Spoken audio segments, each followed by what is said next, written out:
Good evening. Good evening. I couldn't see you. This is the new tech.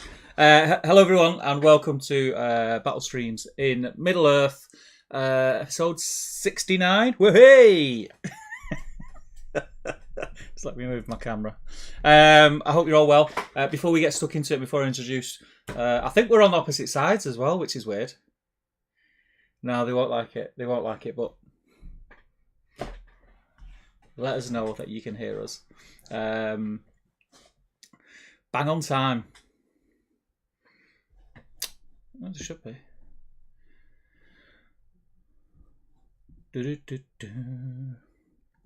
I've got a bouncy line. Soundworks can hear and see you. It's yeah. Shall I put us back on the right side? No, it won't take half an hour. I'll just do this. I just got to do this. You know what I mean? This is it. This is all I've got to do.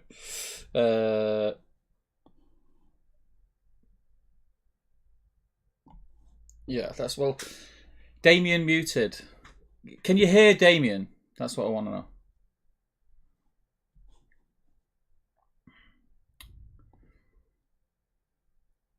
Everyone said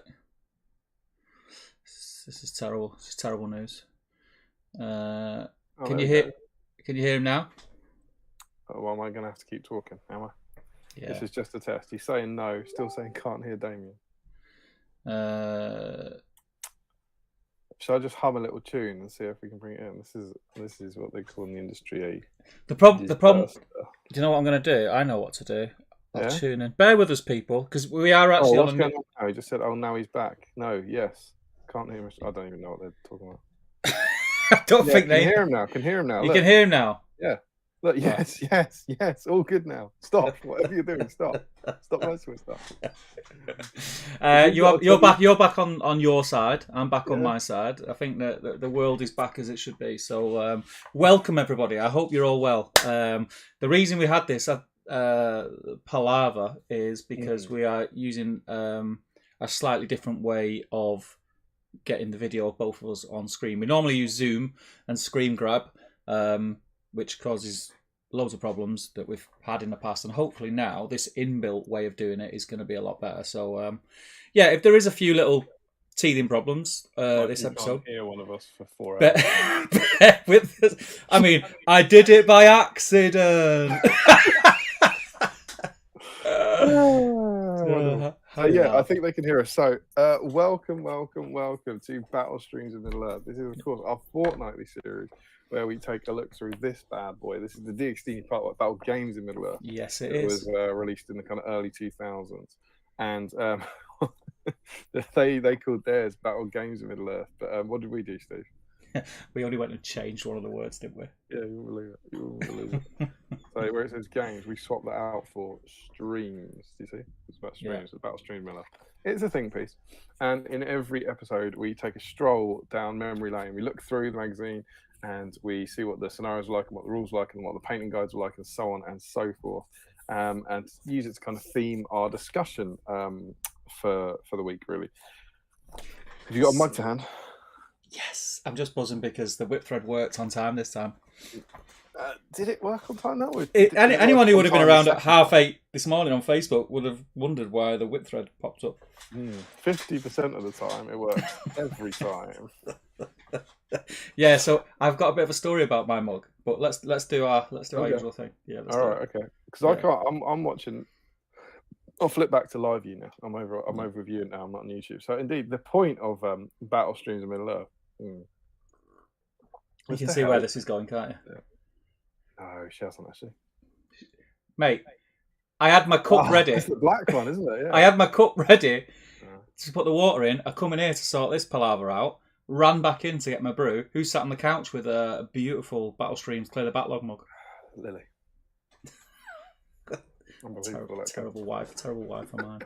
The point of Battle Streams in Middle-earth was to help clear the backlogs. This originated in the early 2000s. The idea is that you would just come and hang out for 4 hours with like-minded hobbyists and paint something for the joy of it, purely for the joy of it, for the thrill of it, not because you want it or need it. So to help with that, we try and theme it around a particular topic every week. And the idea is that whether you want that thing or not, you should just paint it for the fun of it. True that. Before we go any further, I will just give our little caveat in case anyone's nervous out there. We're going to do the same thing with Rings of Power that we did before. It's not a big discussion point tonight, but we're not going to be talking about today's episode of Rings of Power tonight. Nope. So there's no spoilers for episode 7. We'll probably talk about episode 6 unless anyone now in the chat directly says, please don't talk about episode 6. We'd rather not talk about episode 6 and keep you here. But I think by this point, up to episode 5 is certainly fair game. So we'll after we've done the kind of hellos, you've got about next half an hour, I guess, to put a and sort of say, please don't talk about episode 6 because I haven't seen it. But we won't be talking about today's episode, definitely. Okay. But yeah, so obviously the thing is to help you clear your backlog, you need some way of kind of theming it and getting something to paint. So Steve, how do we do that? How do we choose what to theme it around? So each stream that we do, obviously regulars will know, but this is for the new folks.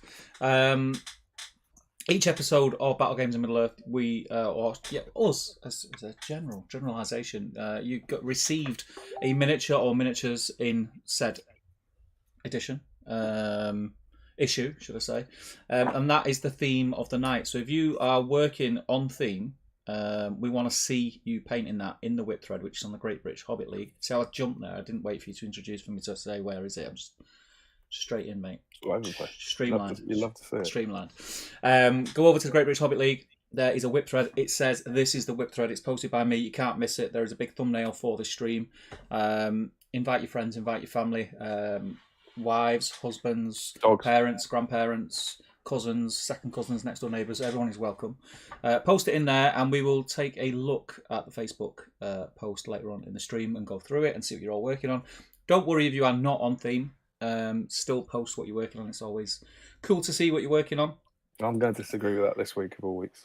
Oh yeah. Yeah. I mean, you can, but what is tonight's theme, Steve?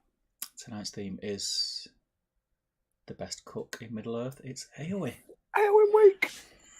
Look at that. Episode 52, and we finally get Eowyn week, which I think is a bit mad when you think about it, really. Yeah. Yeah, episode 52, and we get our Eowyn week, which is cool.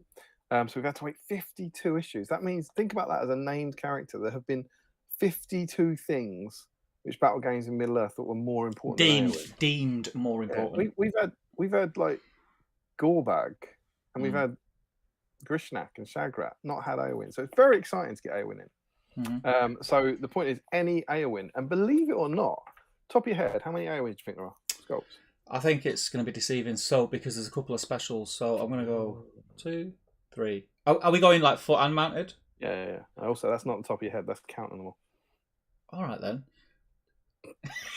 I'm gonna throw 8 out there. Oh, I think it is. I haven't actually checked. I think it's 8. I think you got it. I'm going to throw 8 out there. Yeah, and I think people might kind of cheekily go, oh, 5, maybe 6. But it's 8, and you're absolutely right, because the deceptive ones are like Final Fate of the Witch King and the Death of Godmore, because he's on the Death of Godmore. So I think there's at least 8, and there might be more options out there for you to paint. So if you're working on any version of that, and that obviously includes Durnhelm, so it includes the new foot-mounted Durnhelm. It's actually literally really nice model. Yeah, great model. Love that pose. You are on theme, and the reason we might be pushing this a bit hard tonight is that we're going to try and break our record. We've got no reason to think we can tonight. There's no particular reason for it. There's only, and I mean only in a respectful but a sensible sense. There's only 40 people watching, but at the moment. But we had our record for kind of painting on theme is 43. With Sam Grimsey, and he's held that now for 18 months. So I think what we should say is now, since with this 42 in, there's 42 people in, so that means everyone would need to paint one plus some more. So I think if you're on your computers now because you're watching us, I think you need to message your hobby friends, tell them to dig out an Eowyn and get on board. So and the thing is, right now, even if you weren't planning on painting an Eowyn, you don't have to finish it. No, just all you have to do is go and dig one out, clean it up, get it ready for painting, and maybe put a couple of colours on it. If you're just working on it, you're on theme. You're in. You put that in the whip thread, and if we can get 44, we break it. And it's been about 6 months since anyone's challenged Sam. In March, the last Alliance sprue got 37. So the last Alliance sprue was really close. It's been a long time since anyone's challenged that, and we just think Eowyn's such a big named character. Everyone's got the old metal models. You know, you might have picked up the new Durnhelm, and you might have just got that made to order Final Fate of the Witch King. We just felt maybe she's a popular enough character, and maybe she can break the record. But we can only do it with your help. Yep, do it, people. Get people involved. Phone a friend. That's what we say. And if you needed any more incentive, Steve, what else can they do? And bear in mind, we haven't checked the setup for this camera, so God knows what this is going to look like. Anything could happen. The lights could go off or anything. So basically, if you are working on theme, if you are painting tonight, if you're working on an Eowyn, you can get entered into a draw to win a money can't buy prize. Damien, how does it look? It looks fantastic, mate. I think it's the best it's ever looked. Really? Can people who tune in regular, because for me on my screen, both images, Damien's and mine, look infinitely clearer. Can you just confirm that is the case at your end? Because I bloody well hope it is. Okay, but yeah, so I can see it.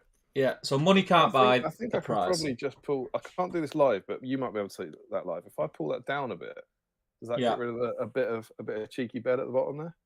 Yeah. Is that done? Is that a bit better? Yeah. We've also got. I thought for the occasion I'd put Joe Achilles' wonderful Eowyn statue. Like it. He sent over. You got the Eowyn, and I ended up with the Eowyn, so I thought I'd get her out. You know, ready for a big night. Absolutely. But indeed, so these are of course money can buy. These. The purple ones. I've just seen me move it. That is perfect. Shame about the sides, but top and bottom. But you know you can zoom, right, with that camera? No, you can't. Yeah, you can. How? It's for another day. You just download the software from Logitech. Oh, you need software, do you? Yeah, it takes 2 minutes and you can zoom. I want a button. No, there's no buttons, mate. It's tech, mate. It's tech. It's how it works. All right, wonderful. But yeah, money can buy this Eowyn statue. Maybe if you know Joe Achilles from somewhere, money can buy regular payments of money can buy these purple dice from our Patreon scheme. But what money can't buy is this bad boy that only rolls sixes. This, of course, is a Battle Streams in Middle-earth black dice. Yeah. And the only way you can get hold of one of these is by winning a draw. So, anyone, whatever you're working on tonight, put a picture of it in the whip thread on the GBHL, and any of you who are painting Eowyn's will be entered into a draw at the end of the night, and one of you will walk away with that dice. By walk away, I mean sit in your house and wait for it to arrive. You don't even have to move. You don't even have to walk away. Don't have to move. But that is the glorious prize awaiting the victor tonight. So yeah, we're always keen for people to be on theme, but tonight more than ever, go and get it. Go and dig the model out. Go and grab a model and get stuck in and see if we can push Eowyn over the line. Sadly, the downside of us getting over this bloody pandemic is that people are going out on Friday nights again. So we're not. You know, why would you do that? I know, crazy. Why would you do that? Steve? Yes. The incentive of painting Eowyn is to be on theme for the magazine. The incentive is to help us break a record. The incentive is to win a black dice. Could there possibly be a fourth incentive? It's been a while. A fourth incentive? It's been a while on the stream, Steve. But what might we do? What might we do if we break the record? What do you think? Oh, if we break the record, I don't know. Yeah, you don't know? No. I'm feeling wild tonight. I'm feeling wacky. Oh, he's not got a party popper, has it? Yeah, boy. So it has been. It feels like it's been an age, to be honest. It's been a while. Yeah. I'm just saying, boys and girls, this could go off live tonight on the internet. The streamers could go anywhere. I have been known in the past to put a bottle cap on the top for maximum risk. Yeah. But we can do this, but only if we get that 43. So, I mean, surely that's enough to be calling up relatives and stuff, don't you think? Yeah. And Joe Achilles says, don't forget to check the emails when we're doing the count. Oh, I'm glad to hear it, Joe. That sounds like Joe might be contributing from America. Do you know what's worrying? What's really, really worrying? What's really worrying? That my laptop is out of charge. Being plugged in. No, that would be a happy streamy version of this, despite being plugged in, is not charging. This is not good. It's really, really not. Can I ask? I say that it is charging, but the light's not on. So do we have? right. Oh right, okay. I was going to say, do we have a desktop? No, but there's no laptop. But I think we're right. I think we're golden. Yeah. So there we go. That's what we're trying to do. We're trying to get Eowyn over the line tonight. I've got mine. I'm doing my part, although we don't count. I'll switch back over because I do love this thing. I don't know how well this will focus, but is that any better? No, it looks arguably worse.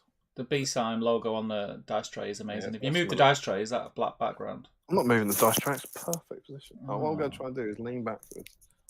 Lean back.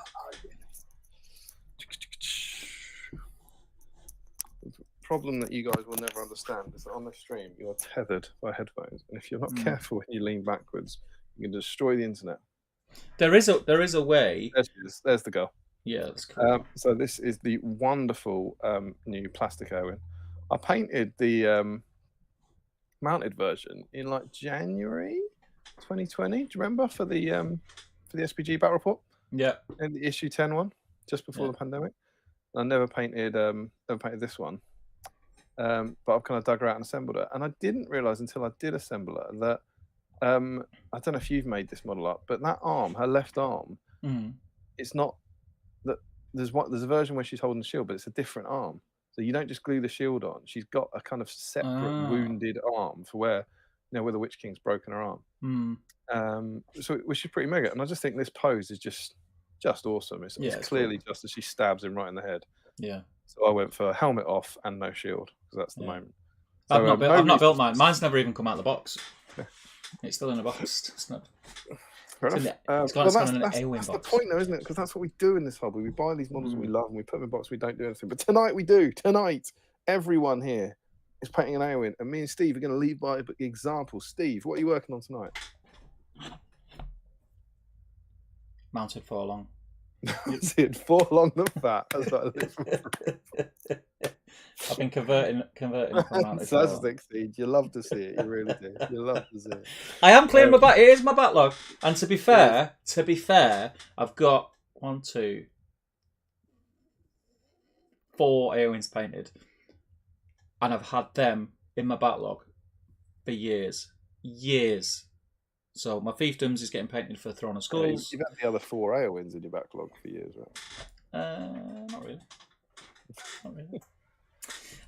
So I'm working my fiefdoms. We spoke earlier today, and I explained that Throne of Skulls isn't too far away, and I am extremely busy in all aspects of my life at the moment. So any hobby time I get is going to get, because I really want to bring it. I don't want it to be a case of it gets a week before Throne of Skulls, and I pull out of bringing fiefdoms because I haven't finished it, and I bring something I've already played. I really want to get this army painted, and I really want to play it. So yeah, you don't want to have to pull out at the last minute. No, it's the worst. So that's what we're working on. In the chat, make sure you let us know what you're working on over the course of the evening. But Steve, we also normally tell people. Oh, do you know what? Before we do snacks, we've got exciting BSIME news. Okay. We don't always get to. We don't always get to do this, but we can officially confirm today the date of the next stream. Oh yeah. How cool is that? It's super cool. So cool. Well, we're only confirming the next stream's date tonight, aren't we? Yeah. But discussions have been had for you won't believe it. The whole of the year. Yeah. Let's put it out there. We had a nice chat today. Yeah. Afternoon chat. Nice, pleasant time. Yeah. But we're delighted to say, and you're gonna love this. So as if there hasn't been enough exciting news already tonight, you might want to sit down. The next stream. It's next weekend. Woo! Weekend. Not 2 weeks. Not 3 weeks. 1 week. It will be a Sunday. Yeah. Which is our only caveat on that. But it'll mix it up for some people who I know can do Sundays and can't do Fridays and Saturdays. But yeah, so hopefully that's good news. And the next stream will only be a mere 9 days away. So Sunday the 16th, I want to say. Mm-hmm. Sunday the 16th is the next stream. Yeah. Do we know? We may not want to discuss that now. But do we know what Do we know how many we're going to have? There's only going to be. Pick a question. It's probably best safe because it's one of those questions where I'll ask you, we'll talk about it for 20 minutes, and it'll be really boring for everyone to listen to. We've got 4 hours. I was thinking, do you think we'll know what issue number we're at late December? What now? Do I think we'll know which one we'll get to? Yeah. I can have a look. I believe we will get to, and I don't. This isn't going to be nearly as laborious as you thought it was. I think. Just need to open up this. If all goes to plan, and we haven't necessarily nailed down what happens with things like Christmas and the starter set, but I think we will do. We are there, which is 52. That's a no. That's probably a no. 53, 50. I think we're going to do 54 this year. 54. So that'll also give you some hints. There's a hell of a lot of specials coming up.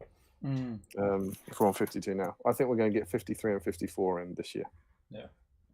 And so I suppose this would be a sensible time to actually mention a bit about that, because what we're talking about next week's stream, and while everyone's here, we can prepare for next week's stream. Steve, do you know what next week's stream is on Sunday the 16th? What it is? What do you mean? What the theme is? Yeah, of course I do. You do? Yeah. What is it? It's Hamer, isn't it? Ah, what makes you say that? Or is it a special? Well, I was going to ask, what makes you say it's Hammer? Because that's what's on the back of the current issue. It is indeed what's on the back. Yeah. Hammer. But you know what's exciting about the number 32? 52. Yes. Yeah, that one as well. Do you want to know what's exciting about number 52? Yeah, 53 wasn't 53. I don't know what that means, but no. 52 is divisible by 13. It's an end of binder special. We've reached the end of a binder. Again? Can you believe it? Yeah, exactly. Again, can you believe it? Another 13 issues have flown Flying by. by. Yeah. So Eowyn is the last one in the 4th binder. I think there's only 7 binders. So, we spend a lot of time in Rohan, don't we? Yeah, we are 4/7 there, living on a prayer. So, as is now tradition here at BSIME, after we finish a binder, we do a Hobbit special to make up for the fact that we're not doing anything about the Hobbit range. And we've been looking at the Hobbit supplements one by one. We've done the Unexpected Journey rulebook, we've done Destination Smaug, and so next week on Sunday 16th, the stream will be the Battle of the Five Armies. Ooh. The incredibly comprehensive supplement that was released for the Battle of Five Armies. The weird thing about that supplement, and I don't know why. I don't know why I remember. I remember exactly where I was when I can't remember if it got leaked or did it. It did get leaked. It did get leaked. Yeah, and I remember I was in work. I remember getting excited about it. Someone texted me a load of blurb. Oh, you won't believe it. Da, da, da, da. And I can remember him being dead excited about it. But then the excitement went. Well, don't spoil it for next week. Yeah. don't tell them it's going to be awful. But yeah, it's certainly it's a really, really, really important moment in sort of SBG history for particularly for newer players. But as you can see from the supplement, it's not that thick.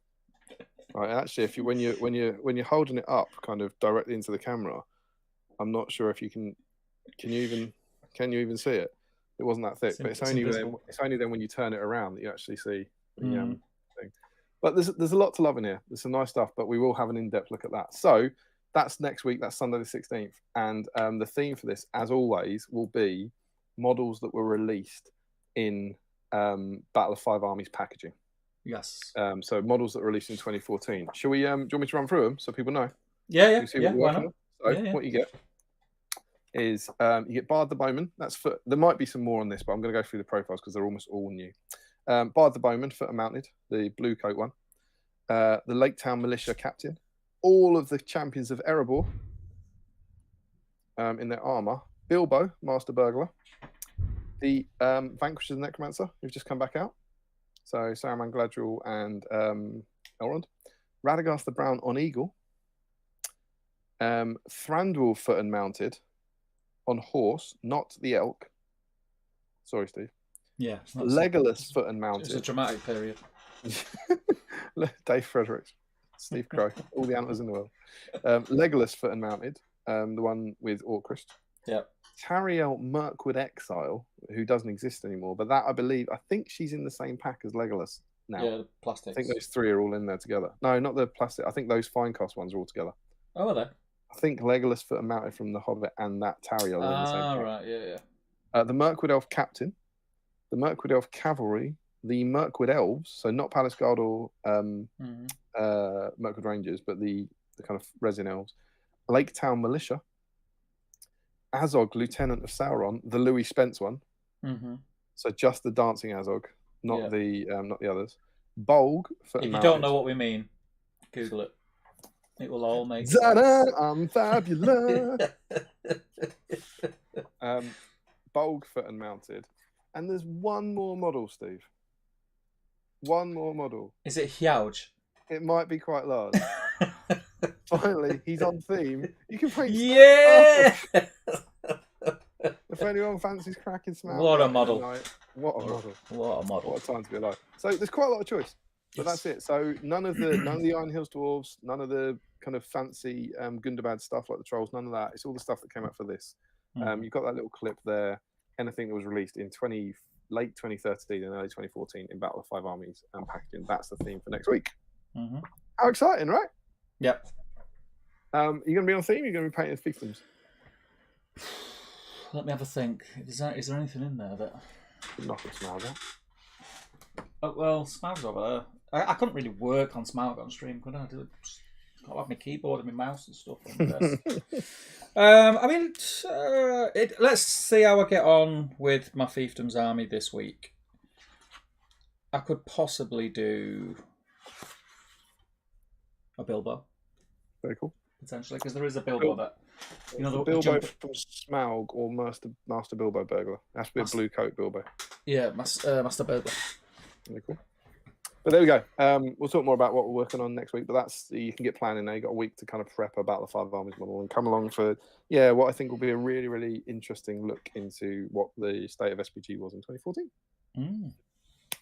Snacks, Steve. What are you working on? It's pretty interesting tonight. So. When we had a discussion this afternoon, I didn't have any beers in. I just remembered that I didn't have any in. I was like, I need to go to the supermarket and get some. So I went, got my beers. Oh, classic Moretti. So I got my Moretti's, and then I went a bit. Oh, one of them's not Rogue, but the other two are. So one of them is a BSIME staple. It's not what you think it's going to be. Oh. It's an old school BSIME staple that we both enjoy. A Whisper. There she is. God, we are so good.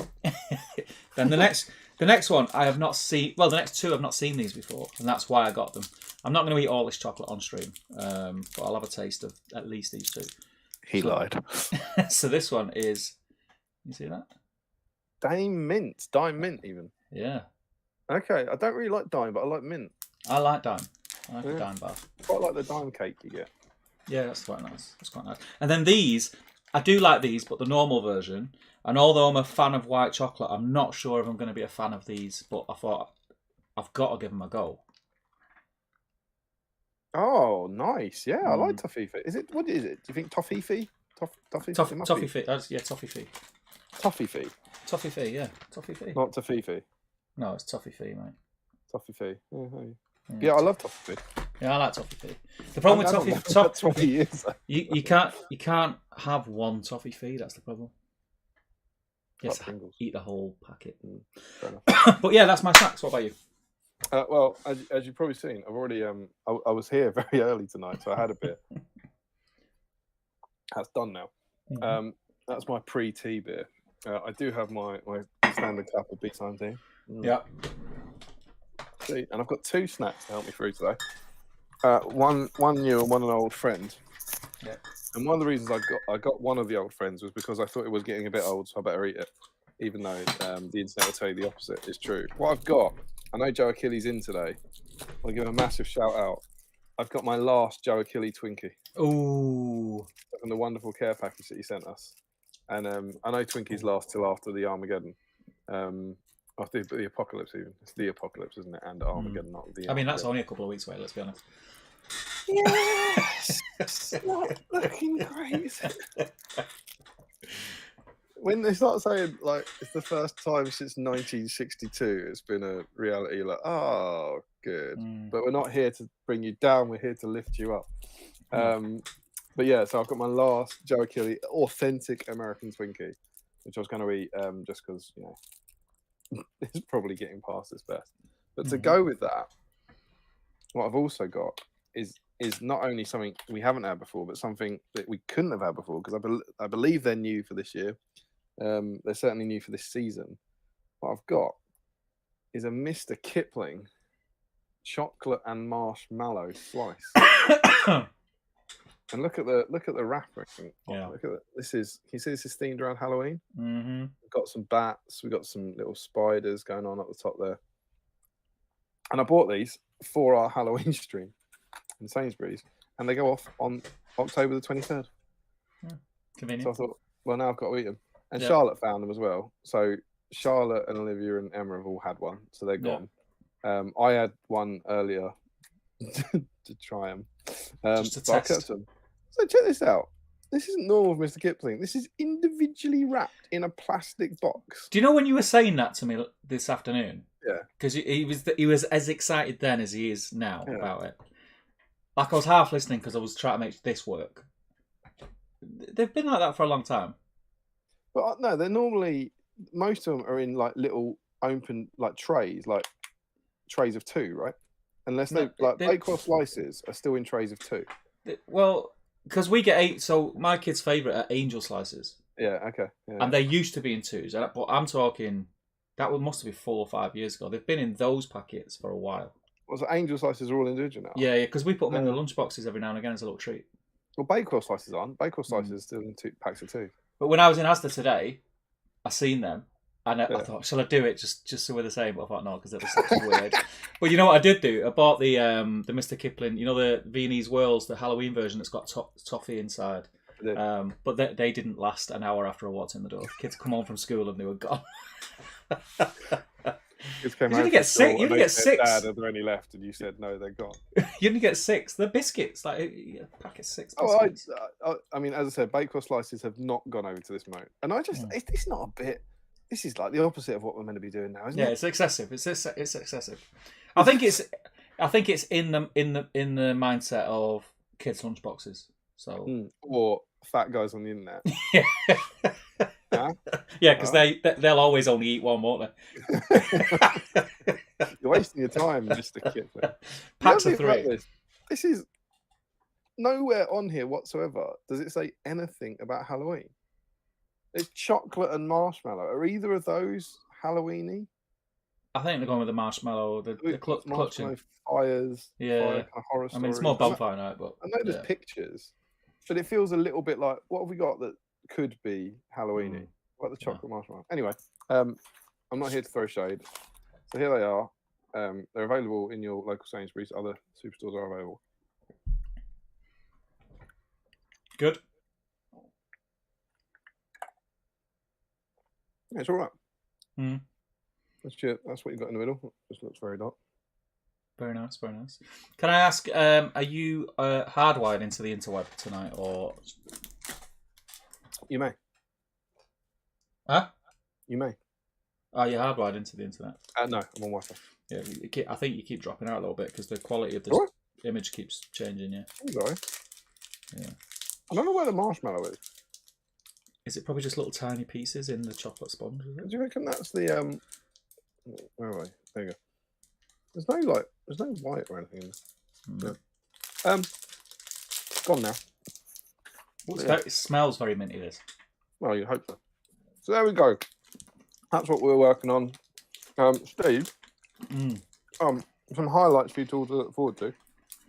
As well as looking through the magazine, we also have an Eowyn profile review, Eowyn Through the Ages. And we have an Eowyn deep dive. So we're going to have probably a disappointing amount of Lord of the Rings content for you tonight. But yeah, Steve, do you want to jump in the chat and see who's in and see what's happening? Yes. Where are we? Happy Friday, everyone.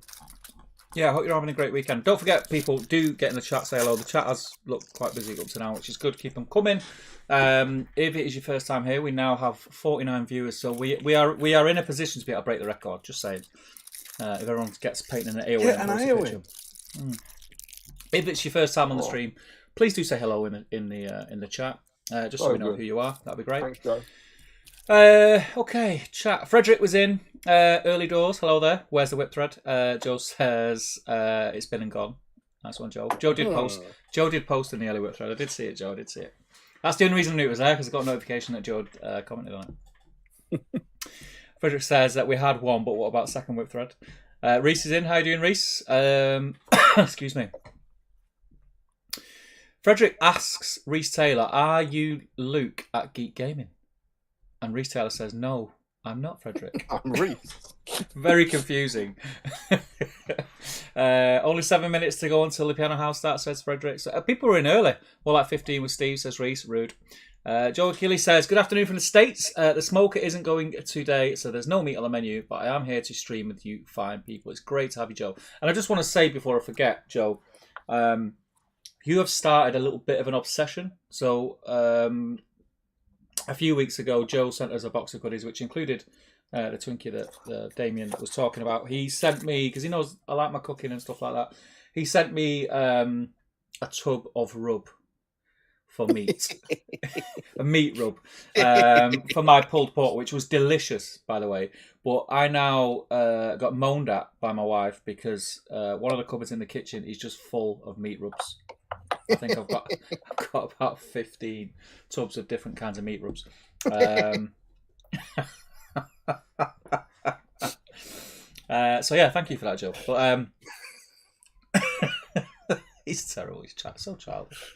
That's the sugar rush off that Halloween cake. And the Twinkie. Oh yeah.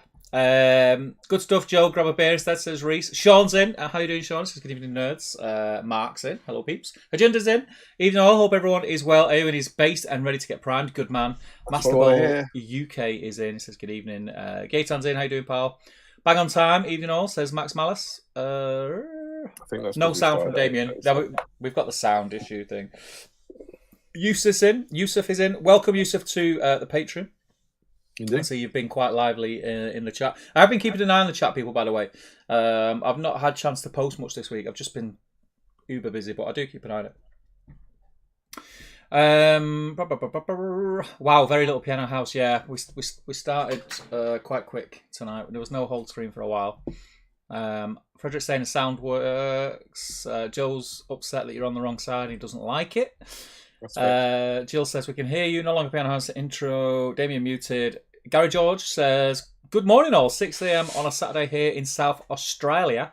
Why am I not still in bed? Welcome, Gary, first and foremost. And there's no better place to be when you are not in bed than to be here with us. So you are most welcome.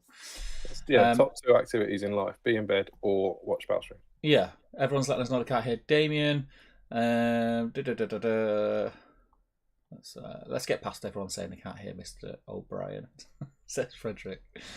All good now. Just dropping in to say hello. Sorry, I won't be joining tonight, says Nathan T. It's a shame, man. You'll probably hear this back. I hope you're well.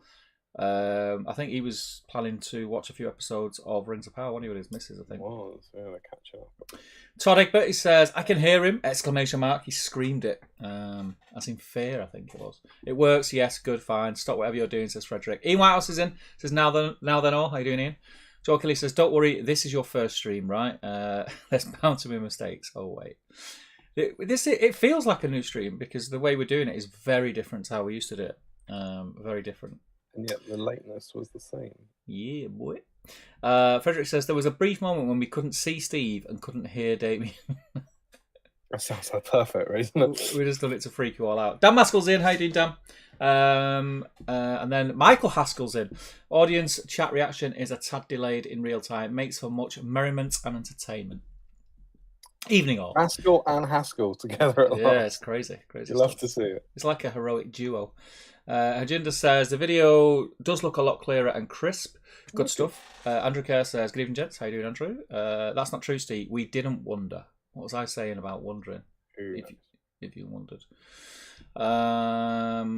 Then Frederick says, I think I have survived the flying Shelob attack. Now on to converting some models. Also got some Ring de Mat Kit Kat from Rui, is it? Rui? We've been there before. Reve, isn't it? Is it Reve? Didn't we? I feel like about 40 episodes ago we found out how to say that, didn't we? I don't know. A lot's happened since then. Puppets for Fun says, even though it's Ruth here with a beautiful Eowyn on horse. Oh, Ruth, perfect. That's what we like to hear. That's one. Which Ruth is it? I presume it's Ruth of Ruth's Creations, isn't it? Ah, yes. Welcome, Ruth. And you've got Eowyn on horse. Just before I carry on, what's the 8 in your head? So let's get our 8 out of the way. Make sure we're on the same page. Eowyn headcanon. So obviously we've got the 2. Why don't we take it in turns? That'll be a fun game. All right. Shall I go first? Yes. I'll get these ones out of the way. So the new one, Eowyn foot mounted. That's 2. 2. Yeah, that's how I roll. What do I have to do 2 now, or do I do? No, you do one. Okay, so you're just cheating. Yeah. Okay, I just want to check. Okay, so then I will take the. What should I say? Got to try and win. I'm going to say, because I've already told you about it, the dying one on Death of Gothmog. The one reaching. Yeah. Yeah. I'll go Eowyn in dress. Nice. I will go for Eowyn or Final Fate of the Witch King. I'll go Eowyn from this issue. So that is Metal Eowyn on foot. Yeah. With sword. Mm-hmm. Down. I'm going to say... We're on 6. Yeah, I'm going to say Metal Eowyn mounted. So there's one more, we think. I know. Have I played a blinder here? Have I done him? What's the other one? I've done him, everyone. I've done him. What's the other one? He's stuck. So we need one more. I don't need to hold my fingers up anymore. We just need one more. It's obviously possible we need 2 more, but I think there's one more. You've done the 2 specials, haven't you? Yep. I've played this to perfection.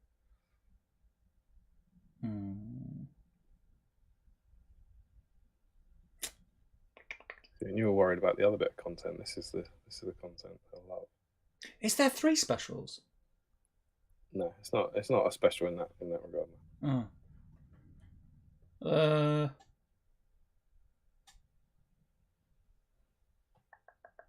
I can't think, mate. There's not one with a spear, is there? The metal mountain one's got a spear, but it's not. Yeah, that's the one. That's the one. Yeah. Go on. So, what is it? Yeah, misery. There's another metal one on foot, where she's holding the sword with 2 hands. She's holding the sword beside her. Yeah, like that. It's a weird pose, isn't it? Yeah. It's kind of like the Elrond Fancast pose. What, Hobbit Elrond? Yeah. Yeah, a bit like that. Similar, yeah. There you go. So that's 8. So if anyone can think of any more, do let us know. Generation Shift is in. How you doing, Matt? He says, much love, guys. Unplanned date night, bowling and Cosmo with my wife. We'll catch up tomorrow. Have a great evening. Come on. Joy loves Eowyn. Sounds like a great night. I hope you have a good time, you guys. You say Cosmo? Cosmo, yeah. Is that like reading Cosmopolitan while you watch bowling? Is it Bingo? I think Bingo's Bingo, isn't it? No, but isn't there a Bingo whole franchise called Cosmo? Is it? I think so. I could be wrong. I could be wrong. We've all had date nights like that. 2 copies of Cosmopolitan, ton of alcohol, what a night. Yeah. Oh, what a night. Frederick says, please don't, in capitals, talk about episode 1. I have no idea what happens. What is this YouTube channel? I'm new here, normal friends, Elven Lunchbox, Star Mix. George Galloway says, evening all, very excited for the stream. It should help me desk with the post-holiday blues. Probably Deal, I reckon. Deal, yeah, must be Deal. Post-holiday blues, they're the worst. Hans says, hello all, I returned from my hobby slumber. New Eowyn kit, plastic or super glue to assemble. I'm out of touch. Any advice? Much appreciated. Had nerdgasm watching episode 7. Wow, yeah, I think most people did. If you're putting together the plastic kit, I would go plastic glue if you have some. Super glue is fine, but I think plastic glue is better for plastic. Also smells fantastic. Yeah, it does smell great. Glue, kids. Jolsman says Eowyn didn't do too badly with issue 52. Celeborn never got his mag. Yeah, he's having a rough week, isn't he? It's true. Yeah. Poor guy. Always gets shunned. It's not Gandalf, it's someone else. Basketball UK says 6. Ooh, we think you're a couple off at least. 6. I missed 6. Oh. 6. Jill says, I've only watched episode 1 and 2 because of reasons, but fully appreciate that opens my life to spoilers. They won't be major. We're not going to drag on about it. No, it's not a major. We've got a lot of genuine Eowyn content for tonight. Yeah, so loads. Not a major topic. Loads. Should we touch on it briefly though, Stevie? How are you? This must be 2 more episodes. Obviously, no spoilers about tonight or anything, but you enjoying it? Overall? Yeah. Yeah, I love it. I think it's great. I agree. I think it is. It's very different than what I anticipated, but I was trying not to anticipate anything. Yeah. But it is very. It's not what I expected, but in a good way.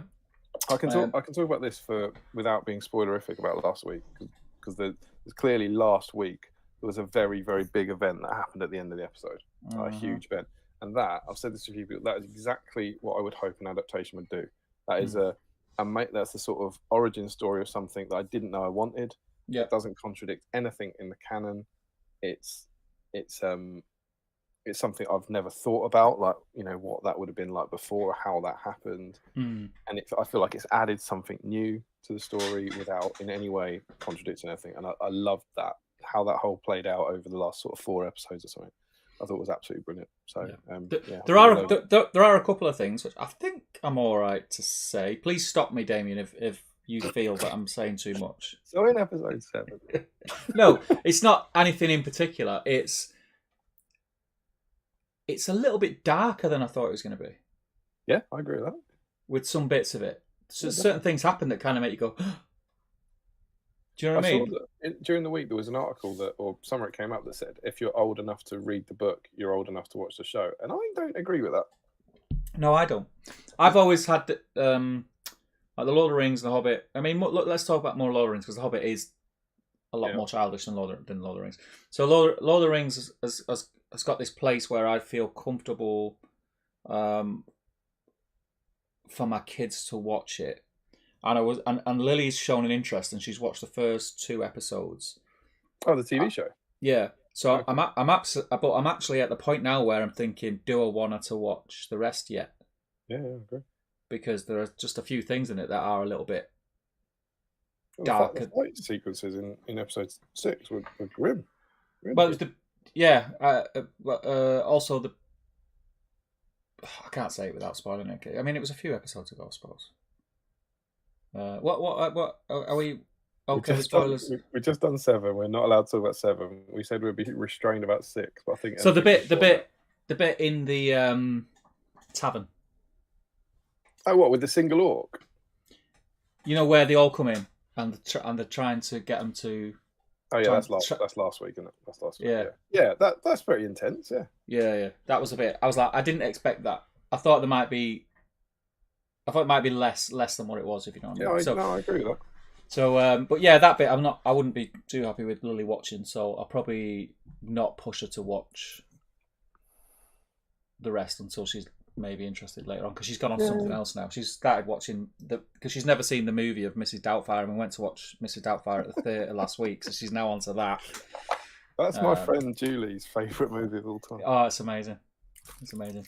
The theatre show was great, and I ended up then watching the movie with Lily the next day, and just like it reignited my love for that film. I love that film.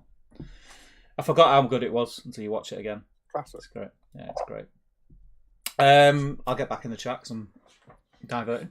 Jill says... Oh, one thing on Rings of Power. Yeah, go on. We talked about this today, but not to you guys. What we said was, whilst we've always been like that, as a bit of a warning, next week, the stream's going to be on the Sunday. Yeah. And it's going to be after the finale. We are going to talk about it then. Yeah. No holds barred. Next Sunday, because it'll be 2 days after, and we'll have all the excitement of it having just finished. Everything's off the table. We'll have one of the discussion points as what do we think of the first series? What do we think of the finale? Yeah. I'm very, very excited about the last episode because, again, I think this is spoiler free. I thought episode 7 felt like the end of the season. I thought they felt like a lot of the storylines were being tied up as if it was the end of the season. And so I'm very, very curious to see what they do next week. Yeah, so good. Oh, good. The ending, and the middle. So good. Thought So the start good. was alright. Yeah, it's all good. I love it. Jill says, "Would love to see my girl Eowyn break the record. Wouldn't we all? Wouldn't we all?" Harry Potter's right there, man. Right George Galloway says, "Very happy with the theme too. I never would have bothered painting dress Eowyn otherwise, but it's a lovely model and very fun to paint. It is a great model. Great model. I painted her up on this very stream. It's part of the best model in the range stream, I think. Yeah, strange fact, I have painted 2 of the dress model. One in the GW shop colours, and the second one I converted to be what's she called? What's she called? Hilda, is it? Yeah. Hilda Bianca. Yeah, Hilda Bianca. I painted her up to be Hilda Bianca before. I thought you were going to say that you'd done one in the blue dress and one in the white dress. No. So I avoid painting white clothing. Yeah, wherever possible. Gaetan says, "Does it count if I open the box and just start assembling the mini? I was not planning on painting tonight, but I would do so just to help break the record." Yes, yeah, building it. It's hobby, mate. It's hobby. It's not just we're not just a painting stream. Painting is great, but it's hobby in general. Joe Holzman says, "You say infinitely clearer as if that's a good thing." Mm. What was that about? About the video. Oh, yeah.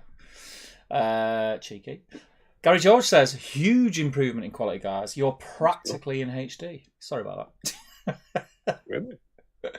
E. Whitehouse says, "Yep, video is much clearer. Good stuff." Katie says, "Evening. Would love to join in with Eowyn, but Chris doesn't have one. Unacceptable." Oh, Chris, come on. Chris. You've had, well, frankly, you've had 2 weeks. 69 weeks to know that this was coming. Come on now. You're better than that. Better than that, Chris. None of the blame lies with Katie. You're letting yourself down. Agenda says, "If I paint 3 Eowyns, does it still count only as 1? It does, I'm afraid. It does. We're counting the people getting involved, not the actual models being painted. Obviously, if you make up some fake Facebook profiles and post each one under a different name, we won't judge. I wouldn't advocate that, of course. No. Wink, wink. Joel Kelly says, "Don't forget your emails." Agenda says, "Party poppers?" ? Tom Marshall says, "Evening. About to start trying to rescue an eBay job lot Eowyn." That's what we like to hear. Lovely. In other news, tonight our oven broke halfway through cooking a pork joint, so improvised and boiled it up. No Hueys yet, so all's good. You should be alright as long as it's cooked through and the temperature's it's warm enough through the middle and it's cooked. You'd be fine. What's a Huey? I think like Huh. Oh, okay. Yeah. Michael Haskell says, "The 4th incentive, surely a title for a film thriller." 4th incentive. That's good. Yeah. Reese says, "How the fiefdom's coming along, Steve, and what have you been working on, Damien?" Dale? ? Fiefdom's coming on really well. I will show you some of the stuff later on. What I don't want to do is just start hogging the time with stuff that's not in the plan kind of thing. So we'll get through that first. If we find ourselves Footloose and Fancy Free later, I'll get some stuff on. But if not, I'll post it in the Patreon chat as well. I will say, Reece, Steve was incredibly complimentary about your Dale models. They're beautiful. And that wasn't even like online or anything. That was just privately. He said they were absolutely great. So well done there, sir. They're stunning. I've had a good couple of weeks. I've done finished the gambling off on that last stream. And since then, there's going to be a hobby vlog about these. But I have done. Let me check. Where's my camera? This fellow. Beautiful. What a model. Great model. Painted him up to go with my BSIME army. Really happy with that. So expect to see him in a hobby vlog. And then, as well as that, I've been working on some models that I started on the stream a long time ago and that I owed, which are these bad boys. Oh, yeah, you got them spamming for me. Yeah. Well, I haven't quite worked this out. There we go. There he is. Yeah. So I'm working on 6 Osgiliath vets for my BSIME Gondor armies. This is my Slowgrow army. I'm just working on any time a kind of Gondor episode issue comes up or an issue where I don't have anything to paint. And I started these early in the year and I decided to clear them out. So I'm working on 6 of those at the moment. Very cool. Feeling pretty good. And obviously I've got this Eowyn to smash out now. Nice. So yeah, what are you working on at the moment, Reese? If you've not seen Reese's Easterlings, his Easterling army is something else. I need to speak to you, Reese, actually, because I do want to film or live stream some of the scenarios from Defence of the North You've got Easterlings, I've got the Dale Army now. I think we can make it work, and it'll be very cool. It's not something you see very often, especially with there'll be both armies that you've painted. 2 amazingly painted armies on camera would be something else. So I'll speak to you about that soon, hopefully this week. I think I'm at Element Games Thursday night if you're around. Pop in. Masterball UK says Pelennor Fields, 1 old metal one. And they're guessing Eowyn's, aren't they? Yeah. Andrew Kerr, is that Forlorn converted onto Imrahil's horse, Steve? No, it's Elisar's horse. For some reason, I've got had about 4 mounted Elisars in my Aragorn box. I thought I may as well use one. It was a pig to cut Elisar off it, and it was a pig to cut Forlorn in half. That is the real shining glory of like Finecast or resin, isn't it? Yeah. Convert is just an absolute joy. Yeah. So I've started to add the chainmail. It is a real quick and nasty job, but I think it will do because his actual chainmail on the model, when you look closely, also doesn't look fantastic. So it'll be all right. It'll do. Joe says Christmas stream should be Gothmog. Yeah, he's close. I don't think we'll get to the Gothmog issue this year, if I'm honest. But there's almost certainly going to be some form of starter set celebration. Yeah, something where you like would that. assume Gothmog will be allowed. Starter set stream. Will it be a super special one with super special content in it? Who knows? I don't know. Will it? Who knows? I think so. Oh, okay. I think so. I always struggle with this. Commissariat. There we go. Hello, Pepper Poppers night. Going in and out while they're cooking and slapping some paint on. Eowyn, nice. Pepper Poppers. Is that where you cut your peppers in half and fill it like full of like mincemeat or cheese or stuff like that? I think is it not a No, it's gone. I don't think it's party popper. I think it's like a party popper made out of a bell pepper. Seeds everywhere. Seeds all over the place. We'll do one of those if we hit the record. I've got a few bell peppers in there. I've lost the party popper. This is not a drill. Oh no! Can you imagine if we hit? Is it in the bin with all the tissues? Imagine if we hit. Oh, it's down here. He's found it. Got it. You put that inside a bell pepper. You should be more careful with that. You don't have it anywhere near Naked Flame. Joe Holzman says no hammer in that. Steve. Yes. Second one. It's not my first radio. Rolling deep. Man comes to a stream with only one party. He is rolling deep. Destro's in. He says Houstonian greetings all. Welcome, my friends. I hope you're well. Sounds like a man wants to paint an Eowyn to me. Yeah, boy. Old school Chris says, evening, fellas. Better late than never. Just got back with some cinnamon buns for Ruth, and I have been having a glass of red too. Do you know what? That is very odd that you say that because Anna this week, my wife, she's her job. We live in Manchester, but her job, she works from home like 75-80% of the time, but she's actually based in Liverpool, so she travels to Liverpool at least once a week. And she came home this week with this. Congratulations to Liverpool on hosting the Eurovision Song Contest. Yes. Huge news. I nearly fell out with them. She came home one evening. She came home one evening with this big box with things. I said, "What are those?" She went cinnabons, like cinnamon buns, but they were huge, big things. And we had them this week, so it's snap, my friend. Snap. Where are we? It's jumped. That's because I started waffling about cinnabons. Ian Whitehouse says snacks for next week. Ham and cheese toasted. I like it. Not for next week though. Or shahama. All very funny, but it's 2 good. weeks time. It's please. good. Nathan Bolton found Louis Spence Azog hilarious. Oh, thanks. Joe Holzman says, I thought we already did that supplement because I was going to paint Iron Hills last time, then remembered they weren't in it and prepped something on theme instead. Nope.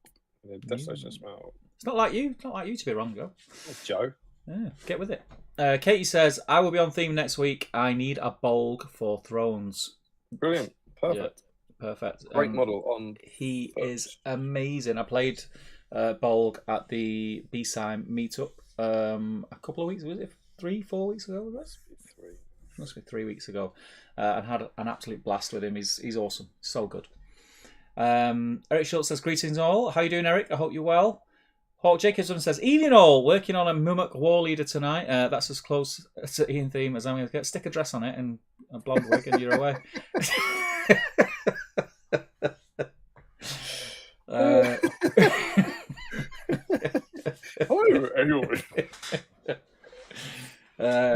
Joe Kelly says, does that mean I need to send more Twinkies? Of course. The answer to that question is always going to be yes, Joe. I'm only Never joking. expected. Always only delighted. joking. Thomas Sherlock's in. He says, good evening, everyone. How you doing, Thomas? Masterball UK says, I used to be maintenance at Mr. Kipling's. Got loads free, and they had them years ago. Just out of touch. Oh, no. Well, why not Bakewell slices then? Why are Bakewell slices lagging behind? Maybe Bakewell slices that are not aimed at the younger audience. It's like for the Purple Rinse Brigade, and you know. I actually get those for my dad, so that's pretty bad. Ajinda says they've been in those packets for ages. And Masterball says, no, Damien, I was there. 2012, been like that years. Michael Haskell says, UK reference only. Just wondering if gas worst case scenario comes to pass, whether it will be possible to stream by candlelight.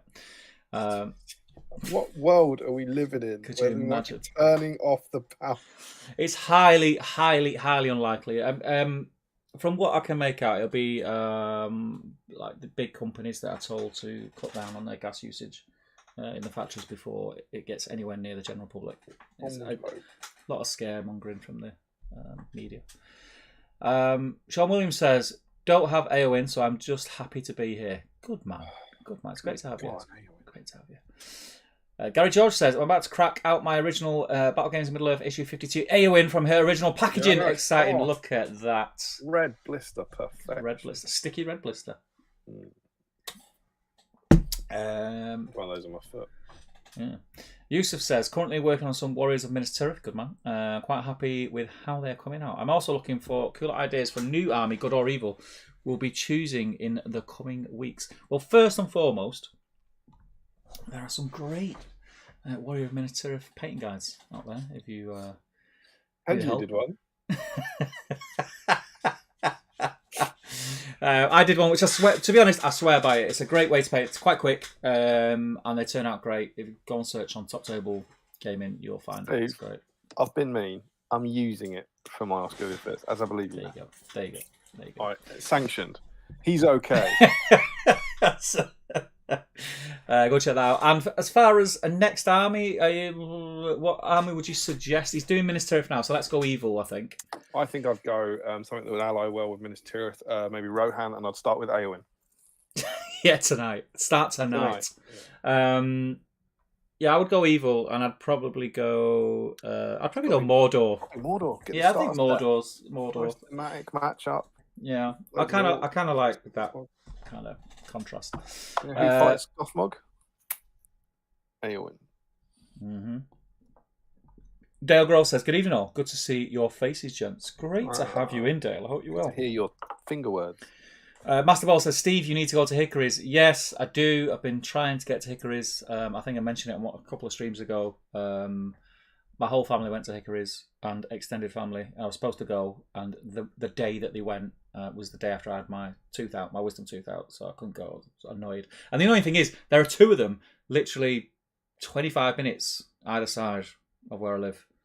I've just not had a chance to go, but I will go. Joe Kelly says, top of your head what the old snakebite leather is in the new paints. And I know there's a contrast, but I don't mean that. Hang on, let me have a look in my well-organised drawer. Have you got the conversion chart? No. Is it where's my browns? According to this, it's Baylor Brown. Yeah, could be. Baylor Brown looks kind of yellowy. I think it's closer to XV88. Yeah, well, I was going to say that towel-like ochre. I've only gone and got one. Look at that. There you go. Look at that bad boy. Go with that one. That's probably closer. And then, yeah, look at those. You said tail like ochre, dude. Let's chuck that in. That's far too light. You're drunk. Look at those. Nah, mate, it's the closest. What about that one? Right. Let's test it.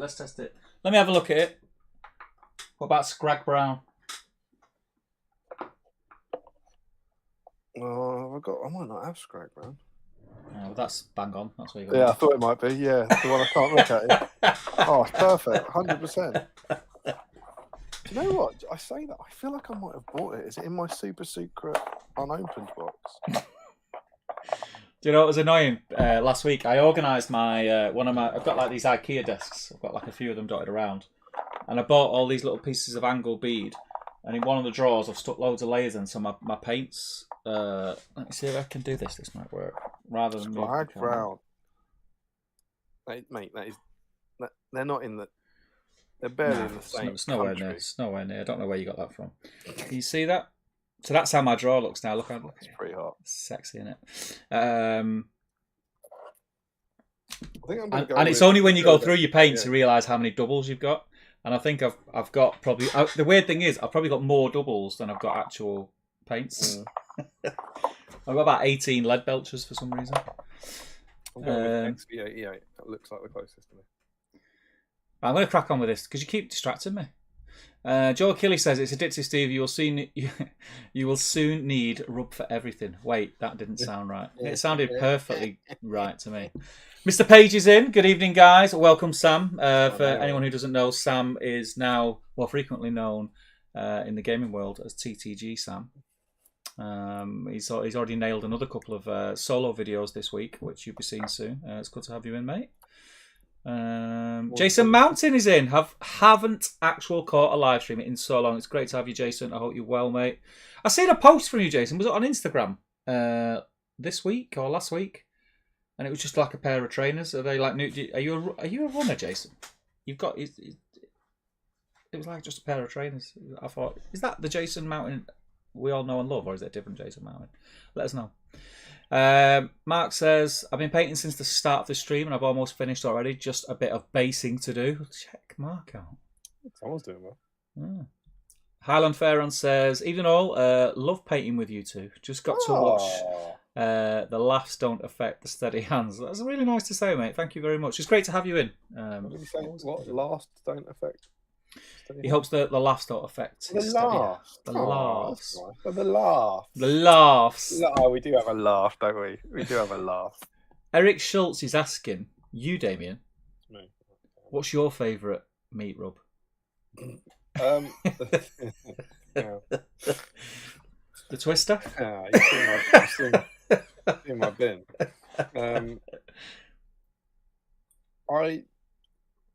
I'm not gonna lie. I don't have a favourite meat rub.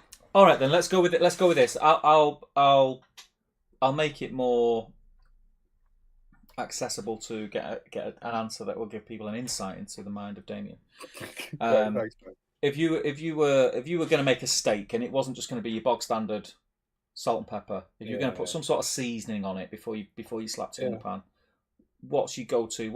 I used to do a kind of fiery kind of steak sauce. I wouldn't necessarily use like a powder or anything, or a rub, if you will. I used to often like chop up chilies and kind of and make it that way. Nice. I'm a big fan. My favorite sauce with steak is chimichurri. Chimichurri, love it. So good. Yeah, love it. I used to go to a really sorry you asked now, aren't you? No.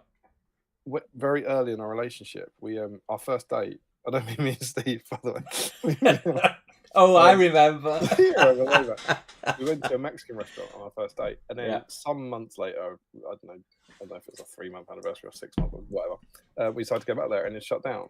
And so we were suddenly in that area, and we were just wandering around, and we found this other restaurant, which was literally, it was like on a preview night. It wasn't open yet. It was called El Peyote. It was in Kingston, and it was they called it Mexiterranean. And it was Mediterranean Mexican fusion, and it was the best restaurant I love a fusion restaurant I have ever eaten in my life, and it's sadly closed down now. But one of the things they did on that first night, they had steak, and all of the steak, and it came with chimichurri sauce. And it would, when they served it, it was just the steak, and I was like, oh, does it not come with anything? And he just went, "You won't eat anything." Yeah. And he was right. Yeah. And it was like, you could obviously order sides if you wanted, but I just ate the steak with this amazing homemade chimichurri sauce. And they used to do the churros for dessert were amazing. They used to do this hot potato salad as a start. It was so good. Yeah, so it's not a rub question, but for steak, I like the kind of chimichurri. Chimichurri is great. I love chimichurri. It's more of a. It's like a summer sauce and a rub. Yeah, it's a summer sauce as well that you'd have on you. But yeah, and beyond that, it would be I don't really like barbecue, so I'd go down more a kind of fiery kind of angle. Do you know what? It's funny, not to steak because I don't have barbecue sauce on steak, but barbecue sauce is one. When I was younger, like I used to love barbecue sauce. I was one of the people who just have barbecue sauce on anything, and then I really disliked it. And then I found in Aldi of all places, they do a steakhouse barbecue sauce, and it's like a cross between barbecue sauce and like a peppery tomato relish. It's dead cheap, like £1 a bottle. Try it; it's amazing. It's the best barbecue sauce I've ever had because it's like chunky. It's got like bits of onion in it and gherkin and things like that. It's amazing. Try it. Do you think that would make me like barbecue sauce? It'll make you like. You'll like this barbecue sauce. That's what I'm trying to say to you. Get yourself down to Aldi, and it's kind of a rip-off. Have you seen the bullseye sauces? Can I go to a Lidl? They'll probably do a version Lidl. We've got Lidl near to us. We haven't got an Aldi. I used to like Lidl better than Aldi, and I went in Lidl the other day, and I was really annoyed because there's nothing in. I was after some ciabattas, and they didn't have any ciabattas. So I got really annoyed with Lidl. I just went over to see how many people were watching, so make a public service apology. One of those moments. Like, welcome to Metal Streets of Middleearth. But we've got 61 watching. The numbers have like doubled basically since the start. This is good. If you're new, we're trying to break the record. Paint an Eowyn. Get an Eowyn. Get Eowyn out. Even if you've got an Eowyn already painted, get her out. Stick a tuft on it, take a picture, and post it in the whip thread on Great British Rugby League. That sounds a bit cheaty. Come on, let's do it. But maybe an extra set of highlights on an Eowyn. All right then, yeah. Highlight just whacking a tuft on is a bit. Don't you just hate highlighting boots? Highlighting what? Boots. Oh, boots. Shoes. Yeah. I hate it. No, I do actually. It's really. I always have this bit of a weird melted brain thing halfway through it and not know where to put the highlights on a boot. It really annoys me. They're always like a kind of, I've only got the boot stuff. That won't take long. Oh no, it does take just as long as any other part. Then you just go with just put one on the toe, one on the ankle, one on the shin, one on the heel, and it always just looks crap. If you do any like kind of static grass, it comes them up. Yeah. You're quite right, Steve. I generally am. Joe says, we didn't wonder about the early whip thread. We knew what had happened. You know me so well, Mr. Bond. Frederick says, kind of sounds like Reva or whatever. Reva. Difficult to describe in English. Charlesman says, Follow the Witch King, the box with the flail Witch King, and Rohan Merry as opposed to Final Fate of the Witch King. I thought there was another special. Read that again. I just sounded like the words Witch King. Fall of the Witch King, ? The box with the flail Witch King and Rohan Merry as opposed to Final Fate of the Witch King. I thought that was called Final Fate of the Witch King, isn't it? I think we're talking about the same box. Yeah, the one that's got the Felby thing on the floor, Rohan Merry crouching, Eowyn with the shield over her head and the flail outstretched. The one that was just on made to order. I thought that was called Final Fate of the Witch King. I don't know. Johnny writes in, he says to Eric, who asked you that question, what your favourite rub was. Johnny replies to Eric and says, mine's the one with the candles and lotion. Johnny, get an Eowyn out. Well, I'm not surprised, Johnny. I suppose I'd be a bit like that most days if I had Haaland playing for the lotion does help. Stupidly good. I was saying to Steve in the week, he's possibly. I might be just seeing more of him because he's in the Premier League, but he feels like the first cheating footballer to me. He feels like he's like the leagues of Votan, right? He needs an FAQ. It's like you're not like the other footballers that you've cheated somehow, and it can't be fair. It's going to come out that he's had massive steroid injections. That's not a great white shark hormones injected into his ankle or something. I don't know. He's too good, Make man. him run fast. He makes everyone else just look. Oh, you know what it's like when you're at the beach. You see those sharks speeding down.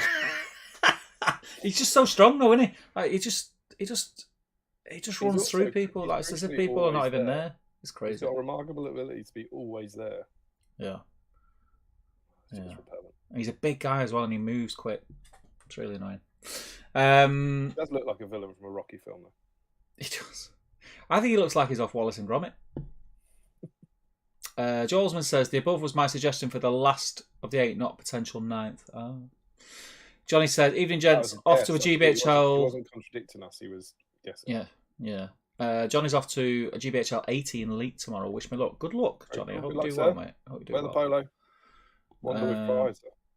We've got Chat69, best adult dating site. Nice. Good to have you back. How do you get rid of that now? I haven't had a response to my emails, so if you could get onto that, that'd be great. Can you hide? Is it a hide user from this channel? I forget. I don't know. I just click on. Or is it add them as a moderator? It's definitely that one. Sean Williams says, no episode 7 spoilers, please. You are safe here, my friend. You are safe here. Andrew Grayling says, ooh, made it in time this time. Watching you guys stream and working on my new Nazgul of Dol Guldur kit. Stupid pinning. Very nice. You could take a break from that and paint an Eowyn. Yeah. Have an Eowyn just sort of in between coats. Max Maller says, no, somebody mentioned candles and lotion. Chat 69 enters the chat. I'd like to see an Eowyn in between coats. Thomas Macklin says, evening all, does having a Durnham building her account as working on her? It certainly does, Macklin. And welcome to the stream, Mr. Macklin. It's great to have you in. Tommy Murphy says, what is up, man? Had a great week. Thankfully, I am not in the pub drinking whiskey this week. I got rot arse last time. Hope you had a great week. I'm not going to lie to you. Tommy. It's been a bit of a stressful week for me. Nothing terrible's happened. I can't be too negative about it. It's been stressful, but in the lead up to these streams, me and Steve often play who's had the worst week. Yeah. And yeah, mine was grim. I didn't really mention this to anyone, but everyone got COVID. Mm-hmm. We all got struck down with COVID. I'm the only one who hasn't had it, but all Emma and both girls had it. So my week has been being off work without being off work. But you should have a mask on doing this, right? Mate, that was the weirdest thing ever. That's in the next thing ever, mate. That's in the next BSIME music video for sure. Yeah, so I've been homeschooling a 5-year-old and looking after an 18-month-year-old whilst trying to do a full day's work. It's been grim. Yeah, can you imagine? This has been the light at the end of the tunnel. I'm very much looking forward to it. Everyone's fine, by the way. Before everyone, I know people generally go, I hope everyone's absolutely fine. There's no barely any symptoms, but just like good stuff. It's quite rife again, isn't it? COVID. It's on the rise again. Still got to be careful, folks. Joe says it may be darker, but there's a lot less nudity than we were promised. Is he talking about the new software, or is he talking about Rings of Power? Rings of Power. Because it could be this as well, right? I mean, we never promised nudity. We just give it freely. It's always implied. It's a maybe. Yeah, that's the someone when you go, it's getting hot in here. Keep watching past the watershed. Old School Chris says, first 3 or 4 episodes I would be happy for Ruth to watch. The last few have been a lot more intense. Yeah, I agree. I agree. Also for the Harfoots is really wholesome and cool. Michael Haskell says, I'm really enjoying Rings a lot, but did feel episode 6 was, using our game as an analogy, more SBG than War of the Ring at a spectacle level. Yeah, I liked that. It felt more Amon Hen than Helm's Deep, and I think that's cool. It wasn't the battle that we were expecting at all, but I loved it. It was great. Yeah, it was good. But I think we can say this now because that one's out there. But I will say that I put this in the Patreon pack. I love the fact that in episode 4 they flee the village to the very strong defended position, and then in episode 6 they flee the very strong defended position to the village. I mean, but so let's talk. Well, let's not talk about the very strongly defended outpost, which looked like what are them things called you put on the beach? Not a sandcastle. To stop the wind hitting you. What do you call it? Windbreaker. He doesn't. I said it. I inaccurately said that he kicks it down. He doesn't kick it down. He kicks the wood to stop the door. But I don't know what they did in between episode 5 and 6, but a burning arrow made sound. That's some shoddy workmanship. Yeah, really bad. Masterball says Mrs. Doubtfire's second favourite behind Lord of the Rings. It's a great film. Oh, that's good. It's a great film. God rest. Katie says, I can say this because it's episode 6. Slow stabbing in a tavern was a lot. Yeah, it was. Sean Williams, I agree it's intense, but no more than the intense parts of the Jackson films. The Helm's Deep battle is frightening for children. I sort of agree, but then at the same time, I just don't think I don't think it's as gruesome. I think it's a step up. You might be right. It doesn't mean you're wrong, obviously. But I think the Katie just mentioned that slow stabbing thing is really weird, and I think it's because it's people as well. A lot of the violence, it's not cartoon violence, but you don't get that much blood. I think in the Jackson film. Yeah, I think also maybe it's when you've got these big wide shots of hundreds of people fighting, you don't see the gore. Whereas the nature of that, I think Michael just said it was more about SBG than War of the Ring. Yeah, and it was all the one-on-ones. You get like the Arondir fight against the Orcs was really intense. I thought. Yeah. Although, do you know what I loved before this? We can definitely talk about this episode 5. I think it was maybe before the tracking shot with Theo in the village. You know, when Theo comes out of the tavern and it's a 1.5-minute long tracking shot. That was amazing. Yeah. Love that. It's good. Jill says Edinburgh Library's classes The Hobbit in children's, but everything else Tolkien is in adult. Nothing classed as teenage fiction. Yeah.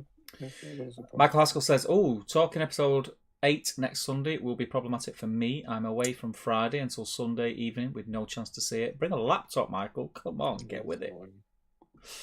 Let me get rid of. Do that though, just because after that will be at least 2 weeks after that for Halloween and stuff. I think. Yeah, we'll be on. There'll be. I think everything. Let's like you say everything after that is going to be. Oh mate, it's just jumped mega. There's going to be a lot of things that we're covering. Like the streams are going to be like topic filled already, so we probably won't get a chance. I think that's going to be the only chance that we get to discuss the series as a whole. Jill says, "Hey, adult dating, welcome back." Ashley Fisher says, "Even all late to the party, although now Chat 69 is here. It looks like I've arrived just in time for the party." And Ashley Fisher logs on just as Chat 69 logs on. Yeah, coincidental. Excuse me. Tom W says, "Hello everyone, just finished watching episode 7. Now for whipping out my Eowyn, slapping a bit of paint on and chucking it on the whip thread. Hope you're well." That sounds a bit naughty. That sounds like the plan that is the plan that everybody should have, Tom. If you could spread that vibe, it would be huge. Sort of plan that would make us break records. Yeah. Message friends, man. Eric Schultz says, "Has been nice to see various actors from Spartacus in the rings." Yeah. There's Has been. Barker's the sea captain. That was cool.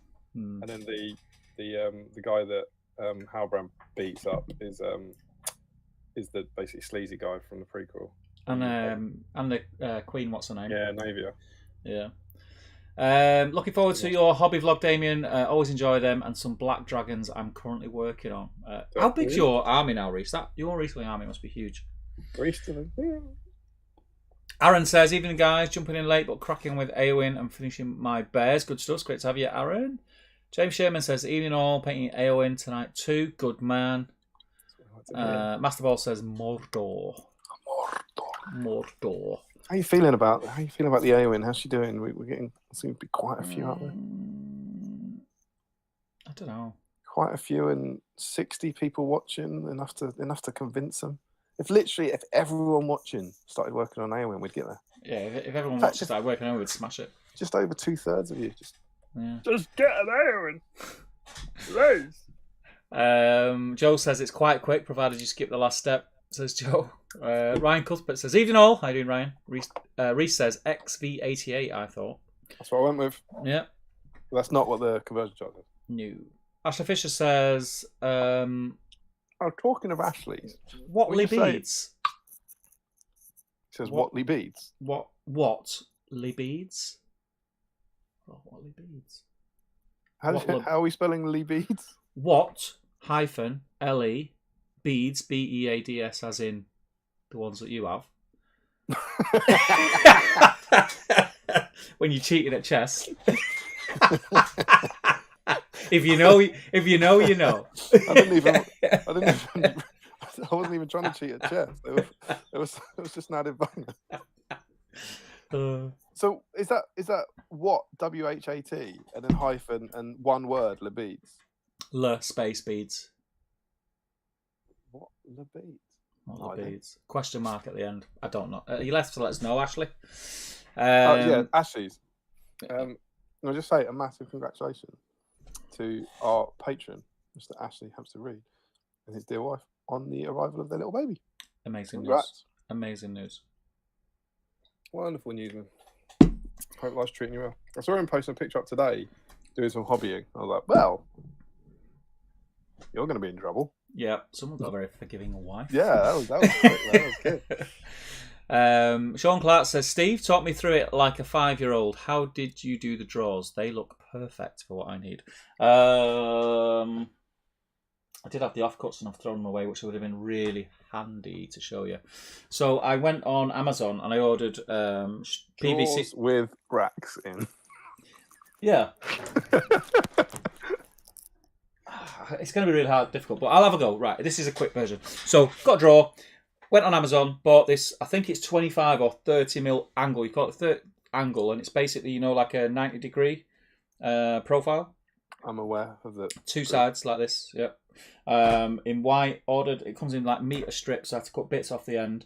And then I just super glued them to the bottom of the drawer, tip to tip, and that lets you put your paints in at an angle.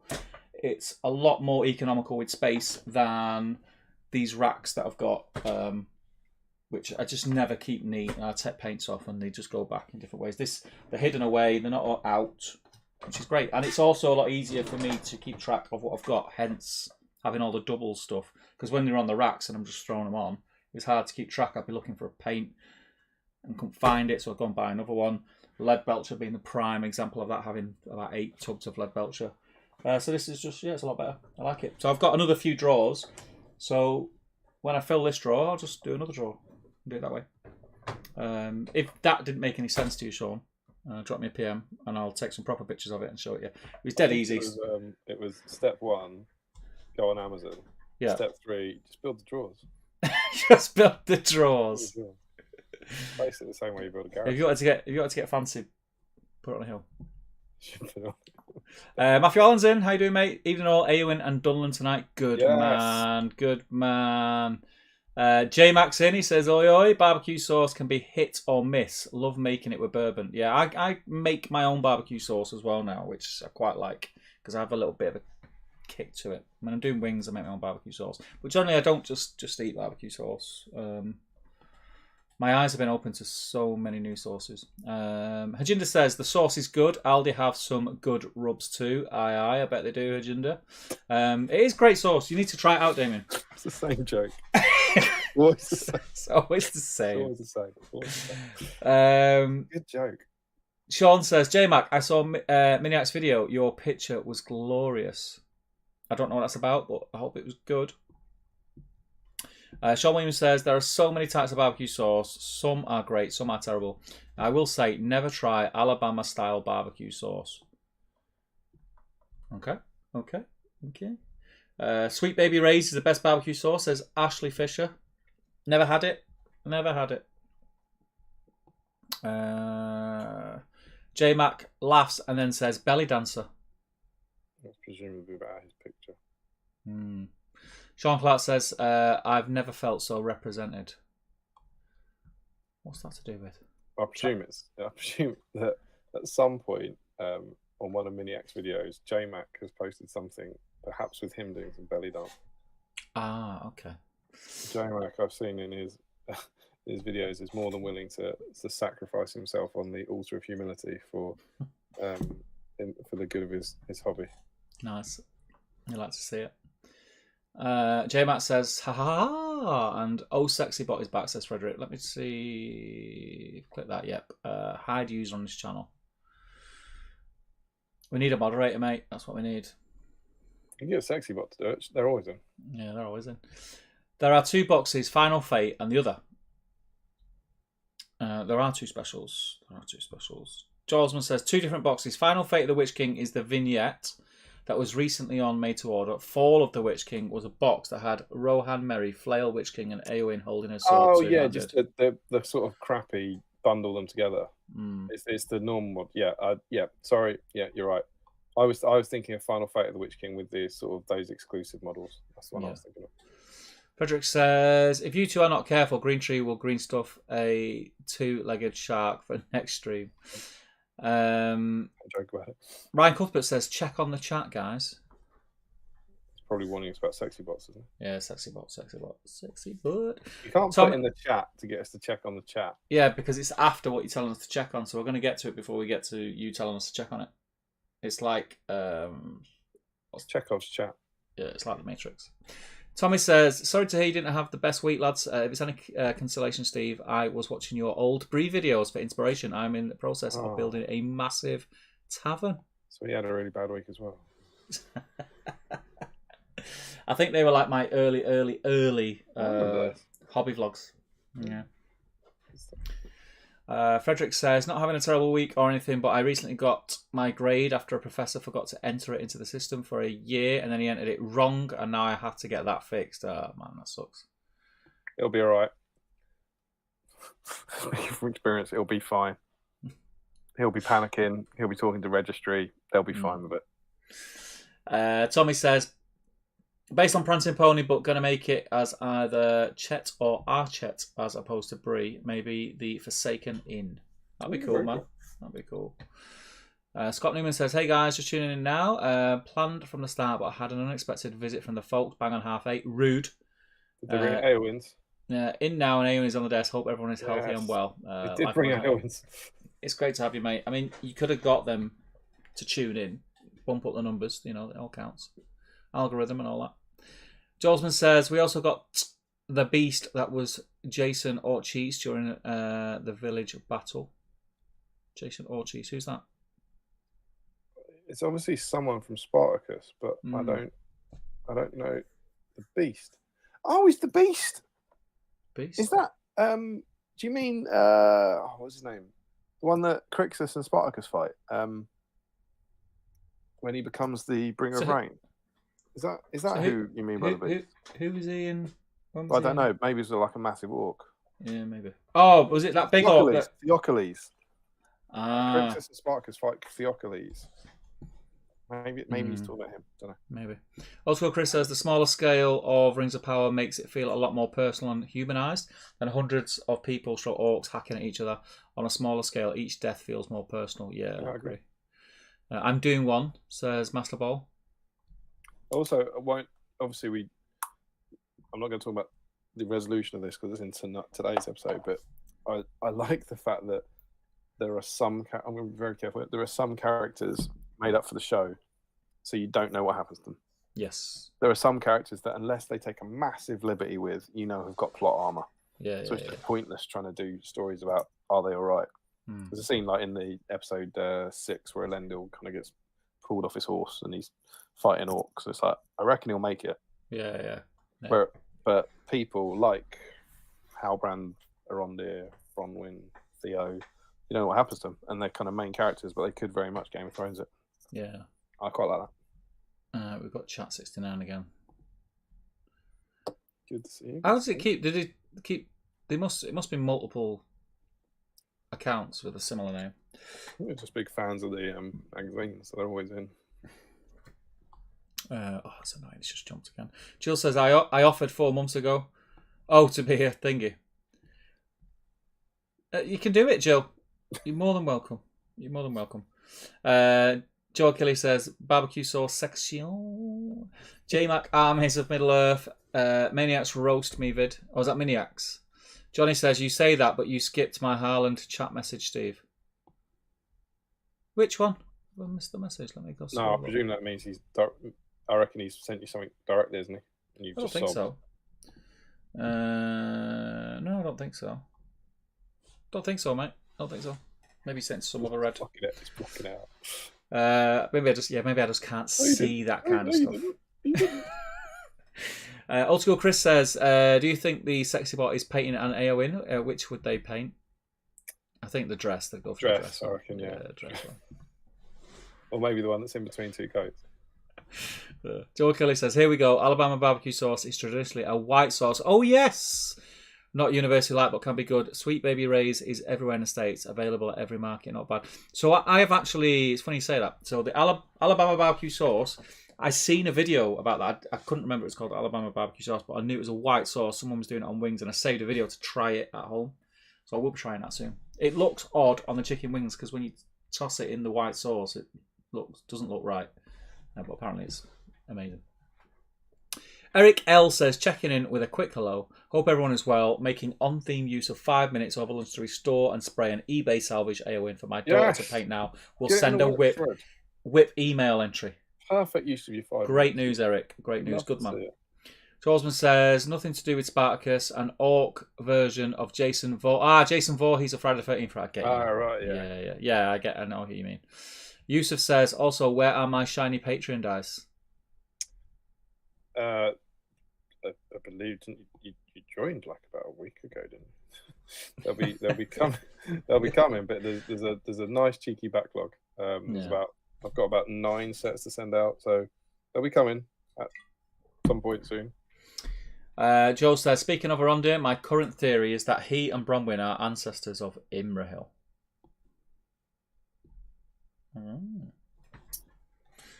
Okay.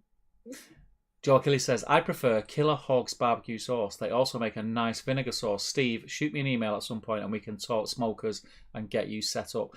So, I'm not gonna keep talking about food, people. Everyone's like, why is he talking about food all the time? But Joe, I'm picking up I think I said it in the last stream, so I'm picking up a Kamado Joe to smoke in. I'm not going to get a big smoker to start off with. I'm going to start small. I'm going to Kamado Joe ceramic, and also thinking of getting a PK grill. You might know about PK grills. Let me know what your thoughts are, but I'm hearing a lot of good things on this side of the pond. So I'm thinking about getting one of those to start smoking in also. Because I don't want to invest tons of money in a smoker before I know what I'm doing. So I want to start with the basics and get to know the art, and then I'll go big. Sam says Sweet Baby Ray's is the GOAT. I need to try this Sweet Baby Ray's. I need to try it. And what was that other one? Killer Hog's barbecue sauce. Is that available here? That's what I need to know. Yeah, Alabama white sauce is often used on pork loin. Goes well with pork, says Joe. And Johnny says, I'll repeat.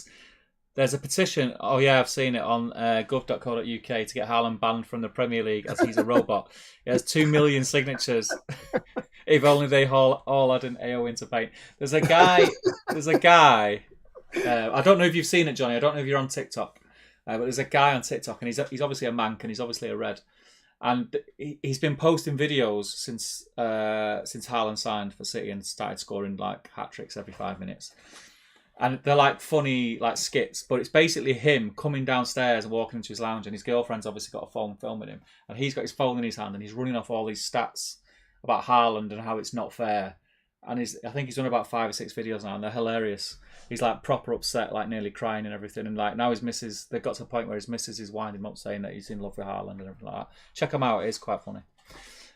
Yusuf says, anyone who's not from the UK now will not have a clue what we're talking about. What's that about? What's this Highland thing? Is that about football? Yeah.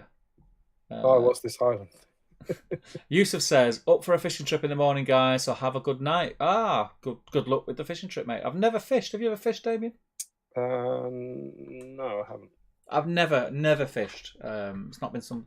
I've got pals who love it. I don't believe it. And my brother-in-law does it competitively, weirdly. I don't get how you can do, but he does. Ed Grrr says, I've been thinking about getting into this. I love it. Get into it, Ed. Get into it. Get into what? Fishing? Smoking? Not fishing. SBG? Middleearth SBG. It'd be the best. Join the stream to find out. Yeah. Well, this won't help. This won't help. If you like other things, this is the stream for you. But no, do it, Ed. Ed Grrr.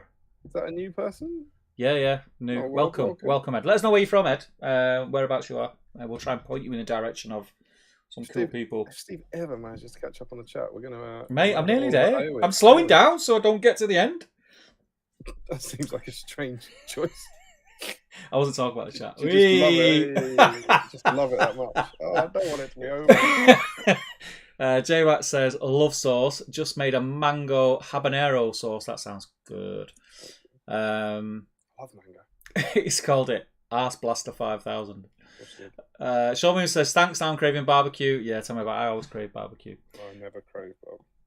Joe says, Kamado Joe's are a good brand. Haven't heard about PK Grills. That's odd, because PK Grills is apparent. Everyone I've spoke to, they're saying they're big in America, so maybe they're lying to me. There's only a few stockists in the UK that do them, but they are imported from the States.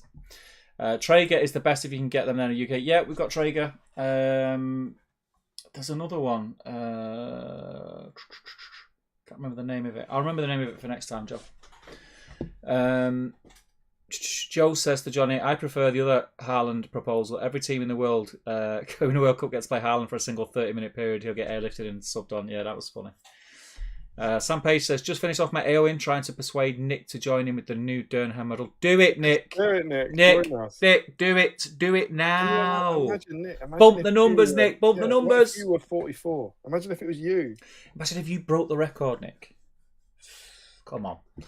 Commissariat says, don't need a fancy smoker to smoke meat. A simple metal trash can rig can do a lot of work. I've watched a few videos on homemade smokers and I was tempted, but yeah, I'm gonna stick to the tried and tested, I think.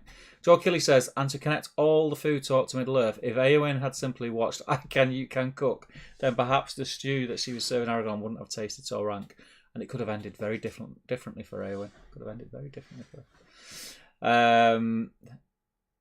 Johnny's laughing. He says, yeah, the guy's a beast. Michael Haskell says, when I was young, a long time ago now, my dad did take my brother and I sea fishing a few times. Fresh mackerel is gorgeous. I'll eat fish. I'll eat white fish. I'm not mad on salmon. I don't get what the big thing about salmon is. But seafood's not really my thing. No. It's not really my thing. I'll eat it, but just it's not. It's not something I choose to have, if you know what I mean. Edgar says, Middle-earth, SBG, lol, Florida, USA. Well, welcome, Ed. I hope you're well. If you are not already on there, I'm sure you are. If you're in the States, you've been searching SBG. Is it the ASBGL? I always forget what it is now. The American Strategy Battle Game Alliance. Yeah, if you search for that, I'm sure you will find people in your local area who will play, and there are quite a lot of events still going on semi-regular in the States. I love your state. Huh?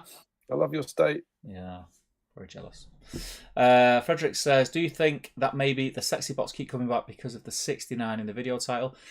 No, we get them every week, Frederick. I think it's just because I don't know what it is. I think it's because we're quite sexy.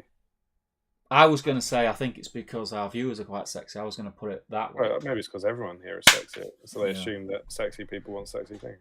Yeah. Charlesman says, I've been on a seafood diet for years. I seafood, I eat it. Ooh, old but gold. Old but gold, Joe. Old but gold. And that's me caught up on the chat, my friend. What?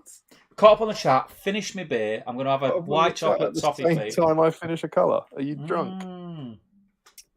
Not yet. Where's my bin? Night is young.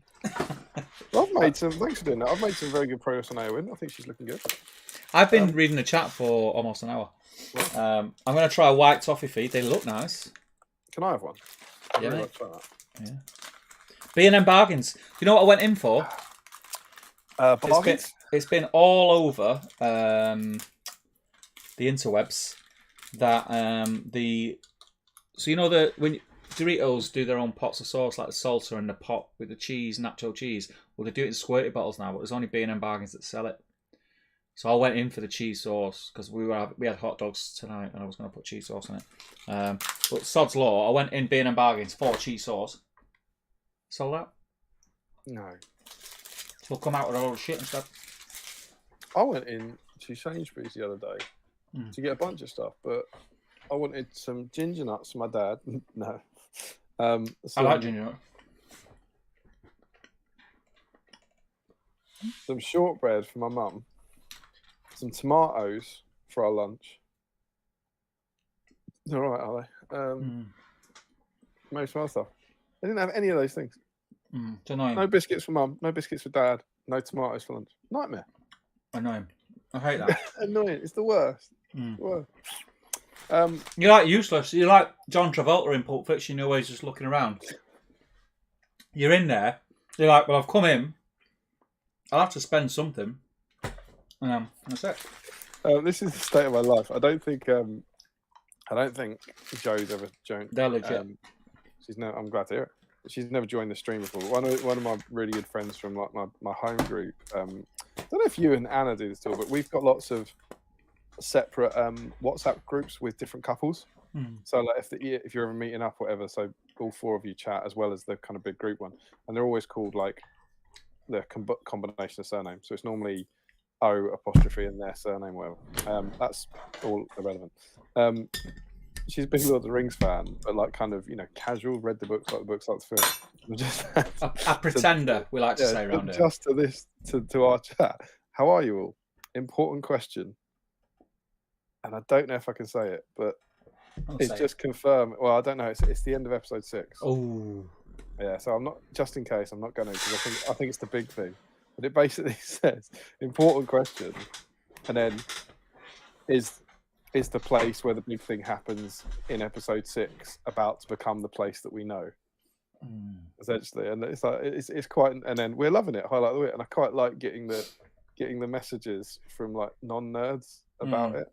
It's been quite fun seeing what other people think of it. You know what I've quite liked? All the loud, shouting, aggressive BS that was pre it starting has disappeared. Oh, I don't think it's disappeared. Barring the odd bit that I see, but generally it's been quite more positive than negative now. Yeah, on the GBet chart, I think people are relatively positive about it. But go and look at every time Amazon posts a trailer, they get troll bombed. It's horrible. I see it more on YouTube, like the thumbnails. Yeah. Like the $1 billion mistake or something like that. But for every one, there's probably 10 positive ones. So that's interesting, because I don't think that's the case. That's what I see. I watched a couple, and God knows they won't watch. It's not us, but I've watched a couple of YouTube. Actually, do you know what? I won't tell you because I can't even remember what they're called.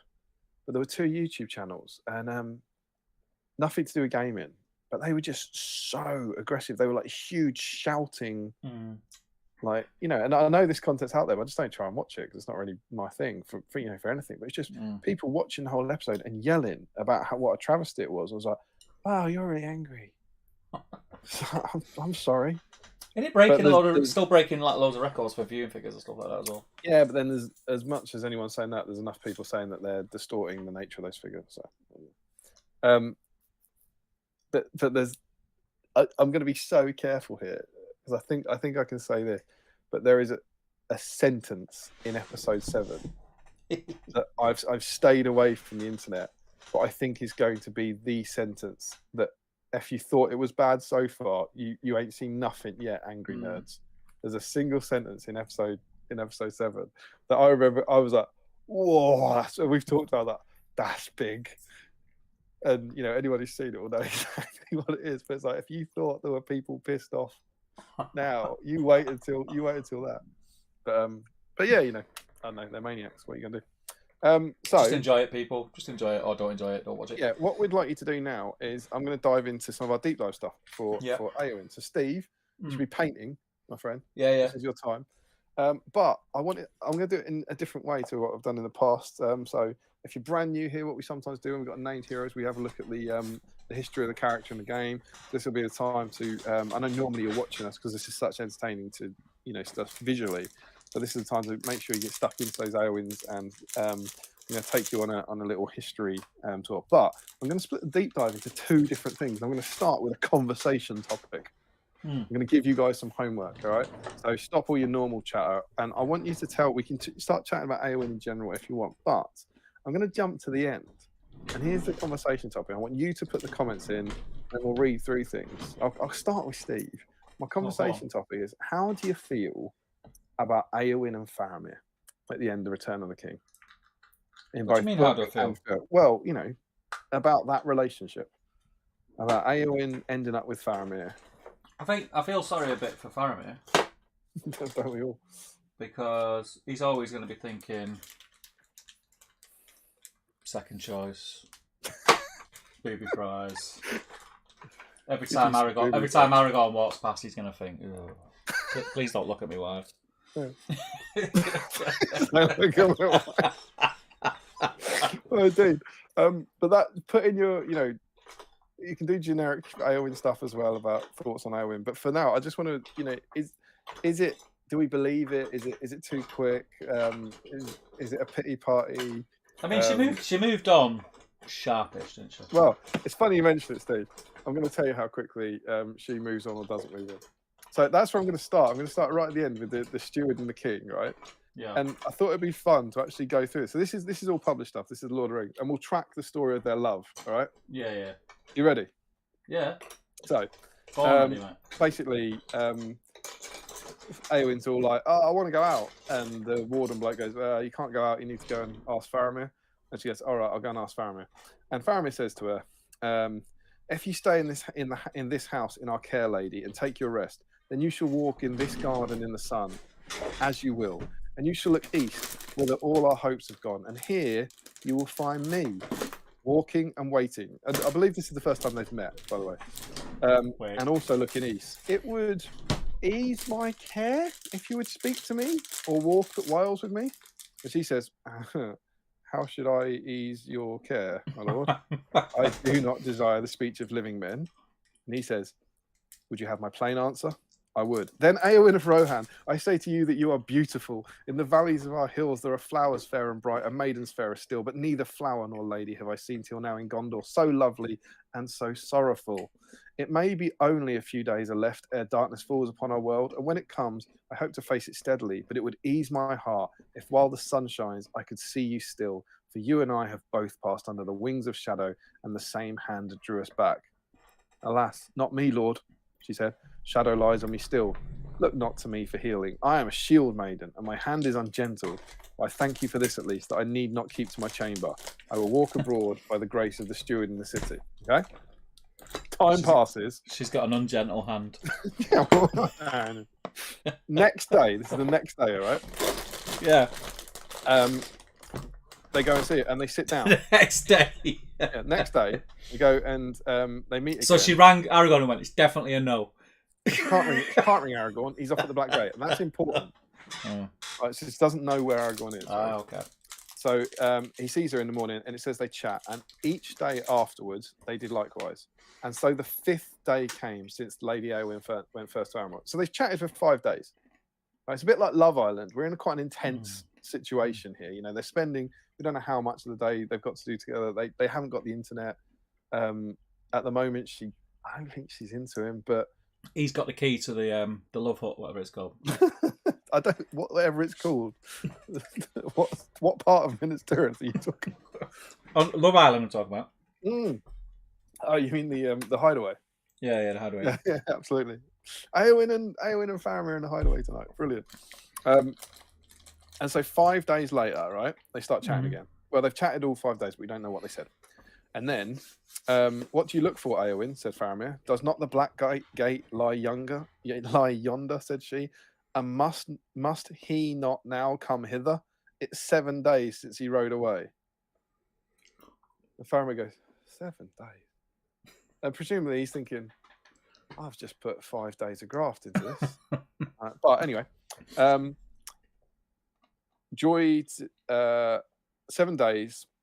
They have brought me both a joy and a pain I never thought to know. Joy to see you, but pain, because now the fear and doubt of this evil time are grown dark indeed. Eowyn, I would not have this world end now, or lose so soon what I have found." "Lose what you have found, Lord?" she answered. But she looked at him gravely, and her eyes were kind. "I know not what in these days you have found that you could lose, but come, my friend." Friend zone. In there.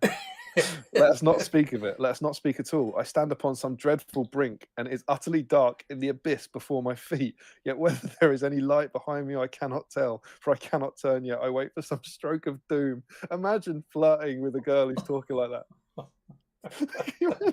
Anyway. Oh, yeah. Great. That's great. Because I would not have this world end now or lose so soon what I have found. And she says, I stand on a dreadful brink. It's utterly dark in the abyss before my feet. Whether there is any light behind me, I cannot tell, for I cannot turn yet. I wait for some stroke of doom. And Farah goes, yes, we wait for the stroke of doom. And they said no more. And then they stand there for a while, and then their hands meet and clasp, though they did not know it. So I guess they'd been sitting on them and they'd gone to sleep or something. I don't know. And then later in this same day, Faramir starts chatting about everything will be all right. And then he goes, Eowyn, White Lady of Rohan, in this hour I do not believe that any darkness will endure. And he stooped and kissed her brow. But he did. And she presumably goes, We do it, friend. The days that follow, and then the eagle comes, and the eagle chats to him. Deus Ex Exposition Eagle comes and goes, it's all over. Sauron's brilliant. Woohoo, party. And it says the days that followed were golden, and they're all going to meet at the field of Carmyle and have a party. But Faramir did not go, for now being healed, he took upon the authority and the stewardship. And Eowyn did not go, though her brother sent word begging for her to come to the field of Carmyle. Okay? So then they have another chat. Eowyn, why do you tarry here and do not go to the rejoicing in Carmyle beyond Caer Andros, where your brother awaits you? And she said, do you not know?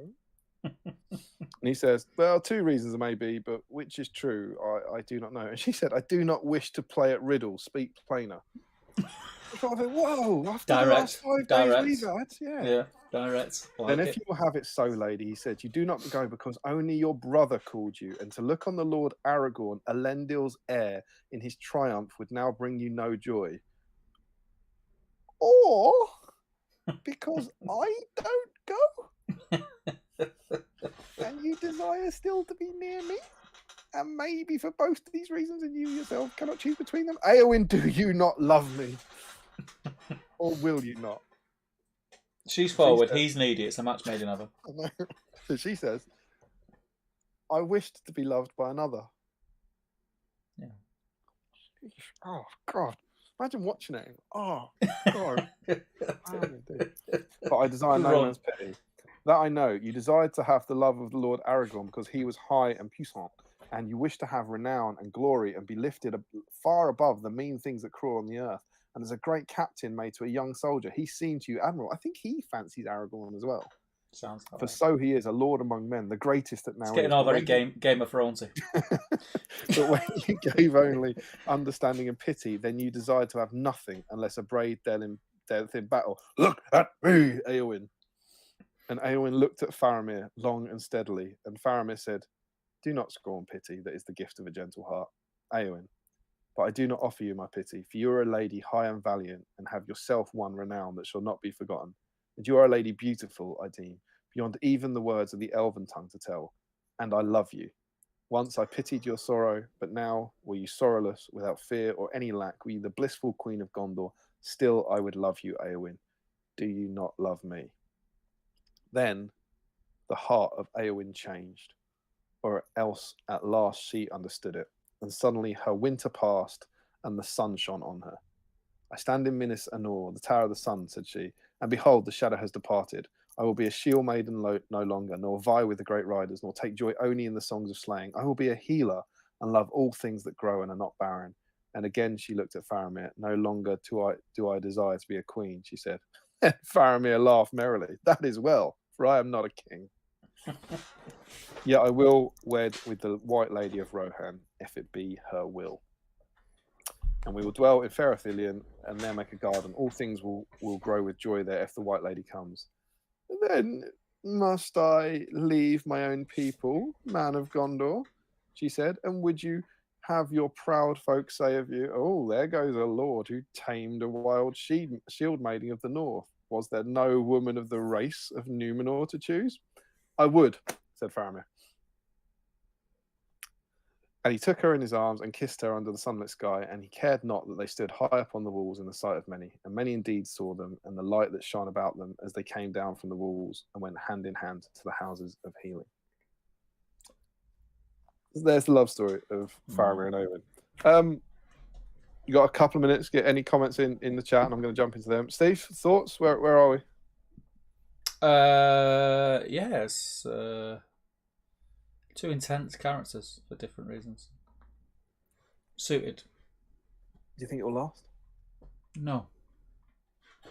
I think Aragorn will swan in and she'll be all doe-eyed, and Faramir will get a bit jealous and. What about Arwen? But she'll still. Do you know what they're like? It'll be all over Facebook. It's just me and the kids from now on, that kind of stuff. You know what I mean? Right, let's see what the kids say.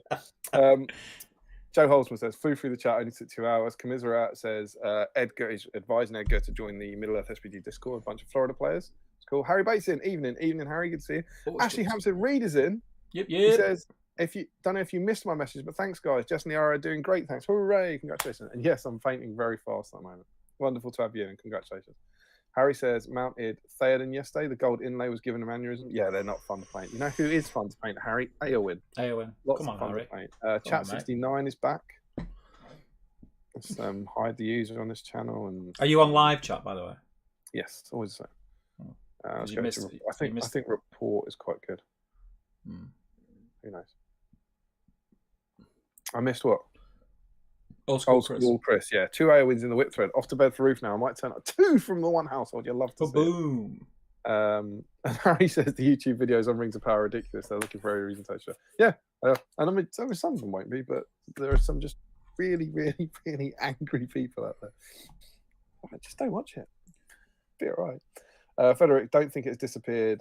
Even think it's led to a minor renaissance of Hobbit movie bashing, but there's now a lot of relatively or positive reactions.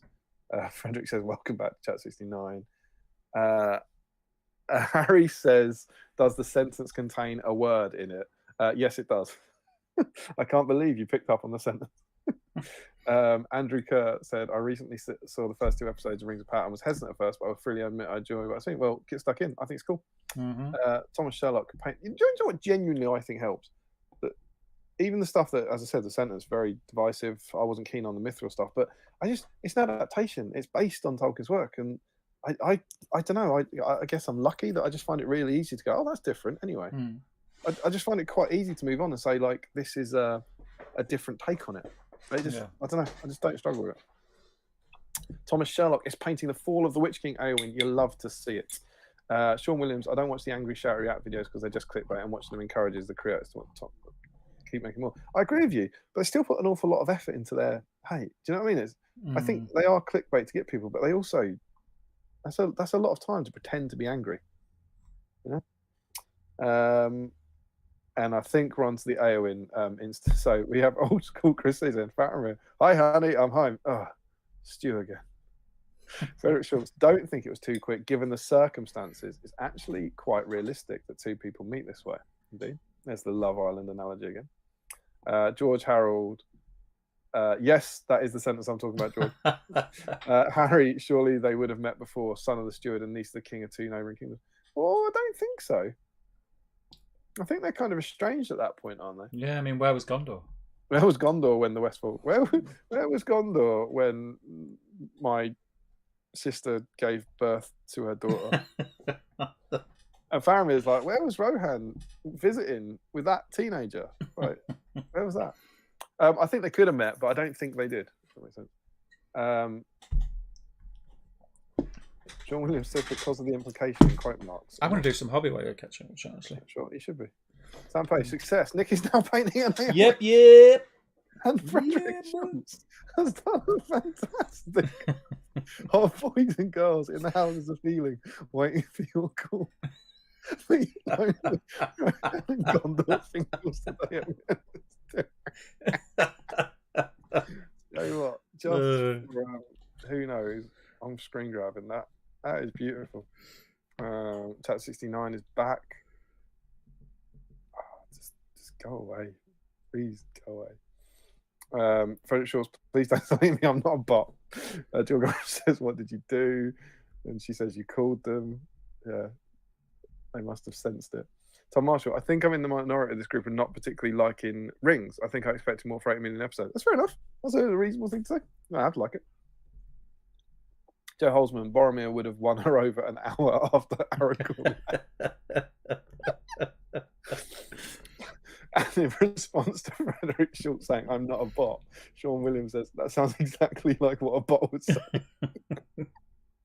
Masterball UK says, this is very deep. I don't know if that's about sexy boys and girls, 69 again. Twinkle Cave, sorry, Jess, no Eowyn today. Just finished my morning run. Hopefully I can run out. I can outrun her stew. Cheers. Frederick thinks Faramir is bi and secretly into Aragorn confirmed. That's why he's into Eowyn. They really understand each other. If we could be a power couple and we could break up the king and queen.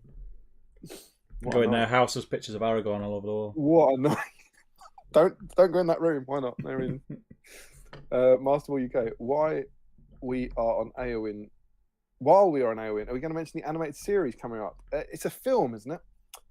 Miranda Otto's voicing Eowyn. Met her last year. She's really nice. Well, that's good to know. Hooray for Miranda. Let's raise a glass to Miranda for a fantastic performance. I think you mean the film. Isn't it called The Ride of the Rohirrim, I believe? But yeah, there's an animated film coming, and Miranda Otto's playing Eowyn again, which is mega. Yeah, it's cool. Max says Faramir's Tinder game would be absolute fire. From friend zone to housewife in Athelion in 3 days. Yeah. That's the rebound of the age from this commissariat. Anders took Tommy. Hey, just hopping in. Already chatting Rings of Power. I love it. I've done a couple. Oh, Chat 69's back. I've done a couple of videos on my channel. I'm getting some real mixed comments. Yeah, I bet you are. Go and check those out on Anders Talks Hobbies. I haven't seen that. Oh no, do you know what? You did some Numenorians, didn't you? I think Anders did Talks Hobbies. Sorry if I've got off the deep end here. I think you converted some custom Numenorians. And you said, I like Rings of Power, and I'm going to make some models because of it. And people probably told you were wrong and stupid. But yeah, they came out really well. Or someone else did that. Sorry. Frederick Schultz, maybe Eowyn was never that much into Aragorn. But we'll find out how much she was into Aragorn. Oh, she definitely was. And he just fit into her preferred generic male fantasy person with facial hair and long hair scheme, which also made the switch to Faramir very easily. Frederick Schultz says the orcs are very good. Much Nampat. Do we know what Nampat is, Steve? Nampat. Why does that ring a bell? Nampat. Didn't someone normally in the chat called Nampat? Oh, it's black speech. Oh yeah. Yeah, This... you're going with yeah. You go, but wasn't that someone? No, in the didn't they chat? start chanting Nampat? Didn't they start chanting Nampat or something? I think isn't that Udun? I don't know. I love the balls on you though. That was brilliant. Yeah, that's how I roll, mate. I think it's someone in the chat. It's black speech. Yeah. Just wing it, mate. Just wing it. Yeah.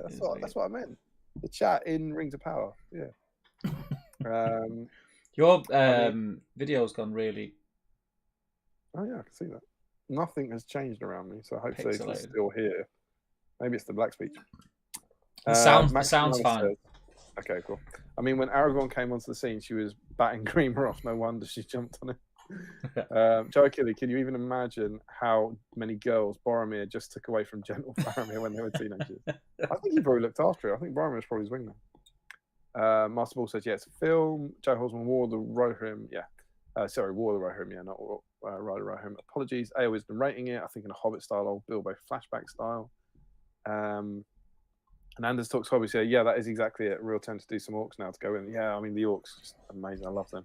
And then everyone starts screaming, Nam, Pat. And someone says Damien's gone blurry. Sorry.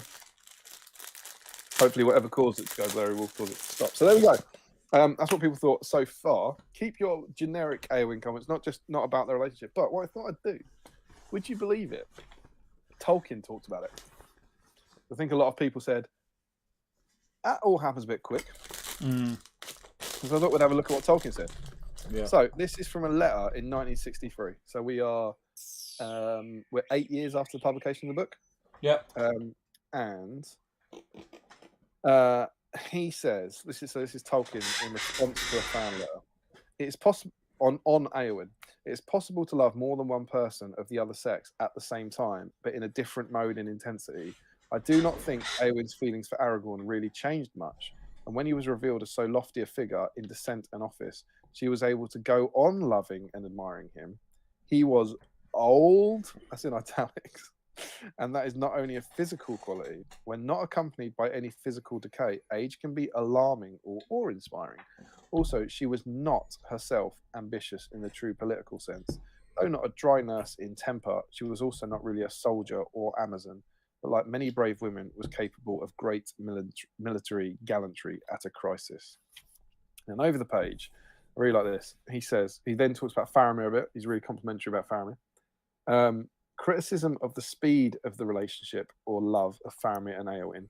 In my experience, feelings and decisions ripen very quickly, as measured by mere clock time, which is actually not justly applicable in periods of great stress, and especially under the expectation of imminent death. And I do not think that persons of higher state and breeding need all the petty fencing and approaches in matters of love. This tale does not deal with a period of courtly love and its pretenses, but with a culture more primitive and less corrupt and nobler. That's what he said. That's how he rolls.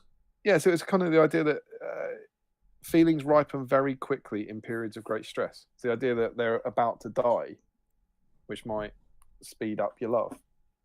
I don't know. I think it's more a case of, might not be here tomorrow, love. What else you got on? The eagle ruins everything. So I think he spends 5 days going, he's dead. Yeah. Do you know where he went? He's dead. I'm just gonna nip to the loo, mate. I'll be back in 2 minutes. So can I leave you in the chat and catching up? Yeah. Wonderful. So yeah, that's we've got a couple. Damien went blurry. Emma must be streaming Netflix, so splitting the Wi-Fi signals probably is. Bozza would have definitely been a solid wingman from his bro. Absolutely. So yeah, that's the kind of thing on that. I don't know. It does seem to happen a bit quick, but who knows? Tolkien was in favour of it, which is probably why I wrote it. So what I want to jump in now is a bit of a love-in with Eowyn, and just go through some of her. So this is in the published book. So this is the stuff that certainly if you've read it, you will have come across before. But it will just kind of highlight some of the bits that we might make it into the film and some of the bits that don't. So the description of Eowyn first. The woman turned and went slowly into the house. As she passed the door, she turned and looked back. Grave and thoughtful was her glance as she looked on the king with cool pity in her eyes. Very fair was her face, and her long hair was like a river of gold. Slender and tall she was, in her white robe girt with silver, but strong she seemed, and stern as steel, a daughter of kings. Thus Aragorn, for the first time, in the full light of day, beheld Eowyn, Lady of Rohan, and thought her fair, fair and cold, like a morning of pale spring that is not yet come to womanhood. Little cheeky line from Grima there. And then just as they ride off, Aragorn looked back as they passed towards the gate. Alone, Eowyn stood before the doors of the house at the stairs' head. The sword was set upright before her, and her hands were laid on the hilt. She was clad now in mail and shone like silver in the sun. I always really liked that image. There's a painting of that from one of the Tolkien calendars in the early 90s. I think it's a Ted Naismith one. Can't remember. Of her, that image of her in mail outside Edoras, fully armored, watching them ride off. That doesn't make it into the film, which is a shame because I think it's a cracking image. She just stands there in the dress instead, and watches the flag blow away.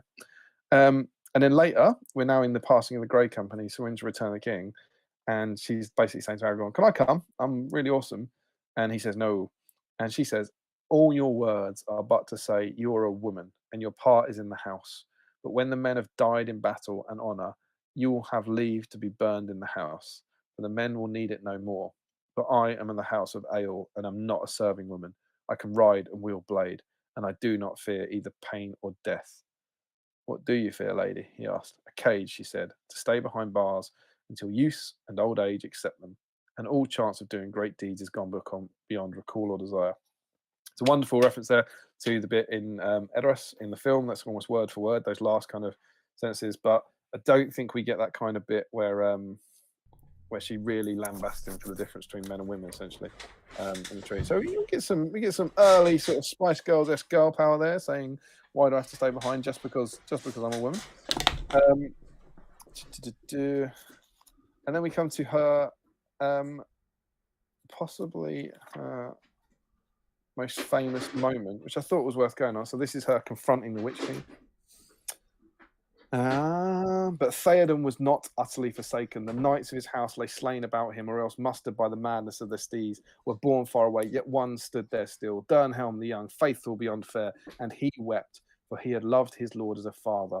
Right through the charge, Merry had been borne unharmed behind him, until the shadow came, and then Windfuller had thrown them in his terror, and now ran wild upon the plain. Merry crawled on all fours like a dazed beast, and such a horror was on him that he was blind and sick. Begone, foul Dwimmerlake, lord of Carrion, leave the dead in peace. A cold voice answered, come not between Nazgul and his prey, or he will not slay thee in return, and bear thee away to the houses of lamentation, beyond all darkness, where thy flesh shall be devoured and shriveled and left naked to the lidless eye.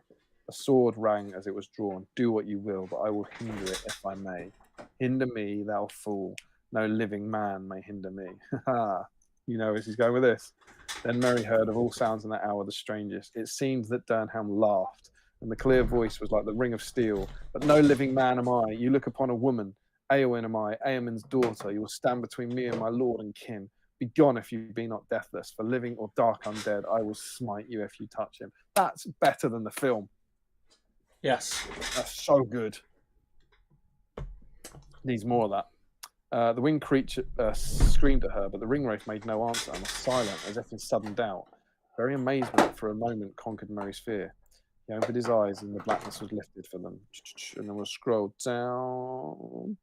Suddenly the great beast beat its hideous wings, and the wind of them was foul. Again it leapt into the air, and swiftly fell down upon Eowyn, shrieking, striking with beak and claw. Still she did not blench. Maiden of the Rohirrim, child of kings, slender, but as a steel blade, fair yet terrible. That's awesome. She's cool. A swift stroke she dealt, skilled and deadly. The outstretched neck she clove asunder, and the hewn head fell like a stone. Backward she sprang as the huge shape crashed to ruin. Vast wings outstretched.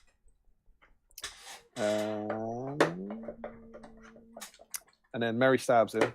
Eowyn, Eowyn, cried Merry. Then tottering, struggling up with her last strength, she drove her sword between crown and mantle, as the great shoulders bowed before her. The sword broke, sparkling into many shards. The crown rolled away with a clang.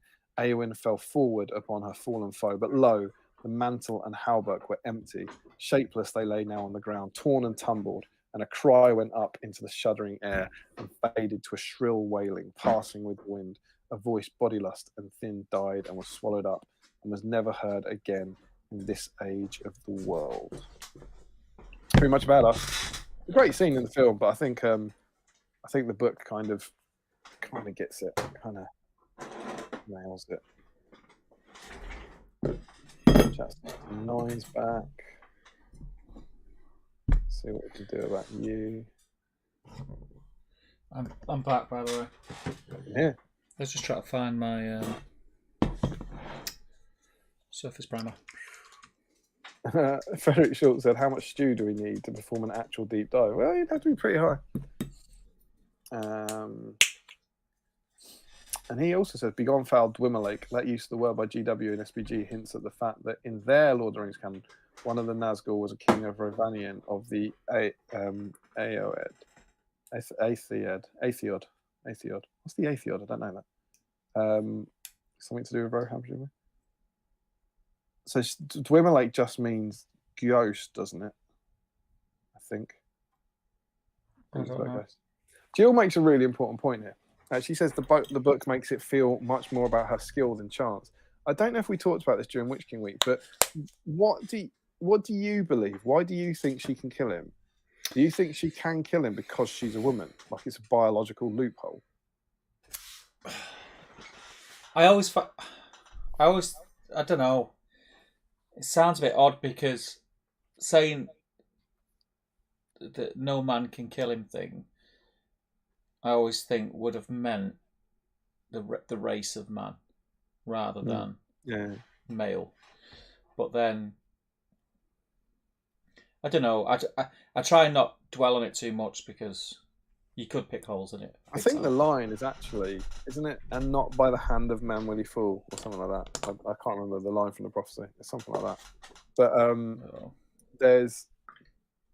it is a really interesting one because I think, like, I don't know if you watch the film, he says, "Fool, no man can kill me," and she says, "I am no." But that's the first you've heard about it, right? Yeah. No, there is a line. Who said? I think Gandalf says, and it's said that no living man will kill or something. And is it meant to be? Is it a loophole? Like even in the film, even if they're different between the film and the book, is it a loophole that's like a man can't kill him, but a woman can? But he never thought it'd be fighting a woman. Because I've never taken it that. I think it's kind of. I've always interpreted it as kind of braggy, like no one can kill him. Yeah. And then she basically gets that he couldn't be, he can't be killed, and she basically gets to do a bit of sass. As you mean like he's saying I'm too powerful for anyone to. No one can kill me. Yeah, I could beat anyone in combat, kind of thing. Because it's not. I mean, it's not her that does it, right? In the book, it's the sword Westerness that Merry has.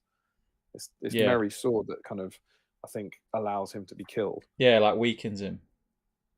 I'm sure I've said this on this stream before, but God knows we had 69. There's a really good analogy to this in I'm sure, because I'm probably going to make the same bloody mistake, and someone correct me in the chat. But Achilles has the same thing where he's dripped in, he's dipped in blood or something as a kid, and they hold him by his ankle, and that's what makes him immortal in the story in the Iliad. And he gets wounded in his heel because it's the only bit of him that didn't get dipped in the blood, right? Yeah, that's why it's his Achilles heel, and so he is immortal, and it's like he's invincible, but then he gets wounded in the one area that isn't. Whereas if you watch Troy, their interpretation of it, he's got the same thing, but he's never dipped in blood, and he's just like no one can kill him. Yeah, it's just that he's too awesome. He's too good. Yeah, he's too kind of he's too awesome to be killed, and he ends up getting shot in an arrow through his heel, and that's not why he dies. It's just that's the wound that does it, and there's a shift there in taking a prophecy or a kind of ability to not actually be able to be killed, to just the idea that I can't be killed because I'm so good. And I've always thought it was more prophecy. We're getting a few comments on this, so let's catch up on these now. Jill says the book makes it feel much more about her skill than chance. Yeah, I kind of agree with that. Larry Miller says, I know your faces, Damien and Steve. Dark have been my streams of late. Sam Page, Nick has nearly finished painting her Eowyn pink. Pictures going up on the GVET stream. You love to see it. And the Aethied were the proto-Rohirrim. Oh, Eowl's people. Oh, okay, cool, fair enough. Larry says, I always figured it was more a prophecy than saying he couldn't be killed by a man. More a prophecy than saying he couldn't be killed. I think we're agreeing. Joe thinks it's a classic case of misinterpreted prophecy. The line isn't no man can kill him. It's his fate is far off, and not by the hand of men shall he be slain. That's what I said. I said that. It's Glorfindel who says it, isn't it? I don't think he's the one. He's not the one who makes. Isn't it? Is it Malbeth the Seer who makes the prophecy? I can't remember. But I know it's Glorfindel who says it to King of Arnor, Aena, I think. Frederick says, why would you use the Rohirrim name for wraiths on one specific Nazgul and not on the others? Oh, so like Dwemer Lake's the Rohirrim word for wraith, is it? Yeah, maybe. Could be. I think they were looking for cool names or cool words for him. But you might be right. Old School Chris C says, Glorfindel says to Aenor at the Battle of Fornos, do not pursue him. He will not return to this land. Far off, yet his doom, and not by the hand of man will he fall. He should have listened. He should have listened. Silly boy, Aenor.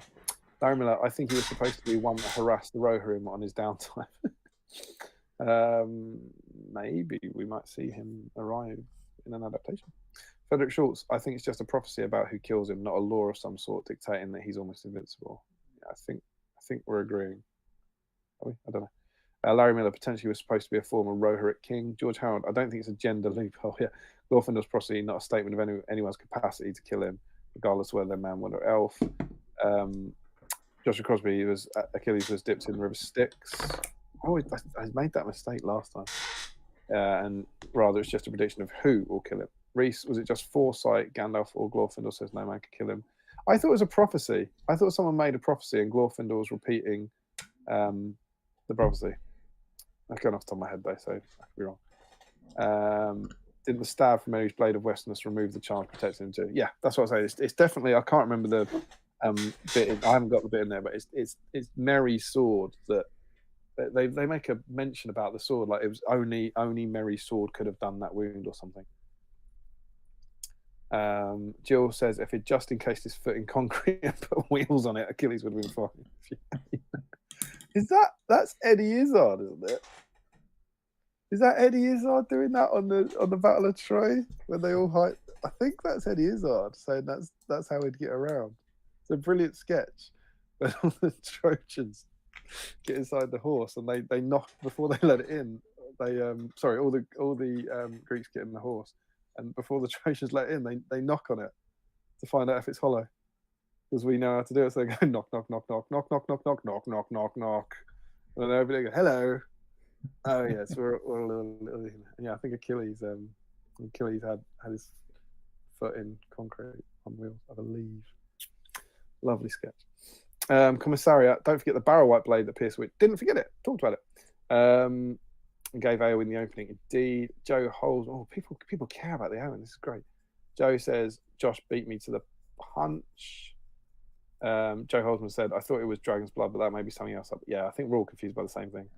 Malbeth makes the prophecy about the fall of. Oh no, I'm not celebrating. That's a different prophecy. But the commissariat, the no man thing is similar to Macbeth, where the woods climb the castle when reality is men with shields made from the woods. But yes, which I think we probably talked about in the Ent thing, that was Tolkien's motivation for the Ents. That he was furious with Macbeth when they say that the woods of Dunsandale Hill or something. I can't remember what it is. Can't remember the name, but he says the woods are going to march on them, and that's the prophecy made about Macbeth. And he was really disappointed when it was men dressed up as trees that marched on him, and so he wrote about moving forest full of men. It's cool stuff. Larry Miller's Joe is right. It's the sticks.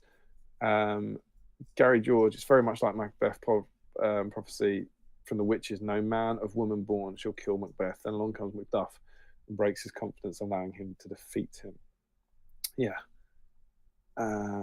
Commissariat, exactly. Not sure I went for the Woods prophecy instead of Macduff. Joshua Crosby. I think the prophecy is indeed inspired by the Greek oracle trope. It almost implies a prophecy. It seems obvious, but the inspired hubris allows it to be realized. Yeah. Also note Catchus' death. I don't know what Catchus' death is. Or the Oedipus. Sorry. No, Oedipus. No. And Jill Graham says it is an Eddie Izzard joke. Wonderful. Prince Charles is in the or King Charles, I should say now, I believe is in the Horse of Troy for some reason. Anyway, Larry Miller, Gary, that's apparently where it came from. Tolkien didn't like that twist from Macbeth. Yep.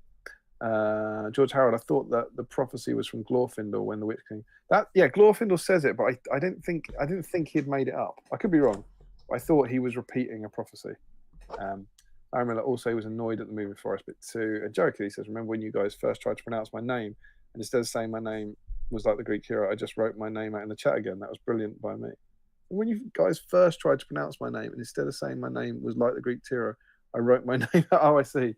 So when I think we said, like, how do you say it? And rather than telling us how to pronounce it phonetically, he just typed it again in the chat. There we go. People care. That was interesting. That was good to see. So that's the Eowyn we sort of know and love, and some of her most heroic exploits. And now, what I thought I'd do is dive into the Eowyn you don't know. So these are the drafts, and there is some good Eowyn stuff in here. So we're going to track the kind of development of Eowyn over the course of Tolkien's writing. So we're starting in about 1941, 1942. So he's about sort of 3 years into writing Lord of the Rings, and he's basically got to the start of the Two Towers. Okay, so he's killed Boromir, and he's starting to map out the story going on. And in 1941, he makes the first note of Eowyn Elfsheen, the daughter of Theoden. First time she's mentioned. So Eowyn Elfsheen, which is kind of cool, and she's going to be his daughter, not his niece. And then we jump on we're moving on about kind of 40 pages, and we've done the White Rider, and he's now planning out the story forward from Fangorn, and when they return to Edoras, you're going to get a description of Eowyn, the sister of Eomer, who is and of her love for Aragorn. So the idea that she'd been in love with him was quite cool. But then, as they all ride off, Eowyn goes as Amazon. That's kind of cool. So they had this. The earliest version of her was actually riding off to war, kind of fully, publicly, as this kind of Amazonian warrior woman. The first description of her, this is the draft of the King of the Golden Hall, has her as very fair and slender she seemed. Her face was filled with gentle pity, and her eyes shone with unshed tears. And then, you might remember, I think we did this maybe in Theoden or in Greenweek, but originally, there's two women. So there's behind Theoden is not only Eowyn, who's then, I believe, his niece, but also his daughter, Idis. On the other hand, in addition to Eowyn, there is another lady in close association with Theoden, Idis, his daughter. All through this part of the chapter, she is present. This is Chris Tolkien speaking, by the way. Yet never once does she speak. When Gandalf asks Theoden who shall rule his people in his place when he departs to the war, he replies that Eowyn shall be lady in my stead. Oh, gutted for Idis. And Gandalf says that is a good choice. There is no mention of Idis here, yet she was still present, for at the meal before the riding of the host, there also waiting upon the king were the ladies, Idis his daughter and Eowyn, sister of Eomer. It was Eowyn who brought the wine, and Idis is again not mentioned. She's getting some real shade, is Idis. Yet Harmer still says, in response to Theoden's words, that Eomer is the last of the house of Eorl. Harmer still says, in response to Theoden's words that Eomer is the last of the house of Eorl, I said not Eomer, he is not the last. There are Idis your daughter and Eowyn his sister. They are wise and high-hearted. It was at this point that the brief existence of Idis came to an end. For the next words that my father wrote were, all love her. Let her be as lord to the Eorlingas. And he's emphasised that as in all love her instead of all love them. All reference to Idis were removed from the manuscript. And then Aragorn meets her. Bet he does. You can get some big stuff here. You ready for this? Aragorn was silent, but his eyes followed Eowyn. Cheeky. Who's the Rohan maiden? Long she looked upon Aragorn, and long he looked upon her.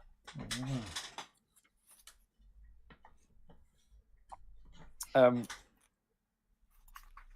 then writes a list of isolated matters to be explained before the end. Gandalf's escape, what happens to Bill the Pony, Bill Fernie, Bri and Merry's ponies, Barnabas Butterbur, Galadriel, Ent, Treebeard's Entwine, and, are you ready for this? Yeah. Aragorn weds Eowyn, sister of Eomer, who becomes Lord of Rohan and becomes King of Gondor. Oh, yeah.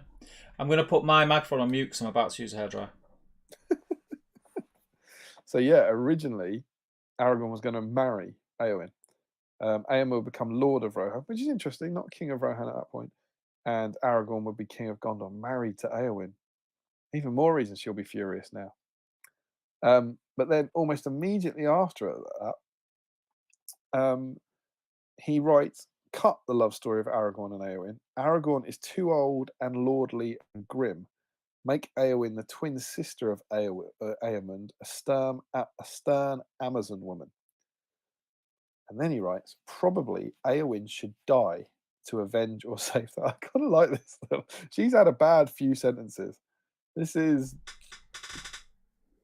about 10 lines on the page. And obviously there's notes there from different time periods. But we've basically got Aragorn weds Eowyn. And then 10 lines later, probably Eowyn should die. So, that's gone wrong for you.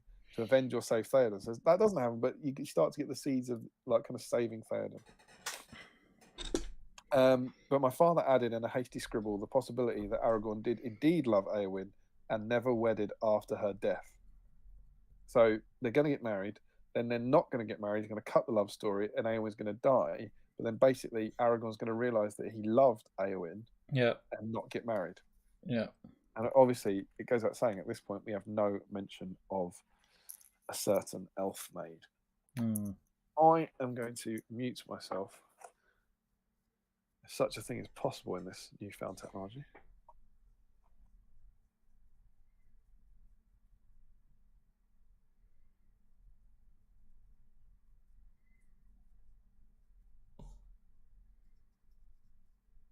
I hope that works. Otherwise, you just heard a fantastic blowing of the nose. I thought you were playing a trumpet.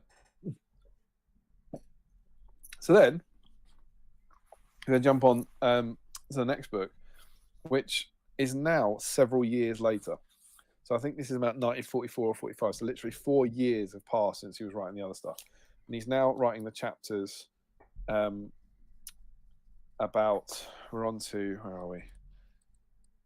We're starting to write Return of the King. So Cirith Ungol's been done, you know, like the idea of the spiders attacking Frodo and all that. But yeah, we're starting to write Return of the King about 4 years later. And we have Eowyn says that women must ride now. So not just her, but women must ride now, as they did in a like time in the days of Brago. Yeah, they did. Son of someone who's blanked out, Eor's son, when the wild men of the east came from the inland sea into Easterment. And then they do ride. So she says they should all ride. And then some of the women, including her, go with her. And as they drew near, I think this is at Dunharrow, Merry saw to his delight that Aragorn rode at their head, and beside him was a woman with long braided hair, yet she was clad as a warrior of the mark and girt with a sword. Very glad was the meeting of the Lady Eowyn with Theoden the king, with Eomer her brother. So again, originally she's riding to war openly, and that's cool. That's cool in Rohan. There's then some more notes about where the story will go, and he says Theoden slain, and Eowyn slays the king of the Nazgul and is mortally wounded. So that idea now is still, you know, she's still going to die. And there's another reference to them both dying during that. But he then writes, probably Eowyn should die to avenge or save Theoden. And these notes also contain the suggestion that the mutual love of Eowyn and Aragorn should be removed. So this is the point, as he finalises this idea that kind of Eowyn will die against the Nazgul. He then removes this idea that Aragorn kind of never gets over her. And that mutual love story is tragically removed. There's then a note that Theoden and Eowyn destroy the Nazgul and Theoden falls. So for the first time, she's surviving. You start to see it coming towards the story that you know and love. And then there's a note here as well, because it's linked to it. It's linked to the Durnhelm storyline. From the words, Merry sat on his pony that was to bear him down the stony valley, and after that he was to ride with the king or some other of his company. At this stage, Merry was to go with the Rohirrim to Minas Tirith openly, with the concurrence of Theoden and without any assistance from Eowyn. This doesn't, of course, mean that Eowyn was not present amongst the riders in disguise, although no covert references make into it in this original account of the departure from Harrowdale. And her death before, and to confirm this, her death before Minas Tirith has long been foreseen, as we've noticed. And then this is the little note of that section. First there went 12 of the king's household men and guard picked spearmen. Tall and stern they looked to Merry, and one among them, less tall and broad than the others, glanced at the hobbit as he passed, and Merry caught the glint of clear grey eyes. He shivered a little, for it seemed to him that the face was of one who goes knowingly to death. So this is the introduction of the Durnhelm storyline. First time she's no longer this kind of proud Rohirrim Amazon woman who's riding openly to war. Merry here is given leave to go to war and is assigned to ride with one of the king's guard, the one who seems so young and light and less burdened his steed. So he's given leave to go on somewhere, so he's not snuck away, but they don't know it's Eowyn at this point. It's like, we'll go with that one, he's little. It's like, oh, if only you knew. Merry insists on going to war and is taken up with Dunhere, who rides with the king. Oh, sorry, that's entirely insane emphasis. Merry insists on going to war here and is taken up by Dunhere, who rides with the king, Eowyn, and Eomer. So again, at this point, Chris Tolkien says it's hard to know what to make of this. A possibility is that my father had briefly decided to abandon the story of the young rider of the guard, abandon the Dernhelm story, but Eowyn will now come openly to Minas Tirith.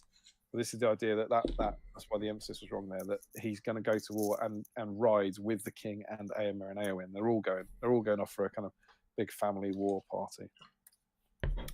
There's then a note suggesting that the Wizard King takes to the air and becomes Nazgul. This is the first reference to the Witch King being on or the Wizard King as it was at the time, being on a winged Nazgul, a winged creature. He rallies the host of Morgul and assails the king. Theoden falls from the horse sorely wounded, and he's saved by Merry and Eowyn, but sortie from the gate does not reach them in time before Eowyn is slain. So she's still dying. So years are passing between all these things. And then Theoden and Eowyn will be laid for a time in the royal tombs. And then it says that when he came to write the story of the Battle of the Pennifields, after all those changes, he basically achieves it in a single manuscript. So then the Battle of the Pelennor is basically, after all he's made all those things, it happens as you know it, essentially. So very similar to what's in Return of the King. And then what have that?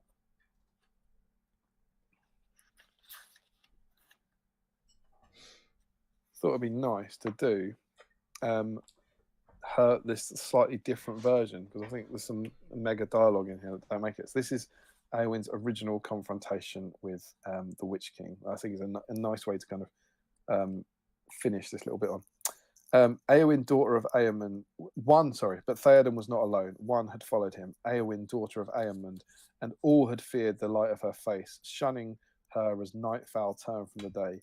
Now she leapt from the horse and stood before the shadow. Her sword was in her hand. She come not between the Nazgul and his prey, said a cold voice, or he will bear thee away to the house of lamentation beyond all darkness, where thy flesh shall be devoured and thy shriveled mind be left naked. So that's pretty similar. She stood still and did not blench. I do not fear thee, shadow, she said, nor him that devoured thee. Go back to him and report that his shadows and Dwimmerlakes are powerless even to frighten women. The great bird flapped its wings and leapt into the air, leaving the king's body, and falling upon her with beak and claw. Like a shaft of searing light, a pale sword, cold as ice, was raised above her head. She raised her shield, and with a swift and sudden stroke, smote off the bird's head. It fell, its vast wings outspread, crumpled and helpless on the earth. About Eowyn the light of day fell bright and clear. With a clamour of dismay, the hosts of Harad turned and fled, and over the ground a headless thing crawled away, snarling and snivelling, tearing at the cloak. Soon the black cloak too lay formless and still, and a long thin wail rent the air and vanished in the distance. Eowyn stepped to the king. Alas, Theoden, son of Thengel, she said, but you have turned the tide. See, they fly. The enemy is broken by fear. Never did an old lord of men die better. You shall sleep well, and no shadow nor foul thing assail your bed. Then there was a sound of great blur, and the men of Minas Tirith and the mark, released from the shadow, swept up. The light reborn was strong on their swords and spears. They drove the enemy into the river. And so there's a few things there. That's the original version of it. She doesn't get wounded. Mm-hmm. She doesn't get wounded. She definitely doesn't die. She's not hurt. She doesn't get the black shadow. She's just fine with it. And the really cool thing is, not only is Merry not involved, Merry doesn't do anything with it. What kills the Witch King is cutting the Fell Beast's head off. Mm. She never stabs the Witch King. Yeah. It's like cuts that. There's a wonderful line earlier on. I think I read it out, where one of Tolkien's original ideas, the first time he jumps into the air. Is it on one of the marked pages? No, it's not. But he says that the Fell Beast, the Witch King, the Wizard King, mounts a thing and becomes a winged Nazgul. And it's like there's a lot of kind of conjecture that it was a mistake, but equally the idea that somehow at that point they became one creature. He became a winged Nazgul is what Tolkien wrote, because he can fly or whatever, and the idea that you can cut the head off the snake, and that's what kills him in this first version. As he chops the head off the monster's neck, that's what destroys him. And she says, there's a wonderful quote here that he then goes back and goes, "Oh, we should say this as well. No living man may hinder me. She replies, as the text was first written, I am no living man. You look upon a woman. Eowyn am I, Eamon's daughter. You stand between me and my kin. Begone, for though I have slain no living thing yet I will slay the dead. There's a change here because the original prophecy wasn't about not by the hand of man shall he fall, or no man can come with. The original prophecy was that he is not doomed to fall before men or wisdom, but in the hour of his victory to be overthrown by one who has slain no living thing. So the original prophecy is he'll only be killed by someone who's never killed anything. So she gets to say to him, although I have slain no living thing yet, I will slay the dead. So there's a slight kind of change in the nature of that prophecy. And her hair has been shorn upon her neck. So she's had all her hair chopped off to make her look more like a man, as opposed to kind of the point in the in Return of the King where it's a short bob. She's gone for a short bob. Yeah, where her bright hair is released from its bonds. So there we go. There's the sort of story of Eowyn. Interesting. And if we catch up on the chat, see what people are saying about it, then I'll read you my final passage. Yeah, where were we up to? We were up to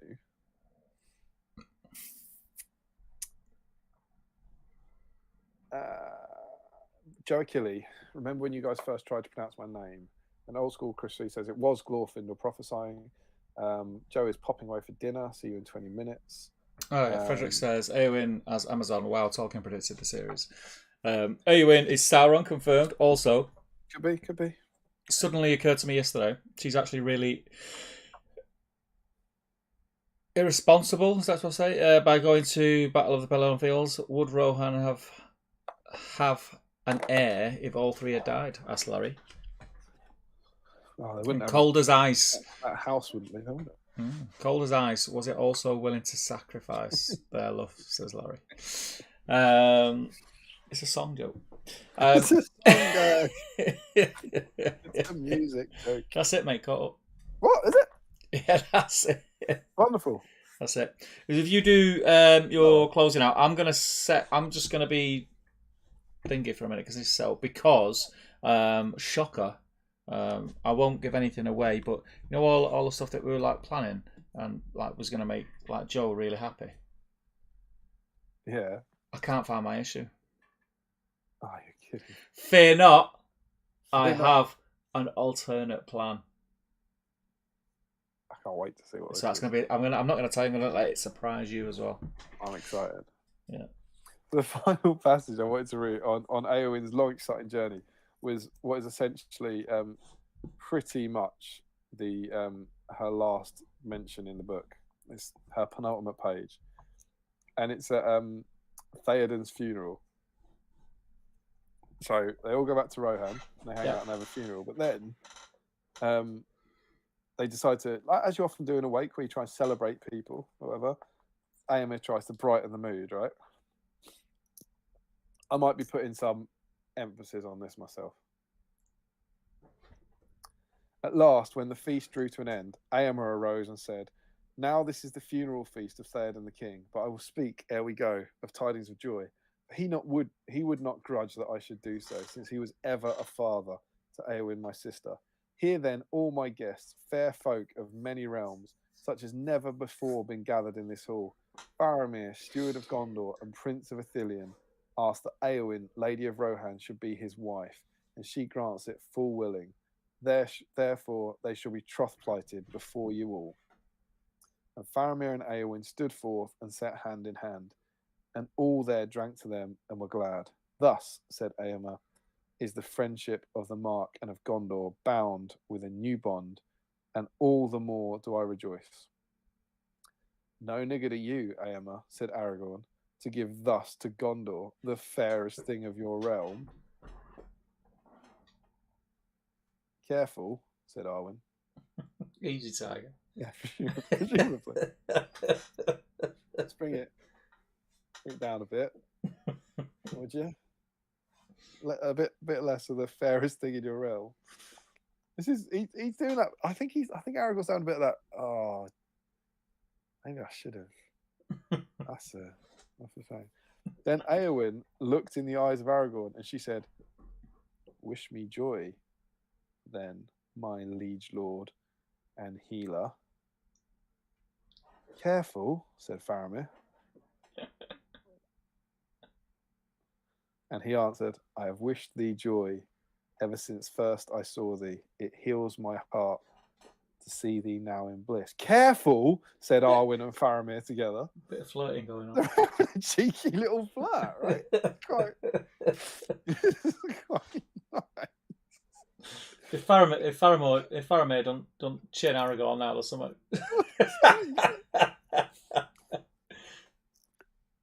And it's all very, let's assume it's all very nice, and they're just playing lovely compliments, and we're in this era of a different world, but we can do it. I think looked into the eyes of Aragorn and said, "Wish me, Lord, wish me joy, my healer." But yeah, and you get that line of "I have wished thee joy ever since first I saw thee," which of course is in the film. And then she gives Merry a massive horn and leaves the store. Bet she does. Way, hey, Eowyn. I think it's nice. It's nice that two nice characters who have a really terrible time end up together. I like it. What do you guys think? We'll go with it. Let us know in the chat. Let us know in the chat what you think. I broke the seal, so I need to go for another week. Nightmare. I need to go for a week. Right, you go first. You go first. All right, okay, I'll go first. Because I'll set this up for. I'll jump in the chat. Where are we? Larry says, before they changed it in the FAQ, I wanted them to give the Witch King a rule to give him a 5-up save or something against wounds caused by man models. That would be cool, but also make the Witch King very, very OP. Did you guys do her rules? He's not covered her rules yet. I don't know if we're going to have time to go over the rules, because the deep dive, we spoke about it today, and because there was so much to look back on, we kind of thought the deep dive was the main thing, I think, to make sense. But we've got to do the magazine, and we've got to do the Facebook, and it's 11:30, so we may not do the profile. I'll speak to David when he comes back. Josman says, Madcam, don't toy with my heart, Steve. Saying nothing, Joe. I am saying nothing. Not a damn thing. Jill says, Eowyn and Aragorn falling in love isn't that much longer than Faramir, is it? Yeah, that's true. That's true. It was just the rebound. I think it was more of because it was a massive rebound. Or not in love as it goes. Yeah, I think there's a bit of lust more than love there, I think. Larry says, I'm convinced there was some version of the rules where she started the game disguised as a rider of Rohan, hence the 1 attack, 1 wound, and you revealed her when you wanted to use her might, etc. That does actually ring a bell, weirdly. Maybe it's just one scenario in one of the books, but it does ring a bell. But I haven't been able to find that in any rule book I possess. It could be in one of these magazines, or have you checked the journey books? It could be in one of those. Did she leave him with some meat rub too? Says Joe. Come on, you're better than that. I haven't got work tomorrow, so you can keep going all night, says Larry. Yeah, well, some of us have got to be up kids cross country in the morning, Larry. And Chat69XYZ is back, so I'm gonna kick that off. Pretty sure it's the same name every time. So how does that happen? Is it different emoji things after? I don't think it is. Because that's what they're commenting, is it? Chat69XYZ, best adult dating site. Let me go back up and check if that's the same one. It's the same one. That's odd. It's very odd.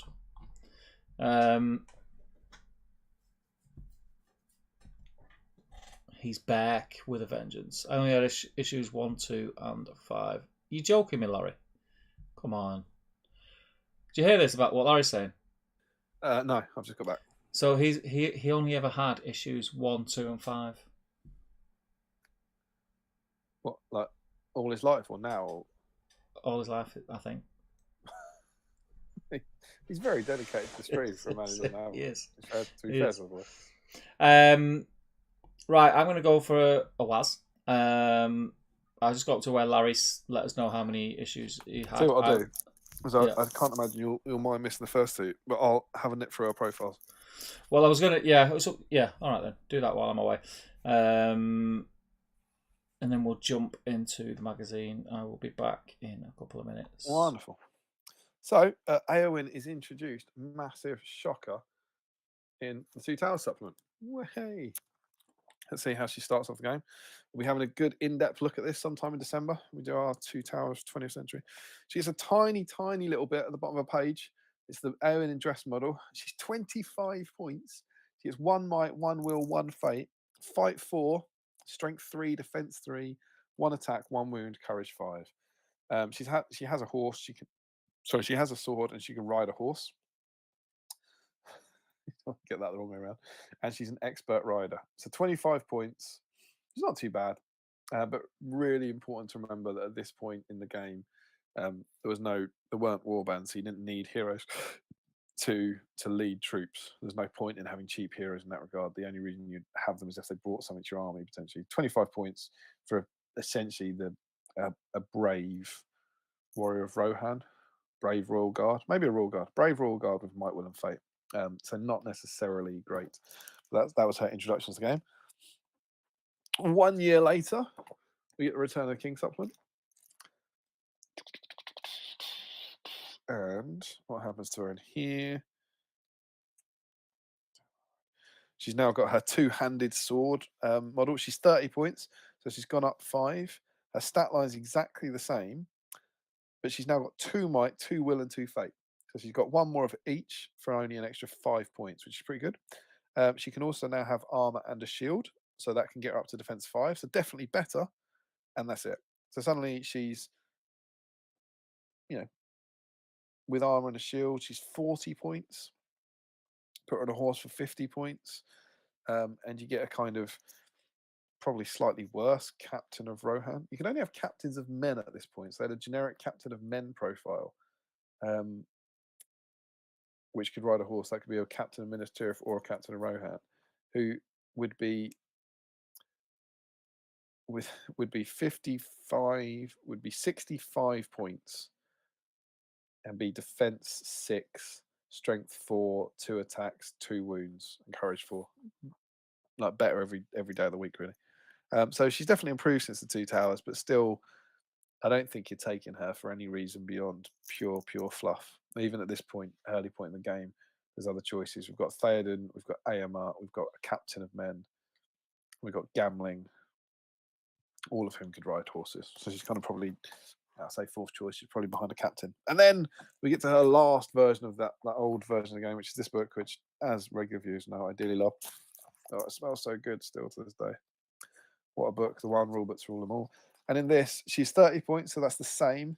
She's now gone up to fight 5, so she's finally reached her fight 5 characteristic. The rest of her profile is the same. She can now have the option for throwing spears. And she's obviously had another metal model release. We've now got the metal model from BSIME. So yeah, that's a good upgrade at that point because she's the same cost, but she gets a free point of fight. But now she's still only... Yeah, we've still got the same heroes. So we've still got Theoden, Aemma, Gamling, and a captain. I think all of which should take me under. Although the fight 5 is interesting now. I think the fight 5 maybe gives you a conversation about whether or not you take her over a captain, like potentially. Yeah, that was her. So that was what we call the kind of almost the early editions, and then the big change came with the Kingdoms of Men rulebook and women, because this was where warbands were introduced. And in now, who else do we get? So we've now got added to that list. We've also got Theodred, who can have a horse. So we've got another fight 5 hero there. Got 2 different Aemmas. Got Knight of Pelennor. Got Grimbold, but he can't have a horse. Got Erkenbrand, who can have a horse. And you've got even Merry, who can have a pony at the time and lead Rohan warriors. And Eorl the Young, who you could even, I believe, you could take alongside them at the time. So there's some new heroes that have been added into the mix. Eowyn's really got to fight for a spot. And she is exactly the same as the last version, 30 points. The horse is now 6 points. I forgot about that. It's a really weird era where horses for certain heroes were 6. So Gamling's horse, Theoden's horse, Aemma's horse, they're all 10 points, but Eowyn's horse was 6 points because she wasn't good enough, I suppose, to have a 10-point horse. It's the same as the Warriors. So the Rohan Royal Guard would pay 6 points for a horse, but that's what Eowyn paid. Now, in this version, while she's the same profile, I would say she's astronomically better than in the previous one, and it was because of warbands. And I used to play Rohan a fair bit in this edition.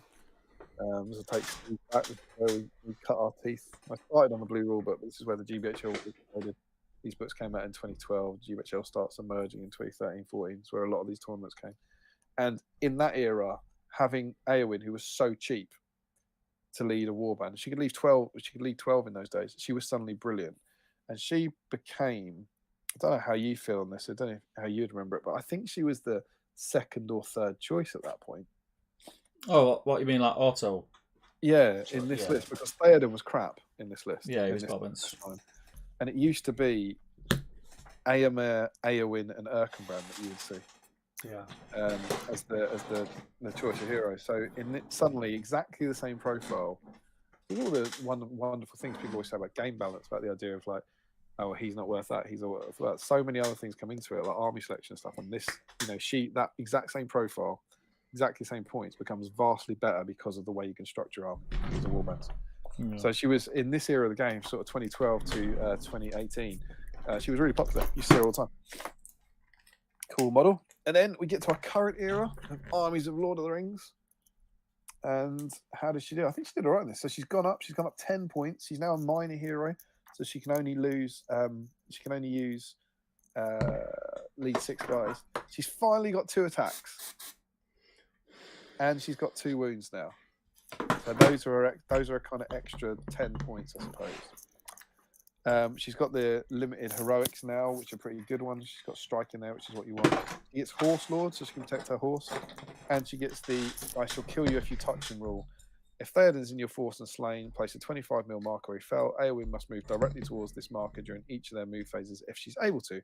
Once she's moved within 3 inches of this marker, she will not willingly move further than 3 inches away from it for any reason for the remainder of the game.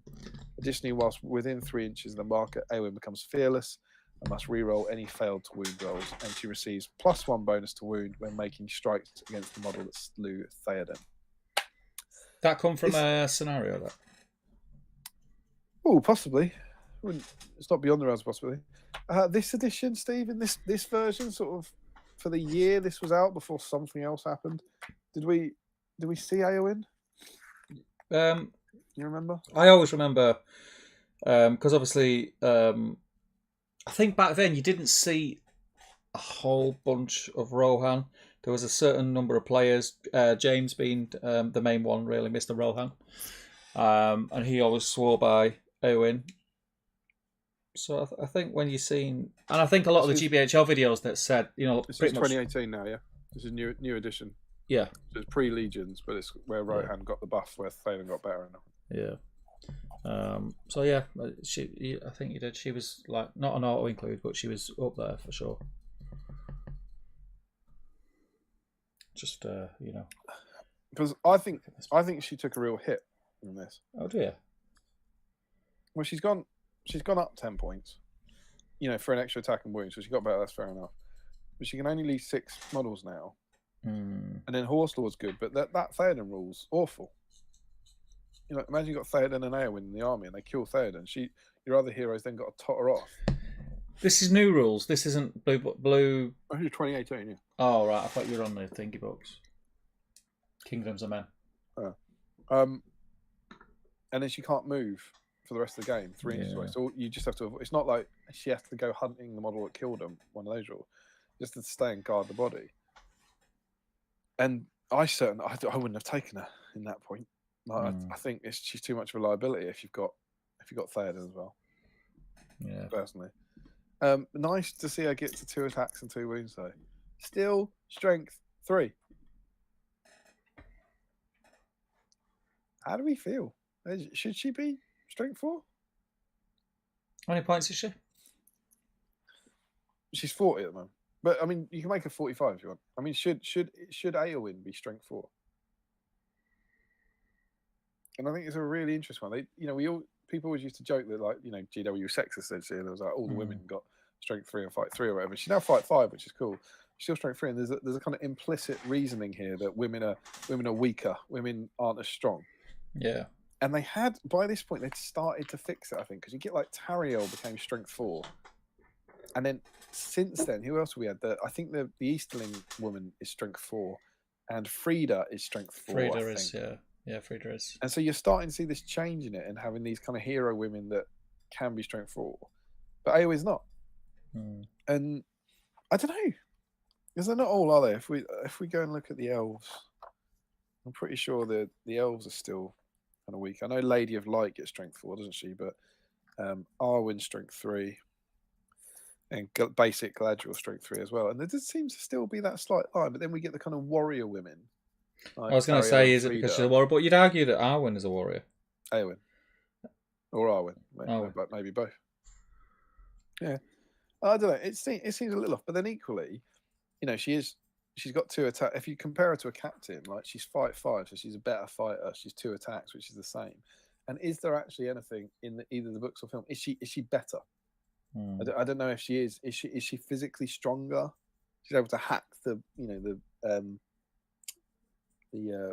head off the fell beast. So maybe I think she could deserve being strength 4. I think maybe she's been a little hard done by them. And that, of course, would be the last profile. But then something happened. This book came out. Something happened no one expected. Everything changed as we finally got the introduction of Dernhelm, which was mega. And then Dernhelm just rips up the rulebook, right? So Dernhelm is 75 points, fight 5, that's the same. Still strength 3. Defense 5 now. 3 attacks. Big attacks. 2 wounds and courage 5. And this is the combination. So I think the 3rd attack is meant to be Merry, essentially. Then you get all the kind of funky rules that allow complications. Follows all the rules of passengers, any wounds suffered. They can use Might, Will, and Fate all together. She gets resistant to magic, and she can still have throwing weapons. And suddenly she's now mega, right? Dernhelm is awesome in the game, right? Dernhelm's cool, and I think he's the kind of Eowyn profile we deserve. She was absolutely. I can't remember what the state of things are with the FAQ at the moment, but was it that she used to be able to call 2 heroics in the same time, and they FAQ'd it? I think so. She can't. Like Merry could call a combat, and she could call a strike, and they could go off on a disastrous combination. Also, if you put this model next to Gamling, they both get a point of might back. Yeah, something. Yeah. So she's pretty mega, but still strength 3, which I don't know. I think feels a little off to me. I think Eowyn you can make an argument for her deserving to be strength 4. Cuts the head off a fell beast. I don't know many people that can do that. There we go. That is the history of Eowyn's profile. I did return with a Victory Port Pies.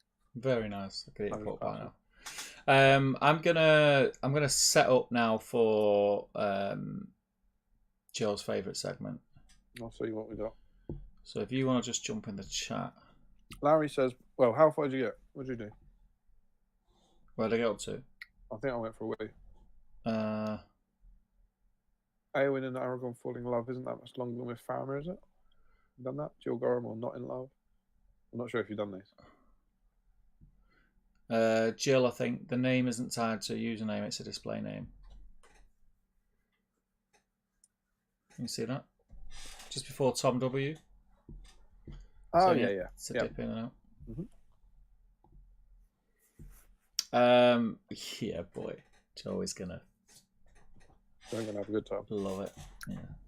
Still 45 of you in. Remember, guys, if you're in any doubt, if you've just joined the chat, get working on an Eowyn. As long as you do something, put a picture of it up in the whip thread. We're trying to break the record. We need 44 people to be working on Eowyn. This is going to be arguably better than what we were going to do. I can't wait to hear it. Tom W says, having to dip in and out of tonight's stream, but can't wait to catch up, especially on the deep dive. Has anyone asked Chat69 what their thoughts are on Eowyn's love life? Nick says, I'd better win these dice after the arm twisting.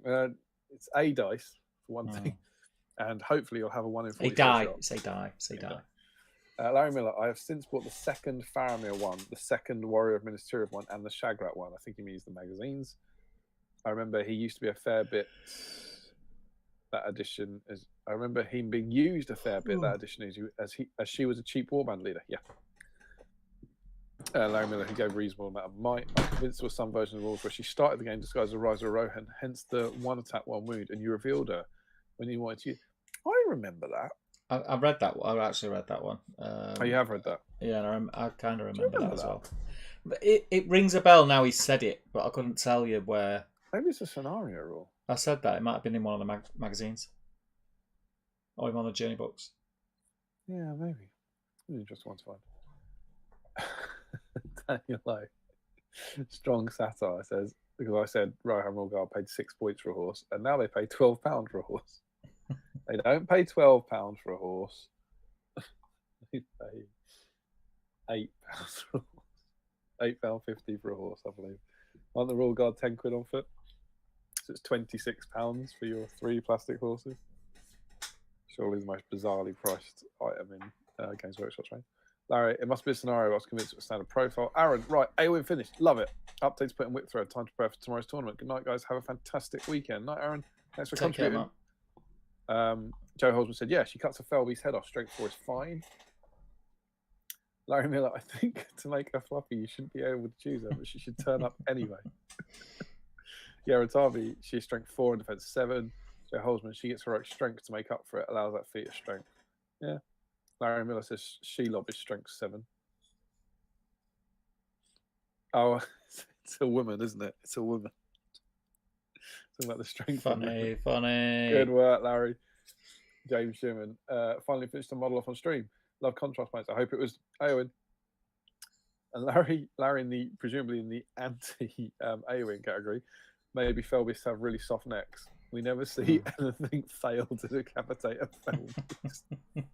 George Charles, I quite like the fight 5 and strength 3. It's just she's skillful but not as brutal as someone like Eowyn can be. Yeah, I agree with that.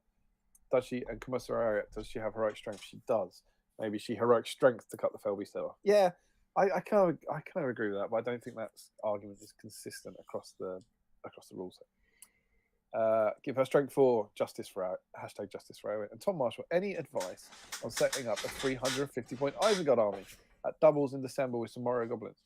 Captains, just captains. Fill the warband.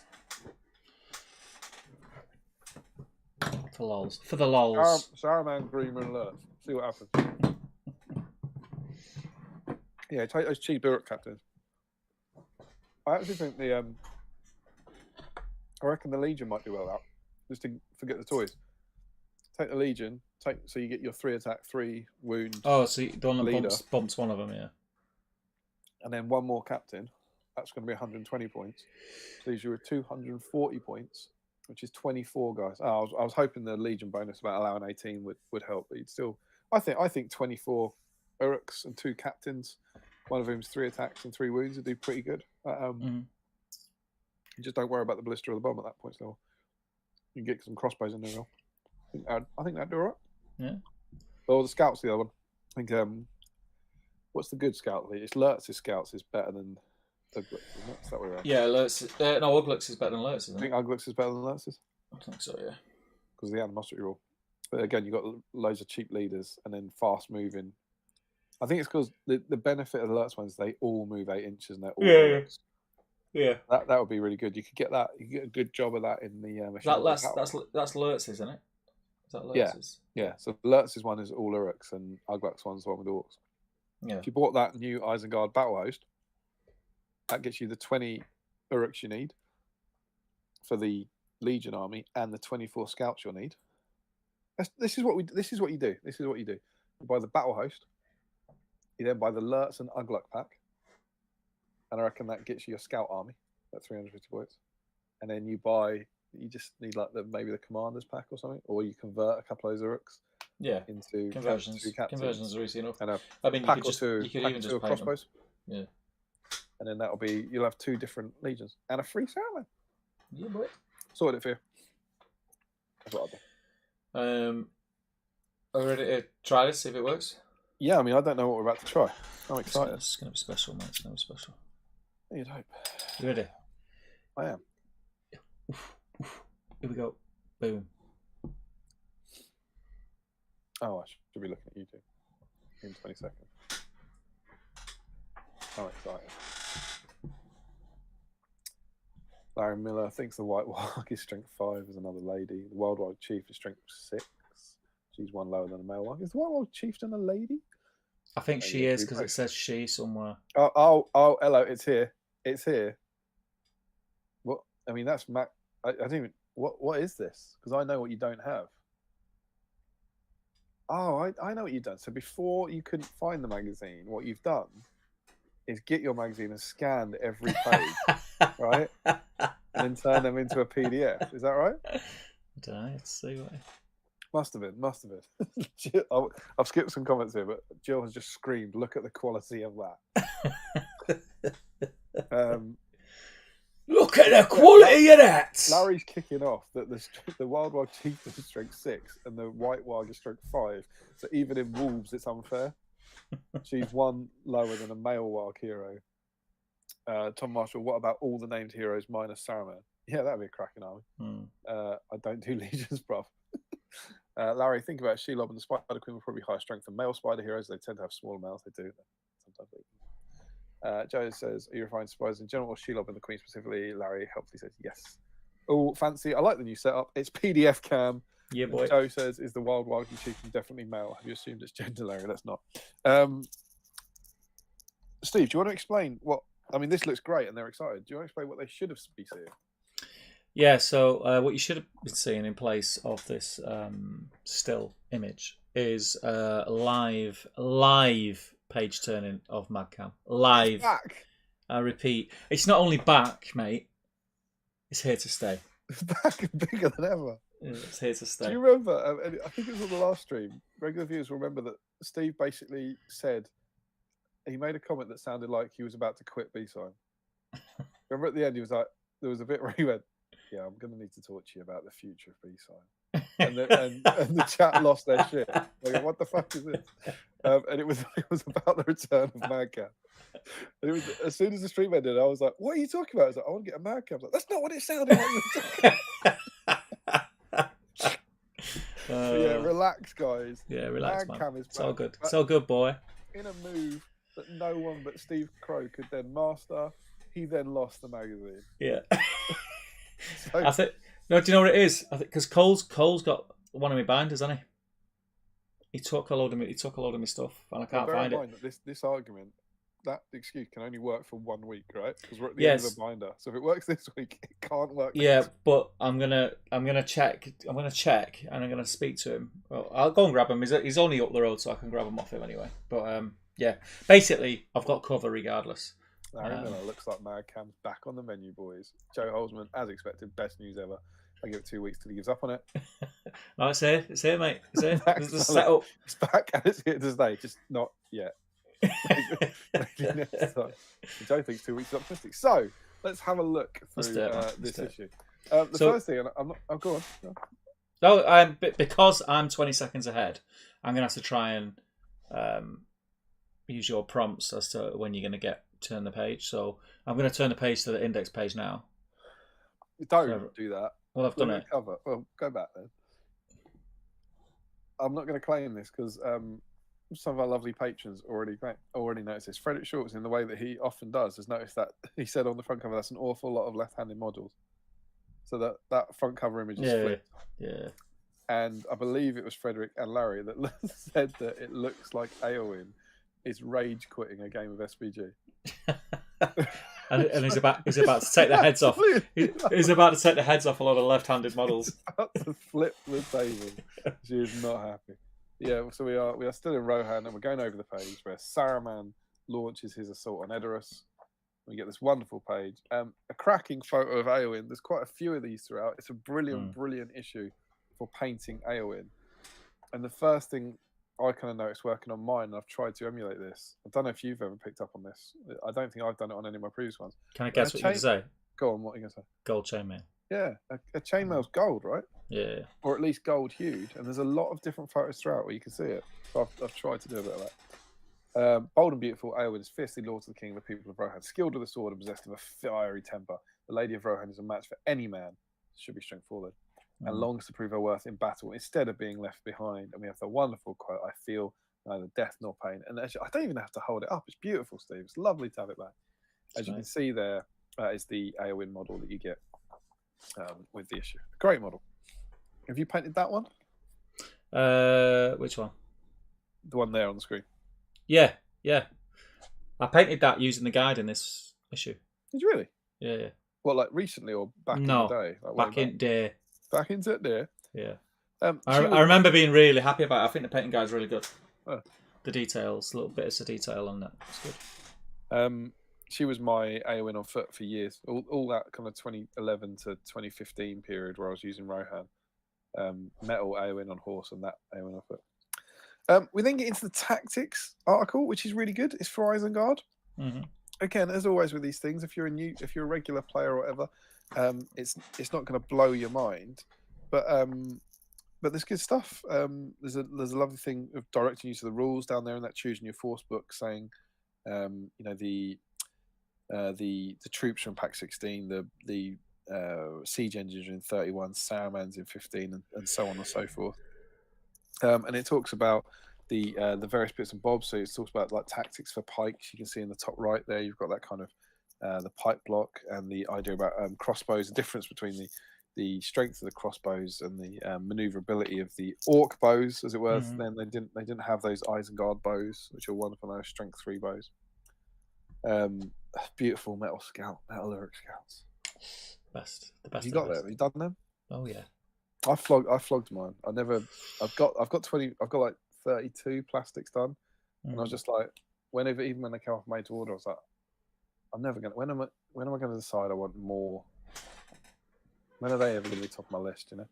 I painted the first scouts that I painted were the metal ones, so I painted a lot of the metal ones. Then I painted some of the plastics to fill the ranks, and then I've got literally another box of the metal ones from the made to order there opened, which I'll paint at some point, but I don't need them. So it's really weird that I think, by and large, any of the plastic scouts wearing helmets look amazing, and any of the plastic scouts not wearing helmets look awful. Yeah, I don't know what that is. I think it's the hair. You think it's just the hair though? Yeah. I think the plastic hair is terrible. Maybe. Could be. It's very. Yeah. I think it's the hair. I suppose that'd be covered up a bit by the helmets. That might help. There's a little bit on siege troops. Yeah. Another exclusive element of the army of Isengard is specialised siege troops. Combined by Saruman, these devices can prove devastating when used in sieges. Bomb teams and siege ballista can, in a siege situation, tip the balance of the game in favour of Saruman's forces. However, when employed outside their siege remit, such specialised troops and equipment are greatly reduced in their effectiveness. So it's important to decide whether the scenario you're playing lends itself to their use. And I love the fact that, whenever this was written in 2004, what we're currently living in is an era where the siege equipment of Isengard is feared more than anything on the table, in a way, in that legion. Shall we progress over the table? Turn the page. Page 4. We get a little block about captains and elite troops, so things talking about how cool Berserkers was. This is in the happier times when Berserkers were strength with defense 6, as they should be. And it's also got this wonderful line here, and anyone who's gone through the magazines with us won't be surprised by this, but and the fact this is about Berserkers, and the fact they will never fail a courage test, make them formidable foes. Never fail a courage taste. Not a courage taste, not one. Not without me. Because in this era, Berserkers were courage 8. Can you imagine it? So they literally couldn't fail the test. And then they talk about some of the other captains like Lurtz and Uglark. There's one thing about Isengard cavalry. And the little tactic for throwing weapons, killing his original target with a throwing spear. The Wild Rider is able to continue his charge into the warrior behind. And you also are able to charge the Gondorian Rangers from behind, meaning they're trapped. Which is irrelevant, because you'll knock them down when you're covering. Good tactics. And then you've got the wonderful bit about Saruman in the top right, where he's still got the filthy Palantir. Particularly deadly is his ability to cast magic anywhere on the battlefield using the Palantir. With this, you can conceal Saruman out of harm's way and devastate your enemies with magic from afar. Naughty, very naughty. So naughty. This was, for anyone who doesn't remember, the point where Saruman's Palantir wasn't a once per game thing, and it basically allowed him to have line of sight to any model on the battlefield. And I think it was actually he could pick where the line of sight came from, didn't he? So if he was doing Sorcerer's Blast, he could just pick any point and do it from that direction. It was amazing. And then some cheeky little bonuses about Wormtongue, specifically mentioning Aragorn, and it's always been a great use against Aragorn because it effectively neuters his it says here, as his abilities effectively negate Strider's 3 point of might every turn. And then even down the bottom, there's a wonderful little bit about orcs. Why not put some orcs? Why not put it on a hill? Why not put some orcs in the army as well? And while inferior in nearly every respect to the Fighting Uruk High, orcs can provide you with numerous cheap and expendable troops. It's really good. As I said, it's not most of the people in this chat, in this stream, would be able to write that article for sure. But it was still a good read. Even today, I still, it's very pleasant, well written, nice pictures, good examples. I liked it. It was good.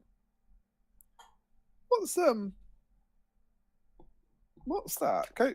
I was just seeing you moved on. Go back to that page. What's on the floor? Well, where? You see in that picture of the Uruk High captain and the elves? Yeah.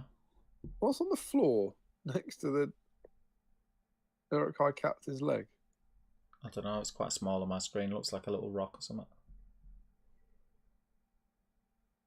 Help us out in the comments. So, is that going to be bigger on the screen? Oh God, I can't even. I don't know if my larger version in a smaller window.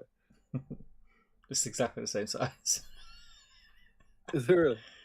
Yeah. Can you see that? It looks like a rock or something. It's not a rock. I mean, if it is a rock, it looks almost like a shield. Yeah. It's really weird. Might be an objective. But can you see there's a dead Uruk next to it, and there's some little burning stuff. So I think they've put something on the ground. Maybe. Not anything about it in there. Oh, Frederick Short's on there.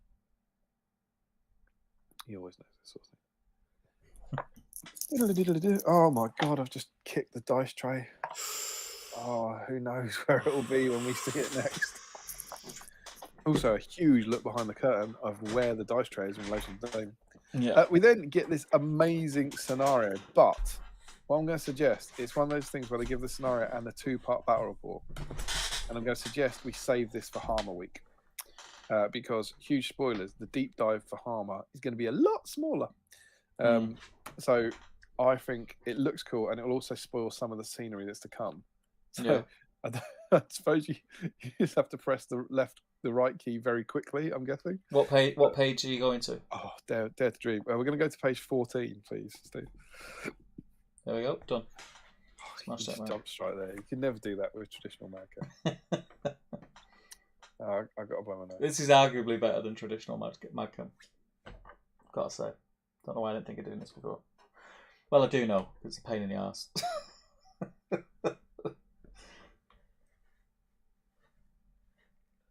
Presumably you'll be sending the camera back then.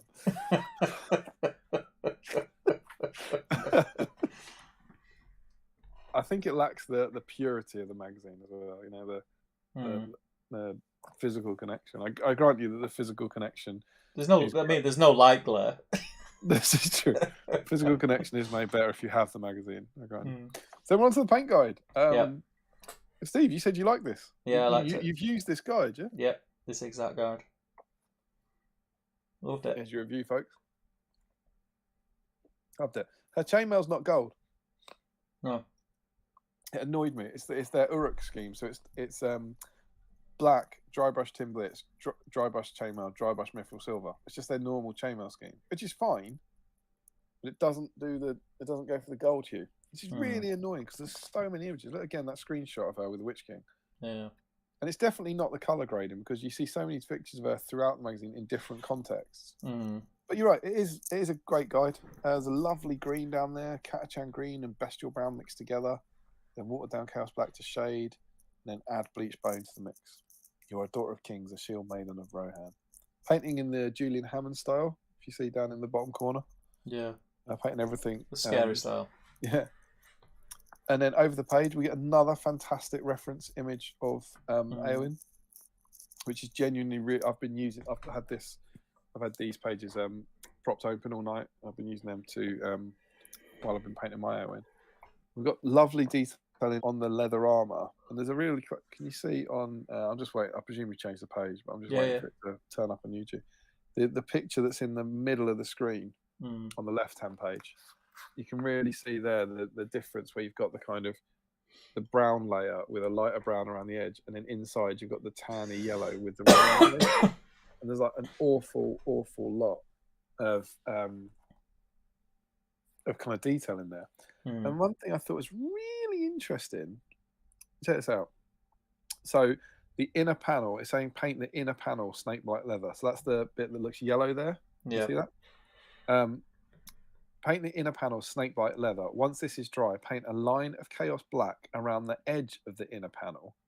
This will be painted red later, but as the detail is not sculpted on, we need to mark its location.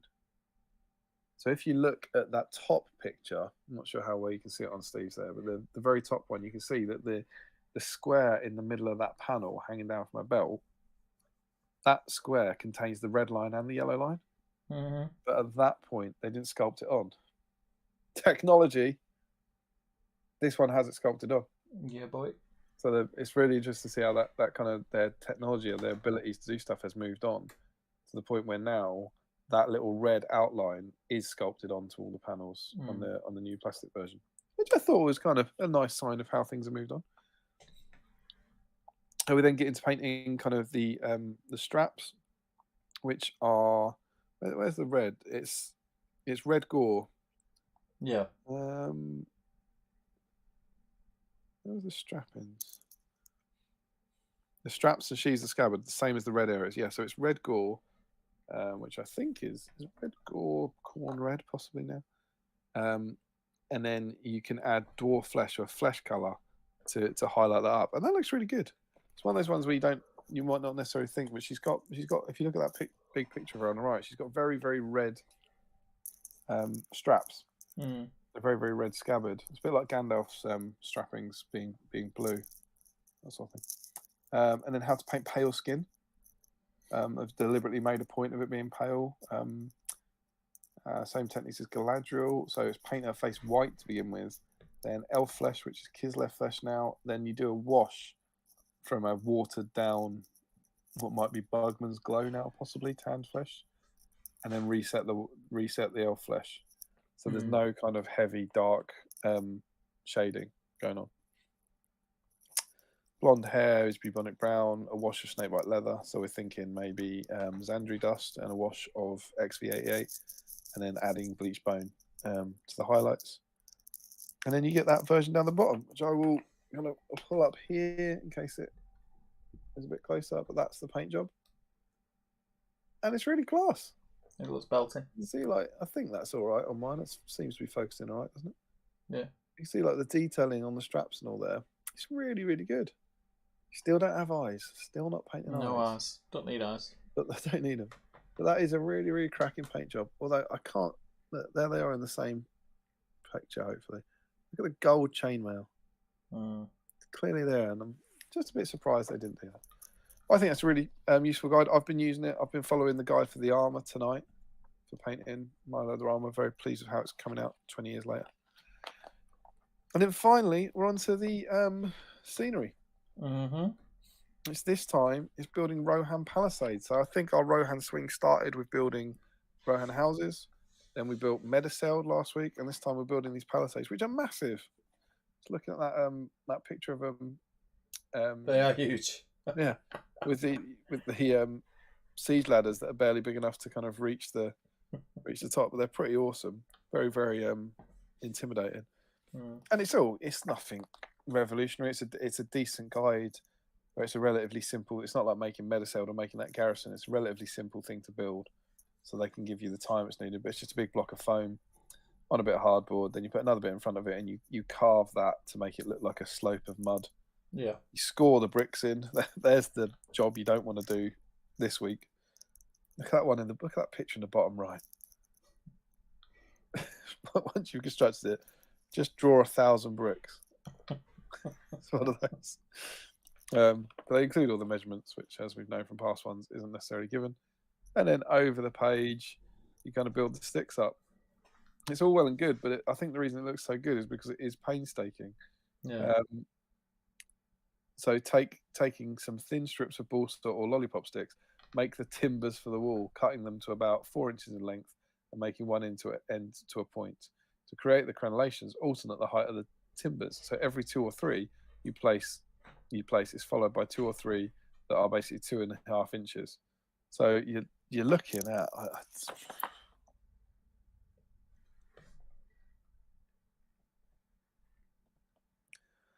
I think you're looking at about 60 sticks. It's a lot per palisade, and they want you to have 3 of those things. Oh god, look at the towers. They're going to be fun to build next week. But yeah, so that's 60 coffer stirrers, and it's one of those jobs that I can imagine sounding great until you're about 5 stirrers in. Mm-hmm.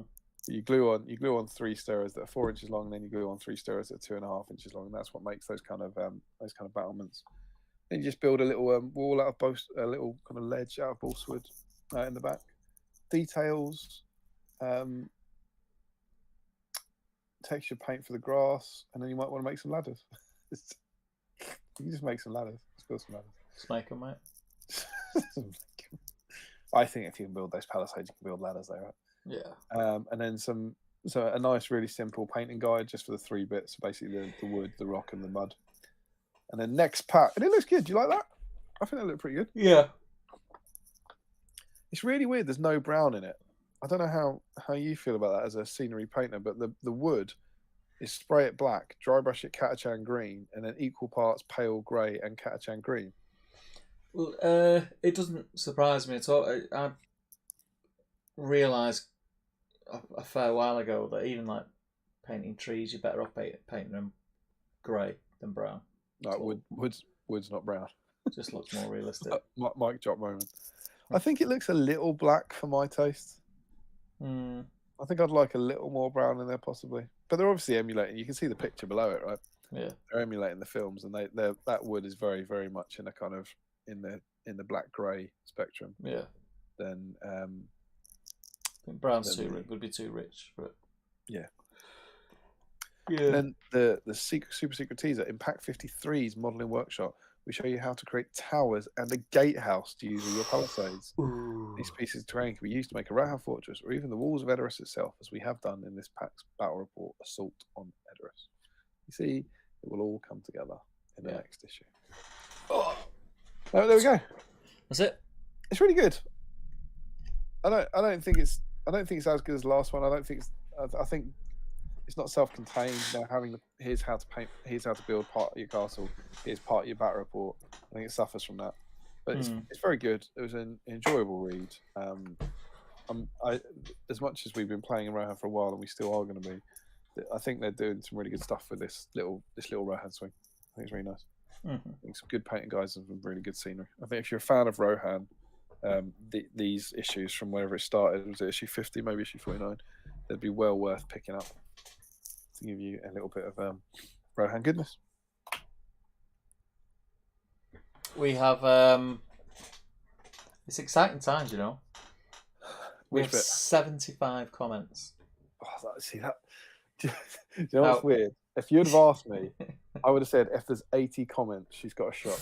Ooh. It doesn't prove anything, but that's enough. You know, I was thinking if there's 60 comments, we ain't going to get there. Oh, you dare to dream. Remember, guys, we are trying to break the record. If you're new here, there's still 41 of you out there. If you've not been painting anything, go and start work on an Eowyn. Just get the sprues out, start clipping. It's fine. Get if the you've pictures inexplicably been working on an Eowyn and not put it in the whip thread, go and do it now. Yep. Really, really important. And if you're even half tempted now and you've just got that Eowyn sitting in a box, just go and get a clean her up, clean some mold lines off it, or just chuck some kind of Carax white over the top of her and just get started. Just try and get stuck into her for the love of the hobby and see if we can break this record. We need 44. I'm going to jump in the chat now, catch up on that, and then we'll dive in. So, people, get the pictures in the whip thread now. You are now running out of time. It is an absolute travesty if you are working on Eowyn and you don't post in the whip thread. I know there must be people out there who do it. That's instant excommunication from There me. must be. Charlesman says, "What can I say, Larry? I'm a glass half full kind of guy." That was when Larry said that's optimistic. I just noticed that on the cover, says Larry. I don't know what that's. Oh, that must be to her being angry about playing SBG. Yeah. Joe Kelly says, "I can't believe we get Madcam in super high def with page turning capabilities, but at the same time the stream starts every week with either one or both of you guys muted." Too funny. No. I will.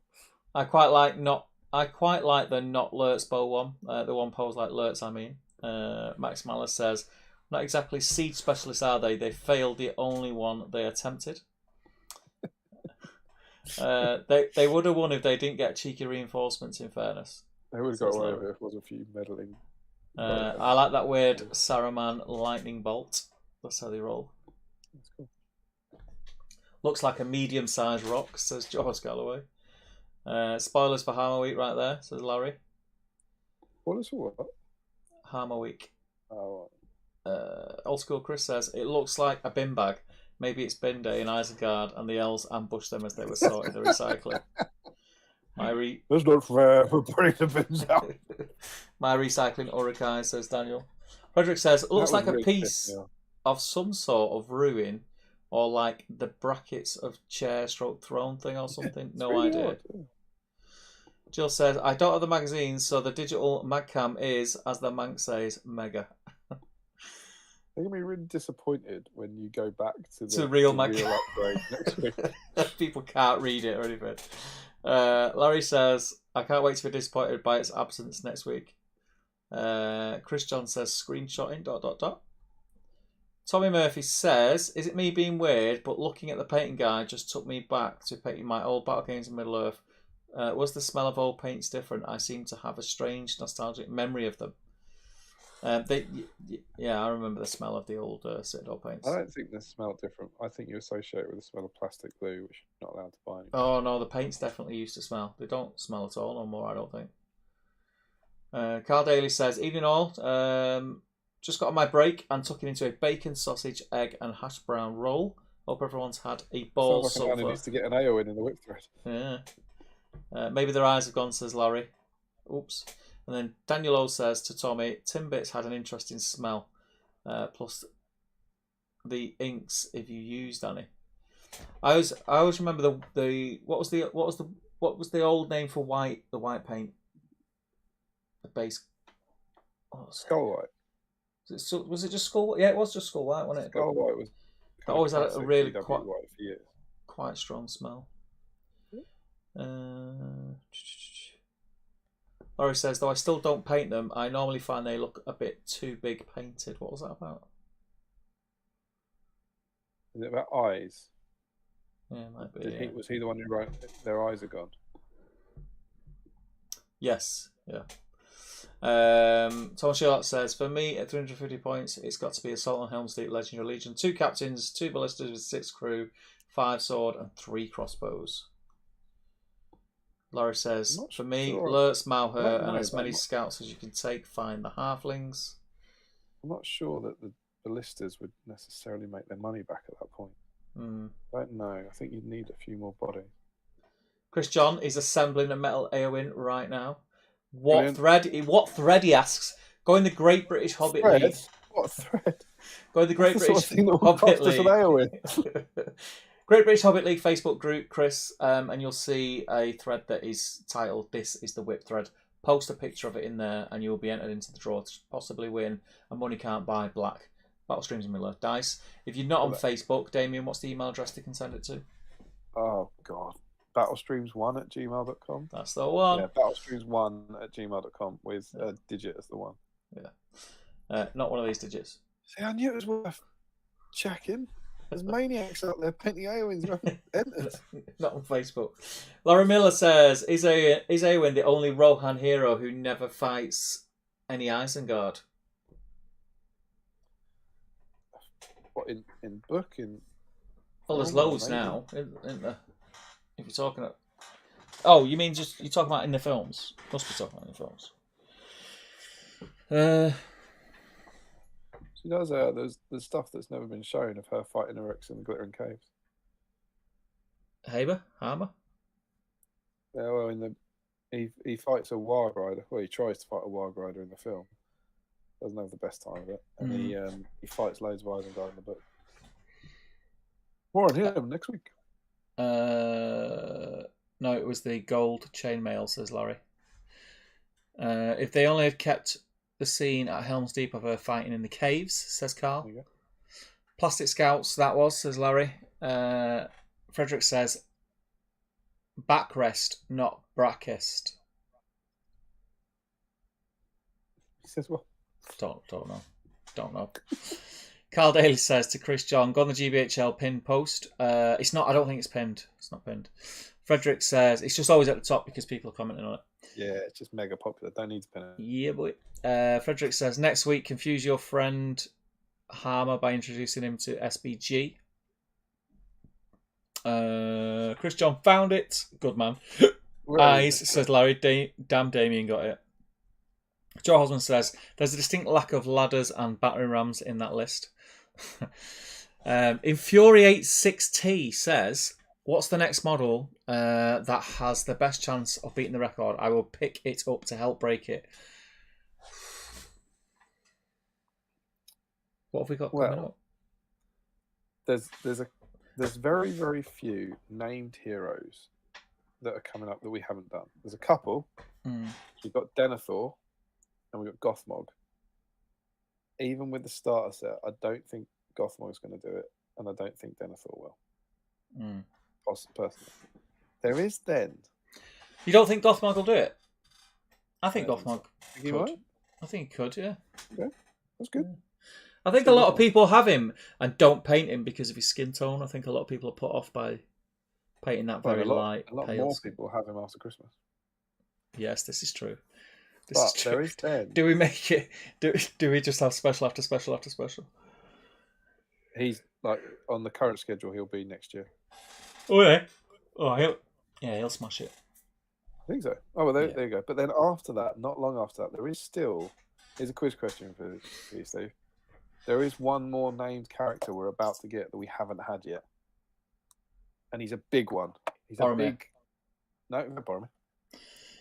He's a big Lord of the Rings character. You'll kick yourself if you don't get it.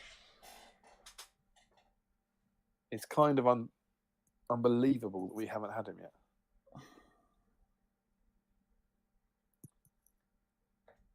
He's a little bit of an outside guess. Is it? Would it help you if I told you it's actually 2 characters? 2 characters? No, that just really confused me. That made it worse. It's one model, Steve. One model. But it's 2 characters. What?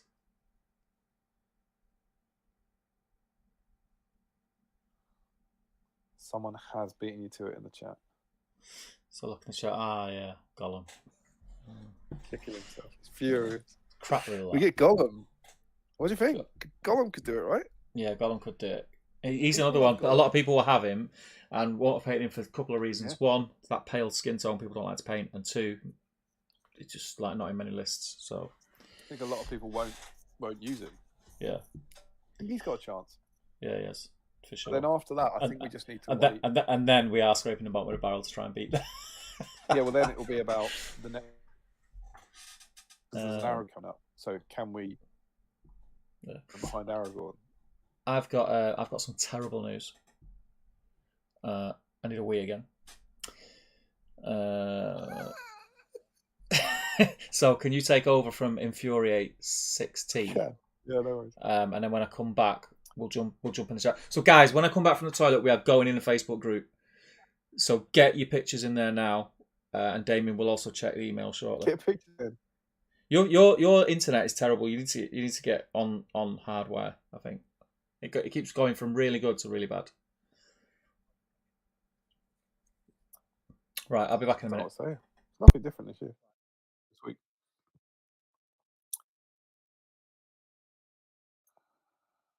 Infuriate, next model. Larry Miller. I'm not sure if there is one. She fights off Greema. Oh, he's an Isengard model. His advances anyway. Yeah, classic from Joe. It's a loophole. Larry has noticed something. Tom, how's this sound? Malher with 12 Marauders, with Bow, Sharku with Wild Riders, 4 Crossbows, Wildman. It's all right. I'd put Lurtz in there over Malher every day of the week. It's all right. I think the other suggestions that have been chucked out there are probably a bit better at that points level. If I was playing that, you just target the Wildmen and the Wild Riders and just kind of kill the kind of chaff stuff, and you'd break quite easily, I think.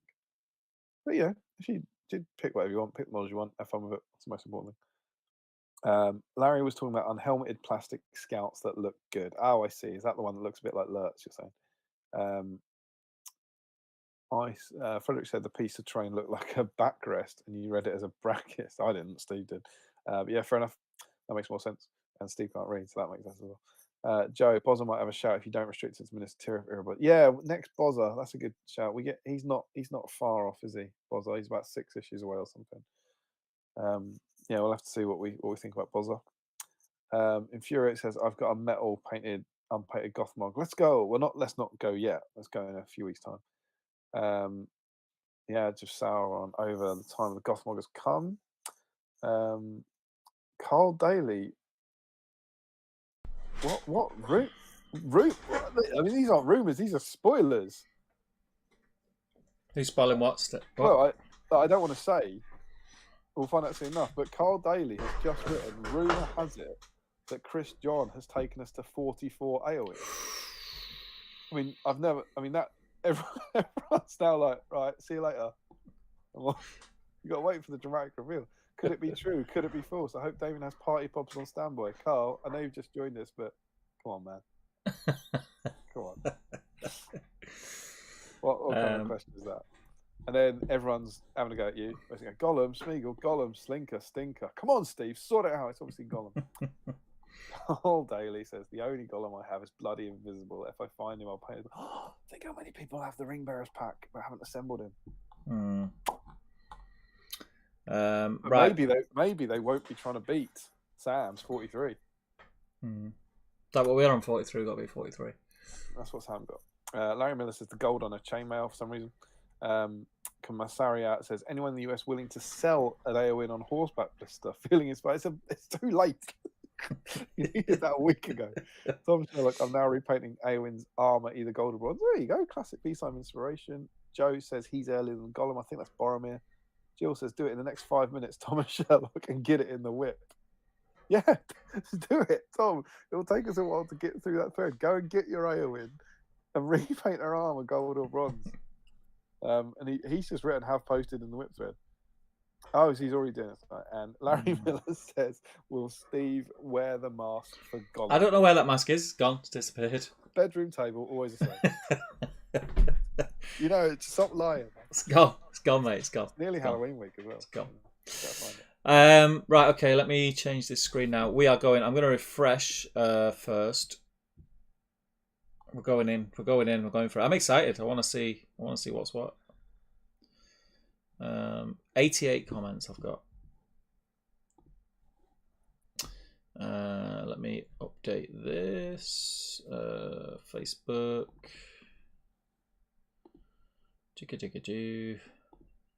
There we go. Right.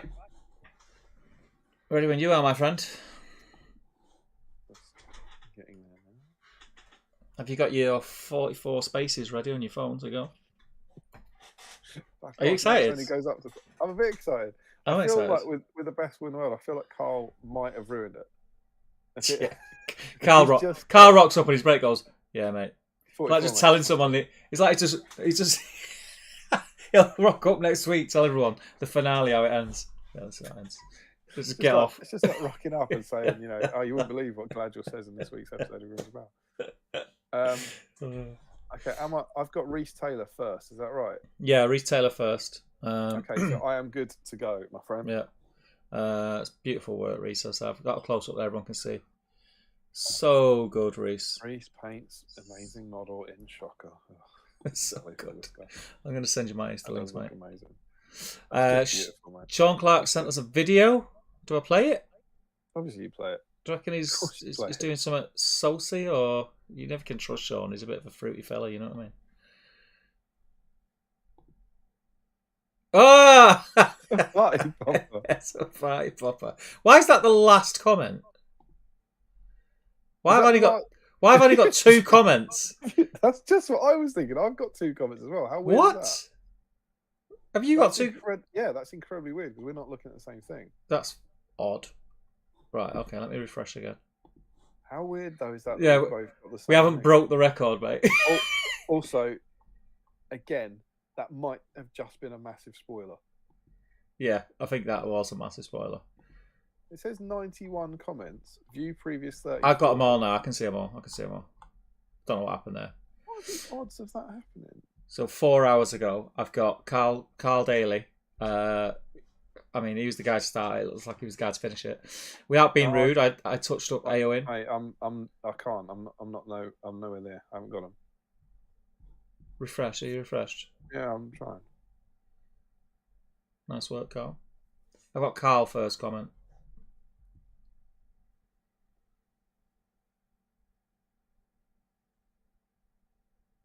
Yeah, no.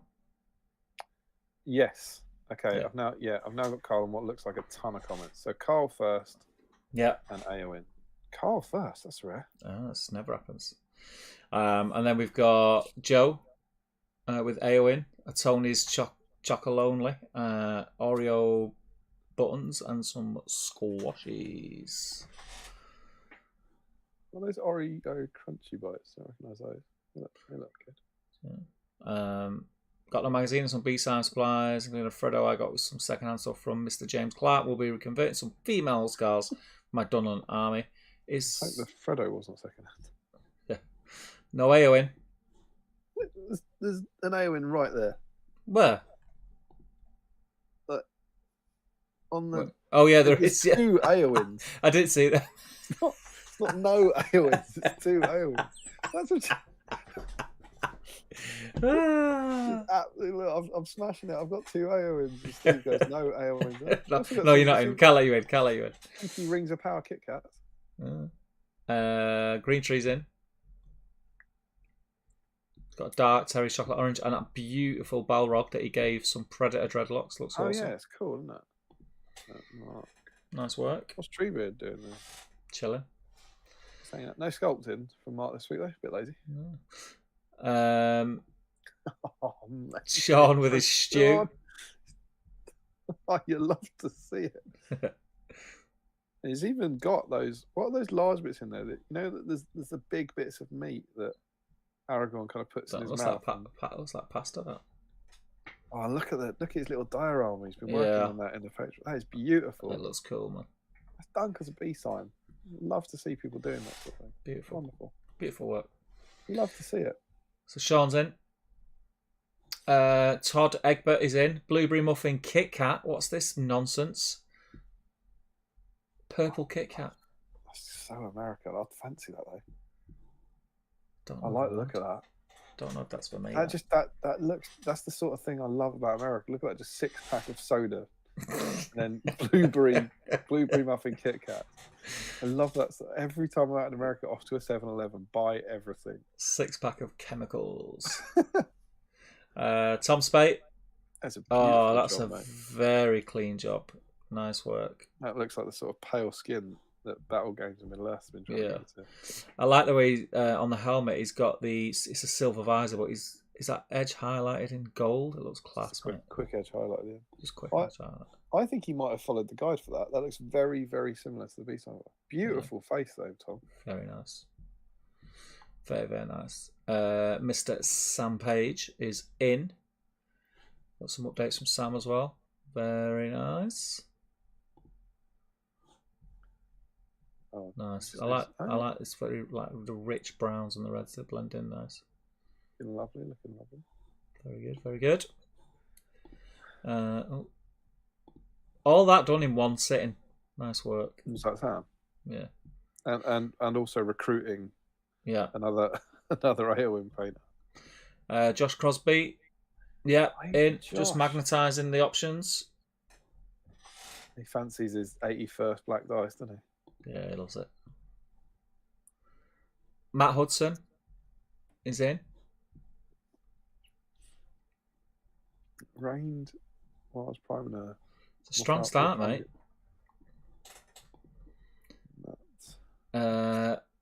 Hans. If we had a single comment, not painting an Eowyn yet. Don't jinx it. Hans is painting a load of elves, but he's also snuck in a cheeky, stabby Eowyn. Oh, that's my Eowyn. Look at that. What is that? Is that a sausage sandwich? What are we working on there? Wait, where's the sausage sandwich? I'm not seeing the sausage sandwich. Is his hands? Yeah. Yeah. A massive sandwich at the start of. Oh, I was looking at the fingers. What is that? Is that sausages? You can now see the massive sandwich. Yeah. I mean, it's freaking me out. It is freaking me out that there is 3 on one half and 2 on the other. Why would you not make 6 sausages? Why are you doing this to me, man? I'm not going to be able to sleep tonight. Now to paint the other finished batches, gloves, boots, and arrow pouches right side, so you get no worries.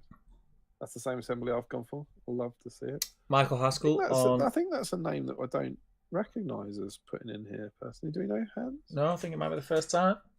Michael Haskell, we've got an update pick. Very nice, Michael. Very nice. He has painted the eyes. An update Nice pick. work. Michael's not in. It is. No, he's not. Oh, I see. He's put a comment on it. Yeah. Michael, yeah, lovely. It's a great model, the dress one. Yeah, it is. Max Bolterdrill also on the dress one with his Brewdog Lord of the Rings. Still not picked any of that up. Oh, very nice, mate. Paint job. Very nice. You on the comment, yeah? Yeah, very looks nice. Beautiful, Max. Beautiful. I played Max at the BSIME meetup. I was just marvelling at his models. Yeah. His Kaz of Doom armor was just amazing. Got a cheeky BSIME mug in the back there? Yeah, boy. Love to see it. Nathan died. Did he? No. My very first hero in 15 years already. What a time. What a time to do it. Eowyn. That's the pose you forgot. Yeah, that's the one I forgot, yeah. Dan Nelson. Able to join me in the stream live tonight, but got this one primed and we'll try to get down a couple of base colours this evening. Solid work. Dylan Patel. Another dressy one. I think that might be my favourite Eowyn. It's a very, very good Eowyn. Yeah, it's class. It's not the pose is very unique as well, I think. Yes. Yeah. Henry Wanatowicz, is it? Hang on, I'm just trying to find it. Oh, there we go. He's like row hand up to the hilt. Look at that different bow that Rohan Rider's got. Or the 2 Rohan Riders have got. He's changed the bows, hasn't he? So look. Oh yeah. Very Curly cool. bows. Curly bows. Let's see that Eowyn again. Mr. Tom Marshall. It's dead. Oh, you love No. That's a... You know what the weird thing? You know what the weird thing is? You look at the Mentos. You know what the weird thing is? In my head, as soon as he says it, I'm still seeing a remote control boat. Yeah, obviously. You look at the first picture with the Mentos. Yeah. What do you think it says above Mentos?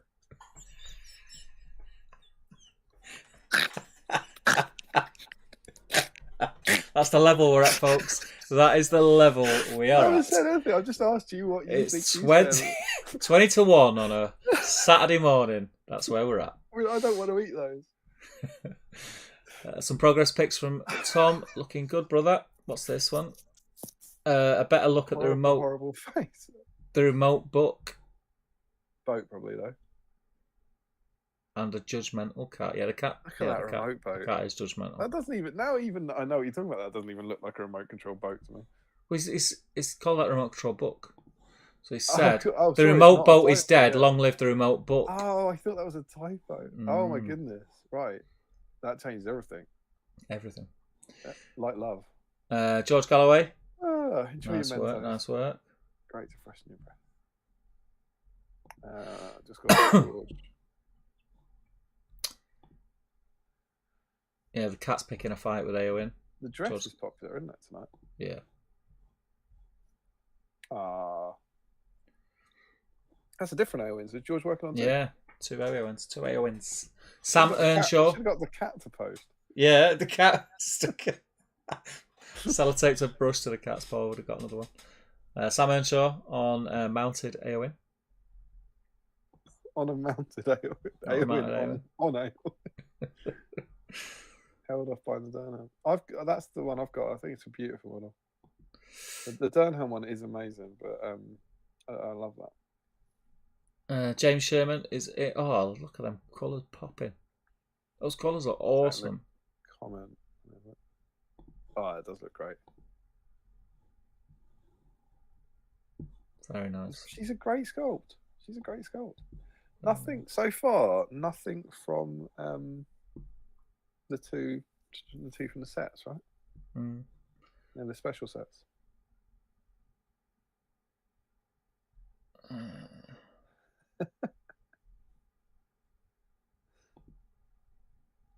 Nice work from Jason. He said, I don't know if this is gaming the system a bit, but I've never actually been able to enter a model into a draw before. So I've quickly dug out an Eowyn that I've painted before and never used and added Stormhold Silver Edge highlight to her sword. I think we'll allow it. Yeah, if you're working on it, you're working on it. Looks Not just great. because we're desperately trying to break the record, but I think you've got. I did that with my gambling, right? I went back and I added highlights. That is a beautiful colour as well. Yeah, it looks cool. Like burgundy or aubergine, perhaps. Very nice. That's a really, really nice take on it. So yeah, you're in, Jason. Yeah. Now she's gone back into the box. Never to come out. Probably never come out. Hashtag free Aaron's painting. That looks cool, man. Yeah, very good. Great, but she's good enough to call done for now. Looks Especially good, man. she'll probably never see the tabletop. In many ways, that is the mantra of BSIME. Like, why let her rot in a box, never being painted, when you could spend an evening painting her to a standard that you're happy with? Tom Wayne is in another dress. Eowyn, good. I know we've had some party poppers and stuff, but I'm getting quite excited about this. Jill Monroe. Nice, that's nice blonde hair. That looks cool. 3 Oh, there's our first mounted Eowyn mated Durnhelm to be painted. No, Josh was assembling him. She's gone white as well, Jill. What a lunatic. For what, the undercoat? The dress. Is that not just the undercoat? No, because she's painted the shoes. There's shading on it. She might be going Julian Hammond style. No, she's gone white. Mm. So caution to the wind. Looks awesome though. Mark, is that an update? Have we got Mark already? I feel, yeah, I've already typed Mark Greentree on it. Looks very cool, mate. Nice work. Locking the base as well.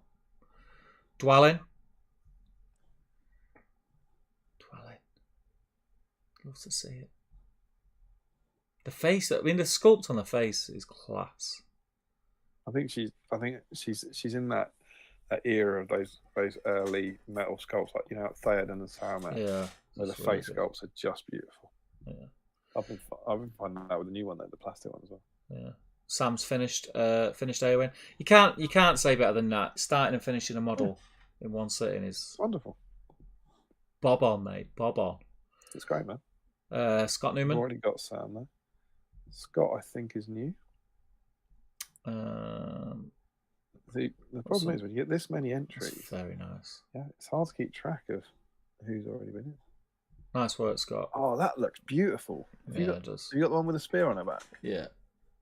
That is beautiful. Very cool. And a box of Rohan Palisade. Oh, has he made those? It's very cool. You can't have made those tonight, surely. That'd be a very productive night. She looks beautiful, Scott. Yeah, it's classic. That is a cracking job. Oh, I love it. I don't like the way, you know, in his first picture where he's got the Pepsi Max and the randoms. I'm not happy with the way he's cropped the laptop. feels a little iffy to me. One-sided? Chris Cooper, Ruth and I done for now. Try and guess whose is whose. Now that is 2 entries. That is two entries. Different people painting different entries. Chris and Ruth. Well, I have to paintings, cheat because I'm pretty sure I remember Ruth saying she was painted the one on horse early on. Is that a conversion? Yes, because that's a Gondorian sword, if I'm not mistaken. Yeah, because I was going to say or Numenorian. I know that I've got her with throwing spears on the horse, but does she always have throwing spears on the horse, or was there a sword on? Can't remember. I think that is a conversion. Looks cool. They look good. And I think I love what you've done there is that you're working on them side by side, and they look like the mounted version for a dismount. Yeah. Top work, guys. Solid work. Ryan Cuthbert was planning on repainting, but got as far as a couple of highlights on the undercloth. All counts, my friend. Looking good. You've improved in Eowyn. You've done it. You've painted in the spirit of BSIME. And then we've got Nick. There's Nick. There she is with the pink. So I can just see pink paint pots. They're out. Convince Nick to paint an Eowyn will allow her access to my pink. Look at those pinks. What terrible crimes is she committing? Oh, on the new plastic one as well. Chuck her a cheap metal one, Sam. That's Sam, you crazy person. Nicola Dorham for now, of course. Laurie says, alas, I didn't get time this week to find my Eowyn. Staying vaguely on theme, though, by painting this rider of Rohan. I was just reading about Sam and Nick's matching Marvel pyjamas. Oh, I didn't see that. Larry, you say? Yeah, Larry's in. Sternhelm. Oh, I get it. With his creepy ass Disney Pez dispensers in the background. Oh, here we go. He's over it. Look, he's got the Pez, he's got Sweat, he's got Galaxy. I'm way ahead here. I'm going way ahead here. Let's get back up. I'm on Nick's pink Eowyn. Looks good, man. Ever model. It looks good, man. I mean, if that's a first model, that's super neat. Yeah, that's super neat. That is amazing. You can see the sculpted on detail there in the panel that I was talking about. You wouldn't get that in your Metal Wolf 2003. Awesome work, Nick. Yeah, well done.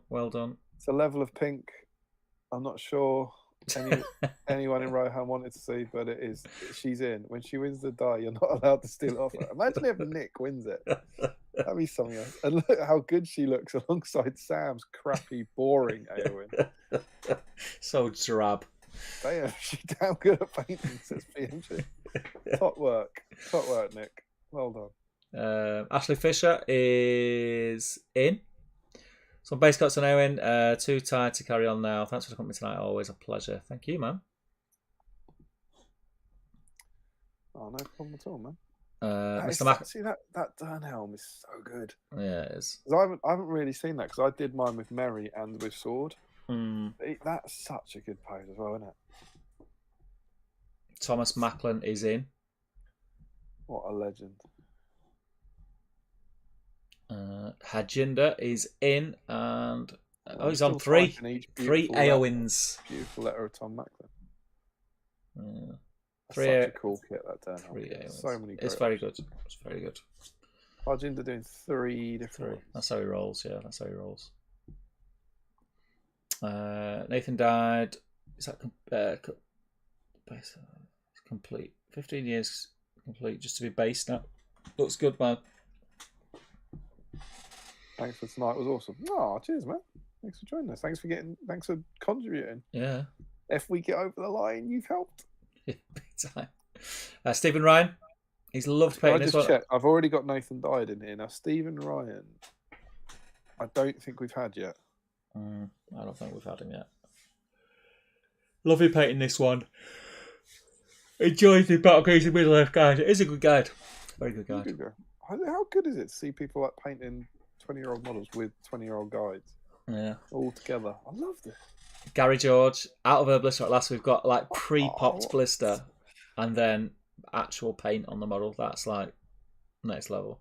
Even if you haven't owned that for 20 years, that model, it's not like when you buy Warriors of Rohan now, you get a plastic sprue. They could have been made 20 years ago, or they could have been made last week. Yeah. That, in that blister, that was on the front of a magazine 20 years ago. Yeah. And has waited for its time. You It's saved mental, it, isn't it? Gary. Thomas Sherlock, he's in. He's got his book fast out. He means business.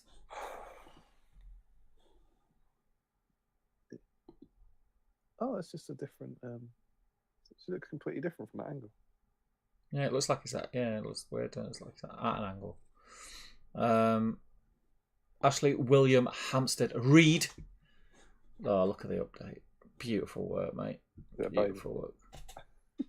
Beautiful work. Doing a proper BSIME, a few hours work painting a lovely model from the battle. You love to see it. You do. I think I did okay in a few hours. Oh, so good, mate. Love the weathering on the bottom. Yeah, It's great really evening, good. Jeff. Oh, thank you. Hope all's going well with Lillian. Really good.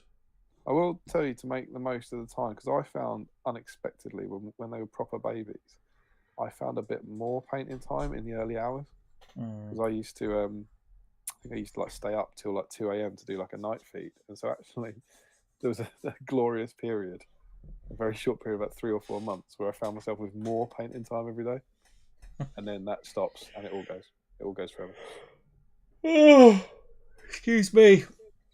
Daniel Ollerman. Is that another new name? Yeah. Late start plus one guys. I made. It's all grand. It is. It's very I was good. going to say this now while anyone's still out there. I don't know what have we got. Still got 40 people watching, but if you are new here, if you've been drawn by this bevy of Eowyn's, then please make sure you're subscribing to the channel. Yeah. Click on that big subscribe button so we can get our subscriber numbers up. That'd be awesome. You can see all the future streams. Julian Hammond with Broken Shield Eowyn. The first one. It's the first one of those. I never liked how it had the splinters coming off, like mid smash off the shield. I think on mine I cut them off. I think on mine I cut them off without knowing I cut them off. Yeah, I cut them off. I just didn't on like the sprue? Yeah. Hang on a minute.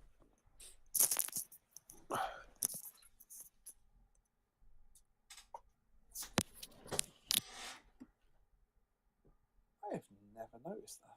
Did you cut yours off? Well, I don't know. I painted it, and I'm pretty sure it doesn't have splinters. Got a really cool close up of it, isn't it? Yeah, so that's. Where are we? That was my version of it. So you cut yours off? Yeah, but I didn't know I did. I've never consciously cut them off. I think I must have just thought it was Flash. Yeah, I've seen them. I think I cut mine off just because I never liked them. It's probably a separate part, isn't it? It's probably a separate metal shield. And so I just saw those 2 little bits of metal coming off and was like, get rid of that. Yeah, it looks better without them, I think. I suppose it is meant to be. It's meant to be a whole diorama where they're all together, right? Cameron Eowyn of Dunland, totally painted today, not 6 months ago, I swear. Eowyn of Dunland. What do we think? It's a travesty. But, I mean, we've got to take people for the word. I think his word is he hasn't painted that today. You know what I think? Totally painted today, not 6 months. I swear. He's saying. Yeah, it's kind of telling us that he hasn't paid it today, isn't it? Yeah. I swear to God, Cameron. If we're one off, Cameron, you better. One off. You're getting a paintbrush out. Yeah, you're going to do something on that. Larry got some paint on him. Larry got some paint on it. Oh, hang on. I thought you were saying something funny, but actually, that's probably exactly what happened. Oh no, it is. No, I assume when you said Larry got some paint on him that Larry was just covered in a paint with bare feet and spoons. You know. Chris John. Yep, he's left his splinters on, mate. Just saying. He didn't mistake them. Let me look at it. Yeah, I've cut them off without even thinking about that. An update from Reese again. Beautiful Reese. Oh, he's got out an old metal Felbies as well. Did you see that? Beautiful. Oh, look at that. Who else?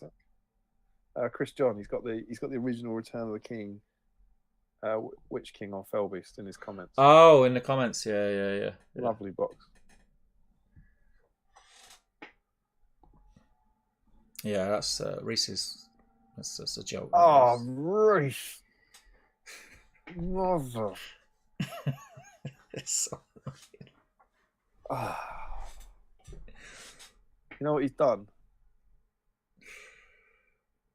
Is Reese the penultimate comment?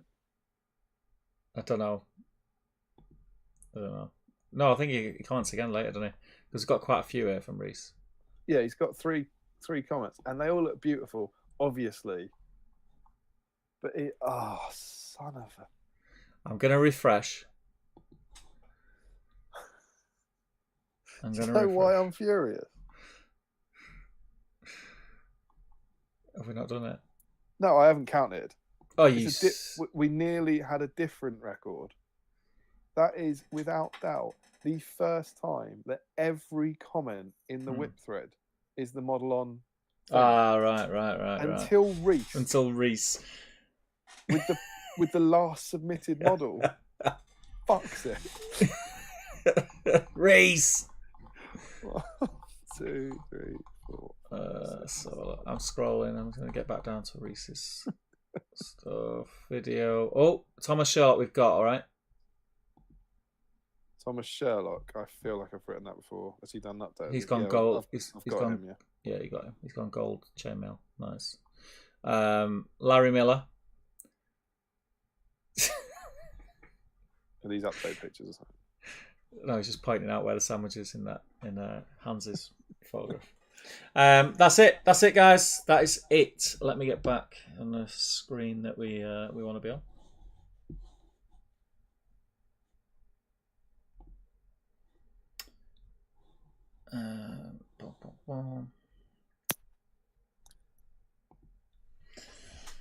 So we await with bated breath.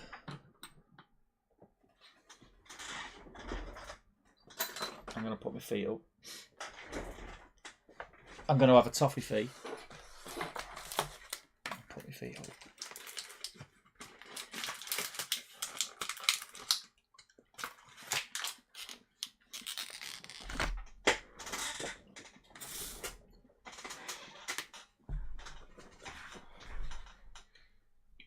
Check the emails. Joe. Hi guys. I've got 4 Eowyn's already and no plans to crack Durnhelm open, but the Patreon emails got to me. I told you we messaged patrons. So please 6 below for Durnhelm in seam plastic. And pic 2 shows the clipping and assembling has begun. Also, I have a nice little mag to read as the glue dries during assembly. How many riders have come from the States? Only one has come. Only one will. Oh, he's got SBG issue 12. Only one has come from the States. More will come. These white toffee fees are really good. Achilles. We also have an email from Eric. Ooh. I'll have to catch this one mostly on demand, but got some time in during the stream to clean up and spray an Eowyn rescued off eBay for my daughter to paint in addition to the Arwen she's already working on. Also reading Lord of the Rings together and just got to wear, spoilers, Eowyn battles the Witch King. So very good timing. Have a week. Cheers, Eric. P.S. the tears for me and not my daughter. Top class parenting. I'm pretty sure that's Twinkle Cove.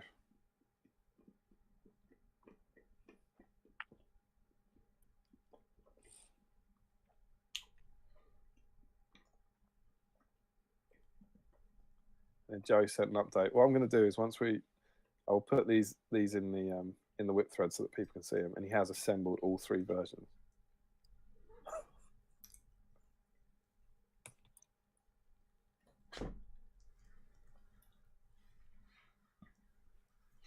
What are we on?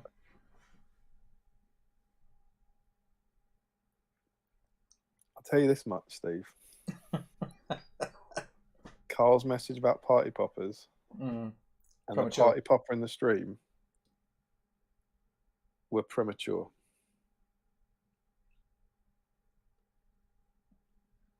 What? Do you know how many entries we've got, Steve? 43. No. Go on. We've got 42. Shut your filthy mouth.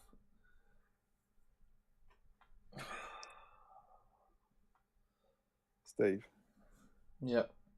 We've got 42 entries on the Facebook feed. We have 2 entries in the email. Come on! That's 44.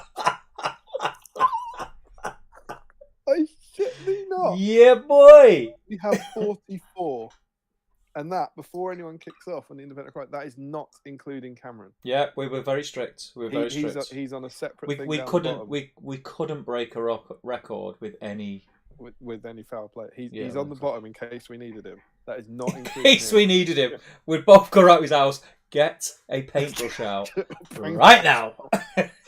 Let's face it, I think if we were on 43, he was getting in. But Steve, there are 42 entries in the Facebook thread. So that party popper, unless Joe and Eric have somehow confirmed elsewhere, that was premature. But Joe and Eric, I say they've saved the day. They were just dramatically last. Obviously, everyone's contributed exactly the same amount. But Joe and Eric's emails, thank God we checked the emails. It's 44. She's only gone and done it. Sam's been knocked off his perch. I was feeling, as I was kind of getting a vague idea, I was like, I don't think we've done it. And after all the chat about spoilers and the party pop, I was like, I think they've counted wrong. It's obviously possible. I've kind of counted. We've got 44 written here. It's possible I suppose I've missed one in the chat or whatever, but we've only gone and done it. Smash it, mate. Smash it. I'm just gonna have a brief check of the last few comments, just to check that no one's saying. I've seen Reese has apologised.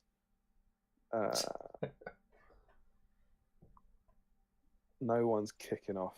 No. I think everyone's happy. So it doesn't sound. It sounds like no one's missed it. I suppose you wouldn't know if I haven't written you down because I haven't read the name. Mate, I feel sick. 44. I feel sick. It's a 44. Can you believe it? Record by entry. By one. Well done, everyone. Thank well you done. Well so done. much. That's mega. That is mega. Considering the viewership we've had throughout the evening, that is probably almost everyone working on theme. As I was saying, I don't want to lay into Reese too much, but until Reese's comment, every single comment in the whip thread was Eowyn. We never get that. We don't get close to that. There's always people painting different things, saying not on theme this week, but people really got behind us. Yeah. Amazing work. Just amazing. Amazing. Well done. I can't believe it. Well done. Cannot believe it. Is it time? I think it's going to have to be. I think they'll kick right off if we don't give away a dice. Now, do you know what I'm going to do? You know how we got 44? The record will be 44. Yeah.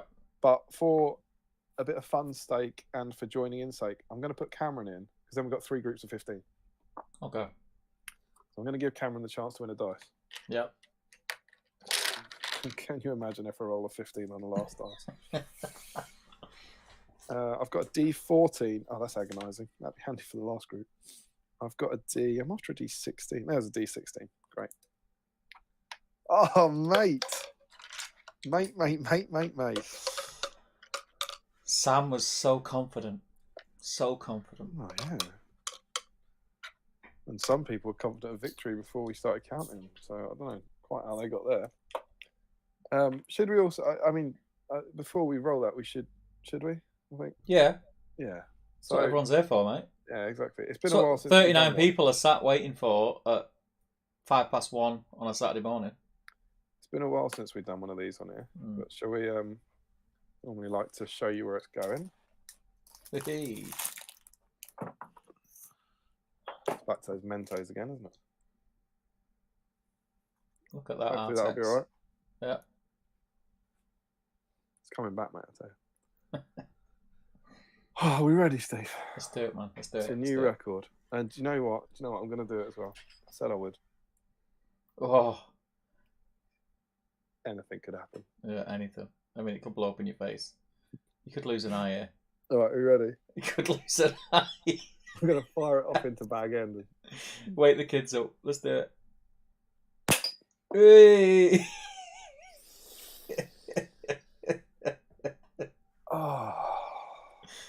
Oh, well done, people. Solid effort. Well new done. record, new BSIME participation record. It felt like we've been waiting for ages for that record to get broken. Well, we have. That's true. It's been a year and a half, mate. That's why that is. Oh, I can't believe it. I cannot believe it. Should we give away a dice? I think we have to. I think we're contractually obliged. Let's do it, man. All right, let's see how. Because I am tainted. Well, that's the all the adrenaline coming off you. Yeah, that's it now. I'm having a crash. How are we doing? Good, looks good. I feel man. like it probably needs to be there-ish or something. No, go back. About this way. Yeah, keep going. Stop. Just there. Yeah. Remember, this is the prize you're all playing for, the black BSIME dice that only roll sixes. Oh! You're breaking records by the minute.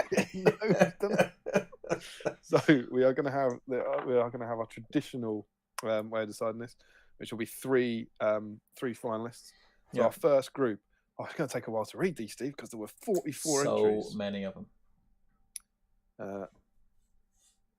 So our first group of 15.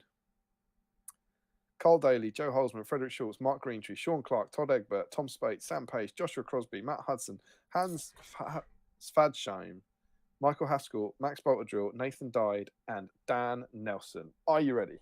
Yeah. Oh, I've never been happy to give a dice away. Our first finalist, re-rolling 16s. Let's do it. It's a 1. Ooh. It's a 1. Carl Daly. Carl Daly. Carl Daly wasn't even here. as Joe Holzman is furious. The one time. The one time. He wasn't even here. The one time Joel's not first. He licked it off. Francis. That's cracked me up. No, That has cracked me up. At least you got Mad Cam, Joe. So he was probably sitting there thinking, "Thank God I'm not 1 for once." Yeah. You know? 2 comes up all the time. I'm going to also just chuck this little babble under here because I didn't notice. A little bit of a. Yeah. Does that still look alright on the screen? I mean, it looks slanted now. It definitely, the tray wasn't flat. How's that looking? Yeah, that's alright. All right. Our second group.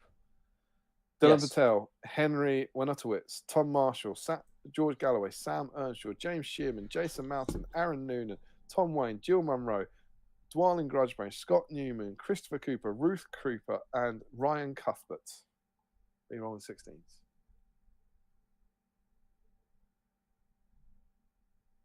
Go for it. Oh, that was going for ages. It was. But I've seen the dice roll at a 10.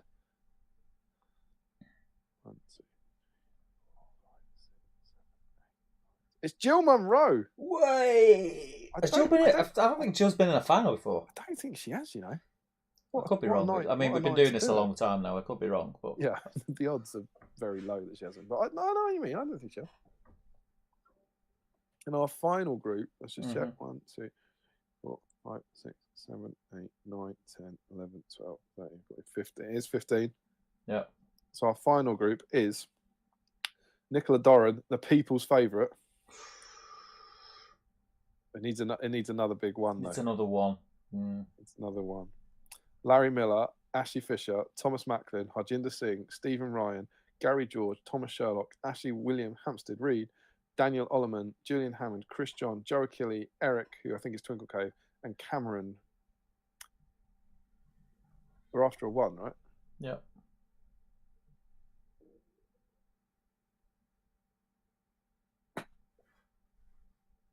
Worked last time. Re-rolling 16s and probably re-rolling a 15 if Cameron wins it. Okay. It's a 12. Sorry, Nick. 1, 2, 3, 4, 5, 6, 7, 8, 9, 10, 11. It's Chris John. Chris John, the last submission on the Facebook feed. Yeah. So our 3 finalists, Carl Daly, Jill Munro, and Chris John. Well done to everyone for playing more than ever this week. Thanks so much for getting involved. As ever, we now get to the real tense part. Yeah. We get to the guts. We get to the guts of it. The real guts of it. It's Carl Daly on a 1. Mm-hmm. It's Jill Munro on a 2. Yeah. It's Chris John on a 3. Who's your money on? I think I'm feeling Jill's going to win it. Maybe Jill, being a lady, on Eowyn, also a Yep. lady week. Yeah. Dare to Dream.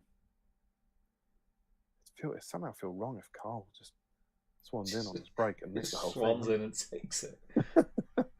Okay. All right. Eowyn watches on. Yeah. It's Carl. It's a strong start from Daly. It's He's what he wanted. It's He's what he wanted kicking to ass see. and taking names. It is.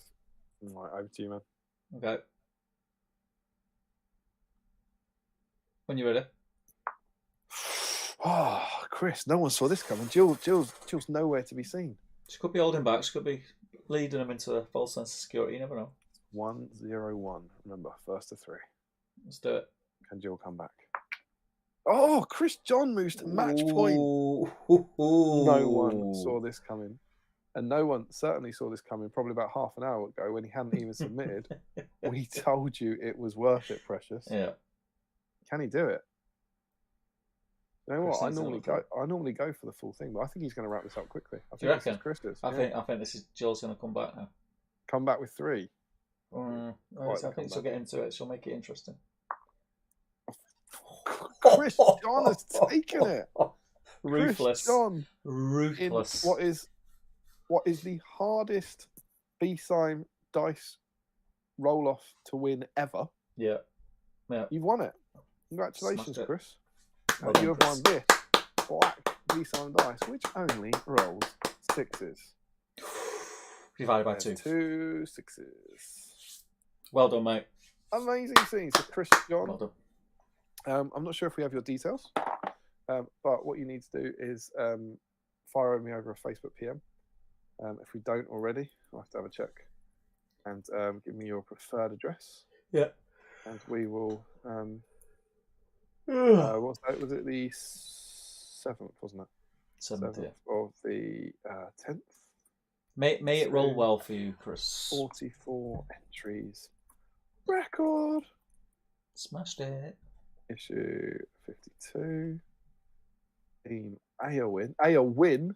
Eowyn. Eowyn. And do you know what else I get to do? What? I get to change the Sam's row from pink Nice. into just white. Just white. Eowyn's becomes pink. Mm. Amazing. Yeah. Smashed it. All right. I'm delighted, but if I'm honest, I'm a little bit surprised. I'm not sure I dreamed we could do it these days. I thought I didn't think we had the viewers. No. It just goes to show. A little bit Wait, of effort. you know what else it goes to show? If Eowyn can get 44, I think Gollum could be a big one. Yeah, I think Gollum could be a big one. I think we need to big that stream up and get people in. I'm going to jump back in the chat. Time to be alive. Thomas Sherlock says, I'm now repainting Eowyn's armour either gold or bronze. Joe Holzman says, he's earlier than Gollum. And Jill says, Have we do got? it in the next 5 minutes. Have Thomas you- Sherlock, can you get in a whip? Have you done the ones with George Galloway saying the mask will be in the elf box? Have I somehow missed those? No, I'm not there yet. Larry says, will Steve... Oh, you've done those. Ah, right, okay. I In the elf got box. down to will Steve wear the...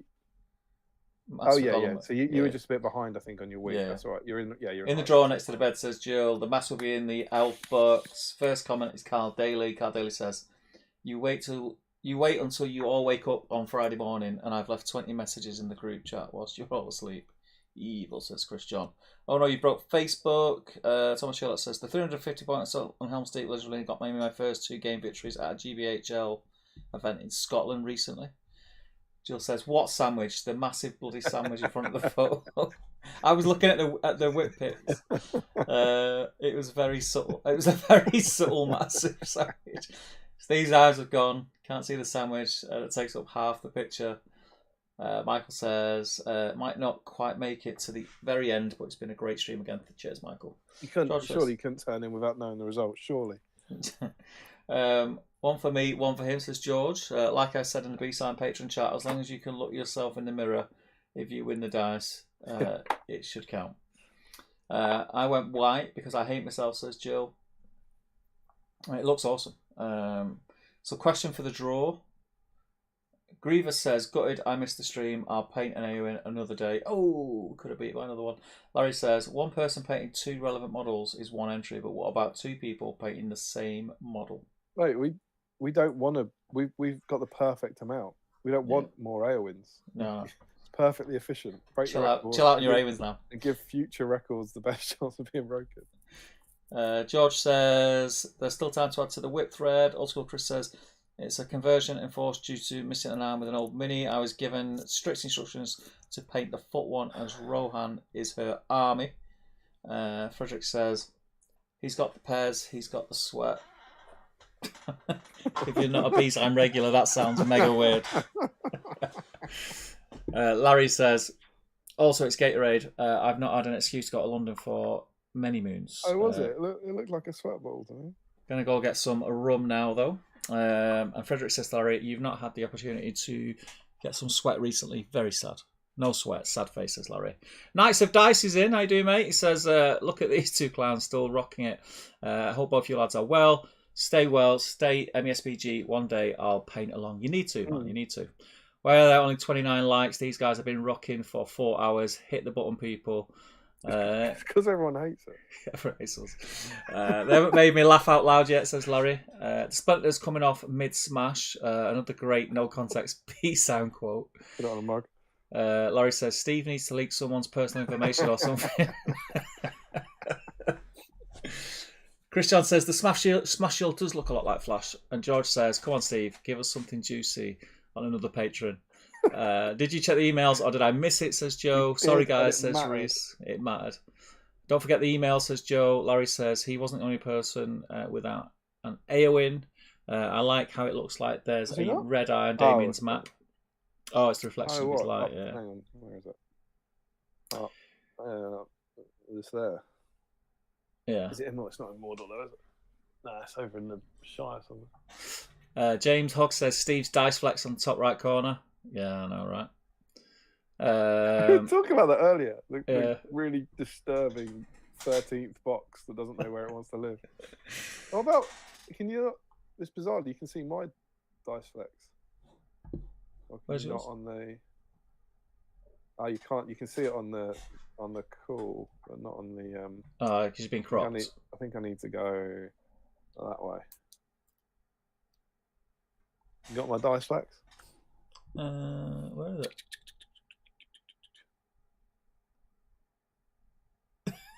What are you doing with your finger, mate? I'm pointing at the dice. What? He's like all over the place like that. You see it? You see it? Is that in the shot now? I don't know. Mate, you guess it might. I can't see. You can't see what that's. So I'm the wrong person what to am ask. I doing with my finger? What I'm doing is pointing at the dice. Yeah, I can check on YouTube, and I am indeed pointing at all the dice. There you go. Dual dice flex, mate. Frederick says, I believe it's Toffee Fee, not Toffee Fee. Yeah, maybe. It's a German brand, and that's what people call it in Germany. James Hogg says, there were some great paint jobs in the thread this evening. There was. Yeah. Well, hey, says Sajinda. Oh my God, says Frederick. I was here by Sam.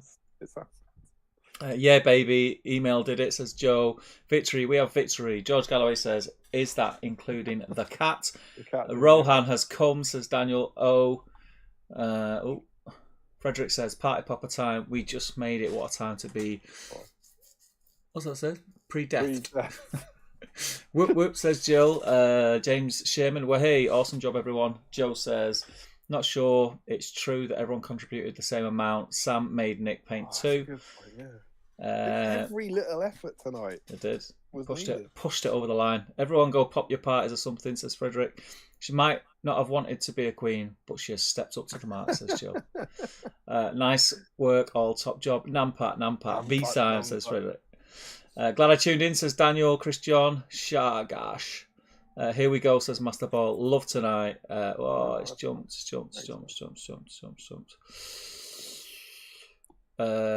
Sam had that record for longer than it took Steve to paint Aldo and Halep. Clearly, there is something wrong with that dice, says that's dice. Jolsman says, I blame Facebook. Larry says, but not longer than it took Damien to edit the next Fantasy Fellowship video. True that. Probably is. Joe Osmond says, they notified me for the premature post this morning immediately. This evening's post notification didn't come through. Do you know what I've just realised as well? Not that, I mean, he didn't win it anyway, but Joe was number one in the 8:30 a.m. post. It's brutal. Where is it? That George is Galloway doubly says, brutal. what next video? The Fellowship already reached Bree. I haven't, says Jill. Come on, Jill. If Jill wins, Damien won't have to ask for that address at least. Eowyn becoming queen is all I needed, she says. Nail biting, says Chris John. Congrats, Chris John. Oh, Chris John was in, awesome. Yeah. Everyone's saying congrats. Fire me over a DM on Facebook, Chris. Took us over the line and won the die. Congrats. Congratulations, Eowyn. Big it up by wearing the mask. I haven't got it, honestly. I would wear it, no problem. He has got it, but it's just not too bad, too sharp. Maybe the ding of the cat can break the record. Ding of the cat. What's that? The Ding of ding the cat? I'm just trying to find it. Or Smeagolum. Maybe the ding of the cat. You skipped my question. Is two people painting the same model 2 entries? No. Hajinda says, thanks for the extreme, guys. Have a great night. Looking forward to the next one. Cheers, Hajinda. See you in the next one. Not to Fifi, to Fife. To Fife. The end is not pronounced like the E and me, but like the E and N. To Fife. To Fife. Oh, fe, not Fe. Toffee. It's probably To, isn't it? Toffife. Toffife. That's double E. It's Toffife. It's Toffife. It's going to sound different, can't it? Joel Kelly says, let's push on for another 30 minutes and we can break 2 records in one night. Let's not. Gary George says, what an awesome stream. King of the Dead, says Frederick. And that, my friends. What an awesome stream. I think Gary summed it up there. Yeah. You know, so, I do have a way that we can make this awesome stream even more awesome. Go on. Second one. Go on, you may as well. If you didn't wait the kids the first time. I didn't come here to make friends. I think we should, right? I've got it. Yeah, do it. Who knows? Do it, man. Will we ever break? We need to take it. this moment in. Will we ever break the record? You know. I'm feeling confident. I'm feeling high. I think we can.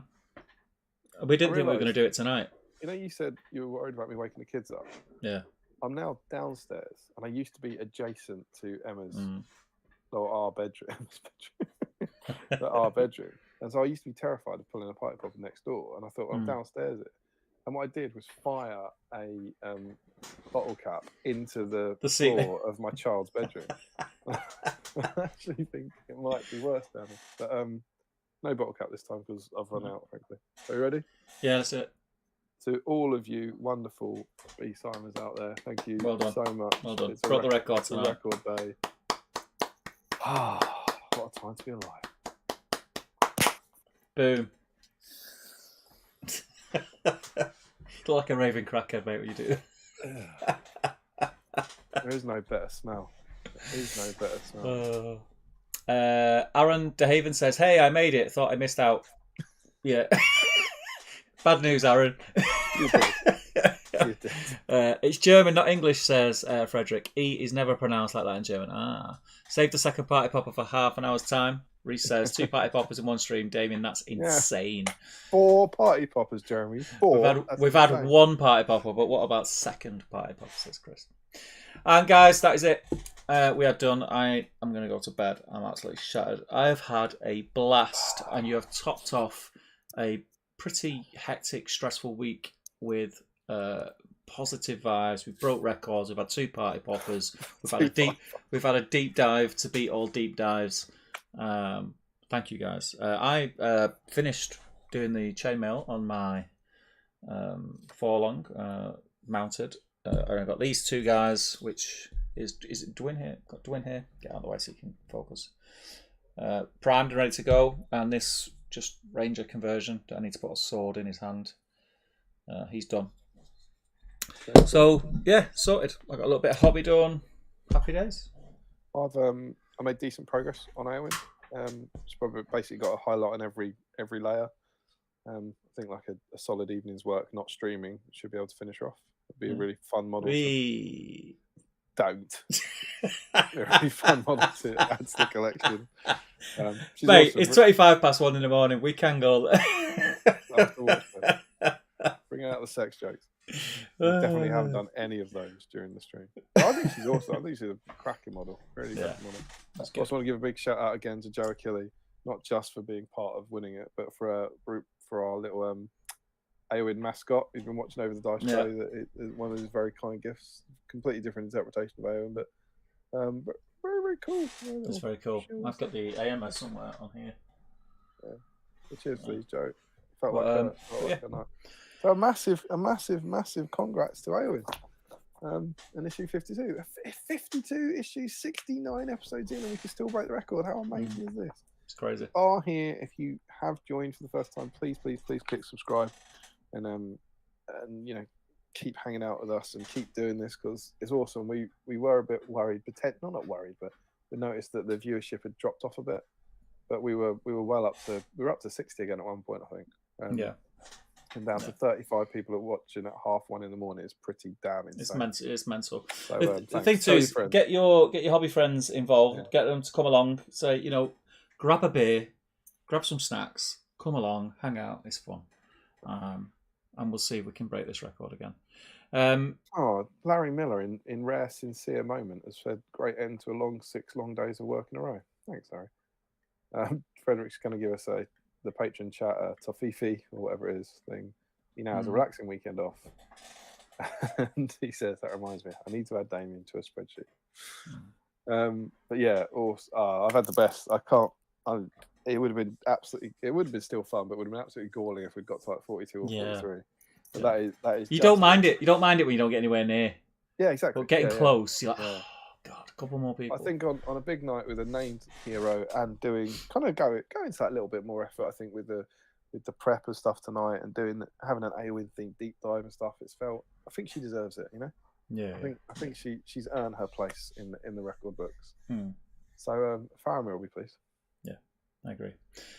So we will see you guys next Sunday. Don't forget to tune in. Sunday. It is the Battle of Five Armies special. So dig out your models. If you're new to the stream, zoom in. I don't know how you do it. Maybe if you catch up. But about 20 minutes in, we go through all the models that are going to be eligible. But it's basically anything. Yeah. Well, if they're watching this bit.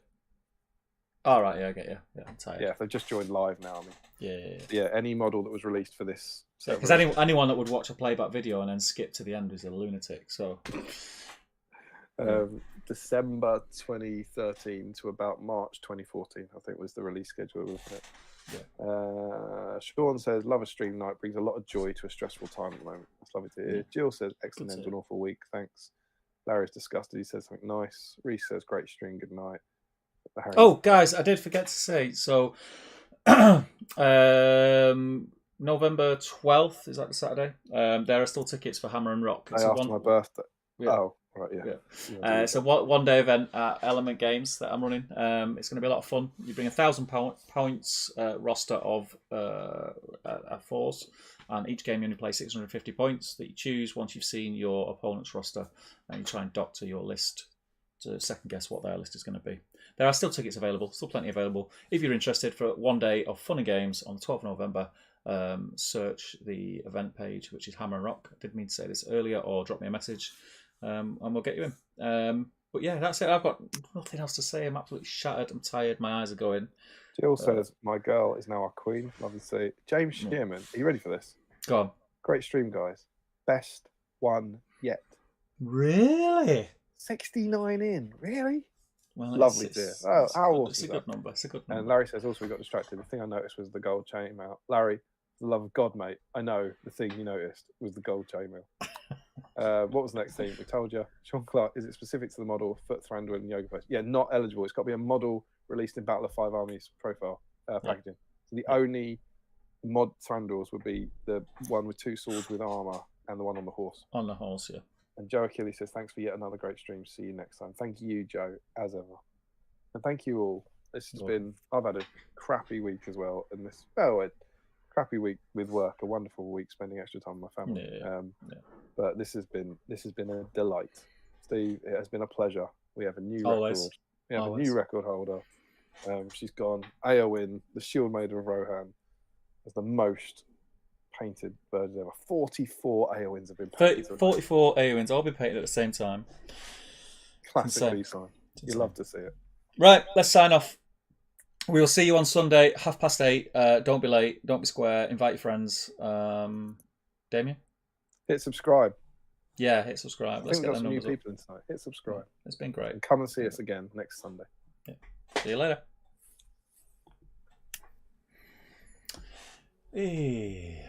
You can't hear me now.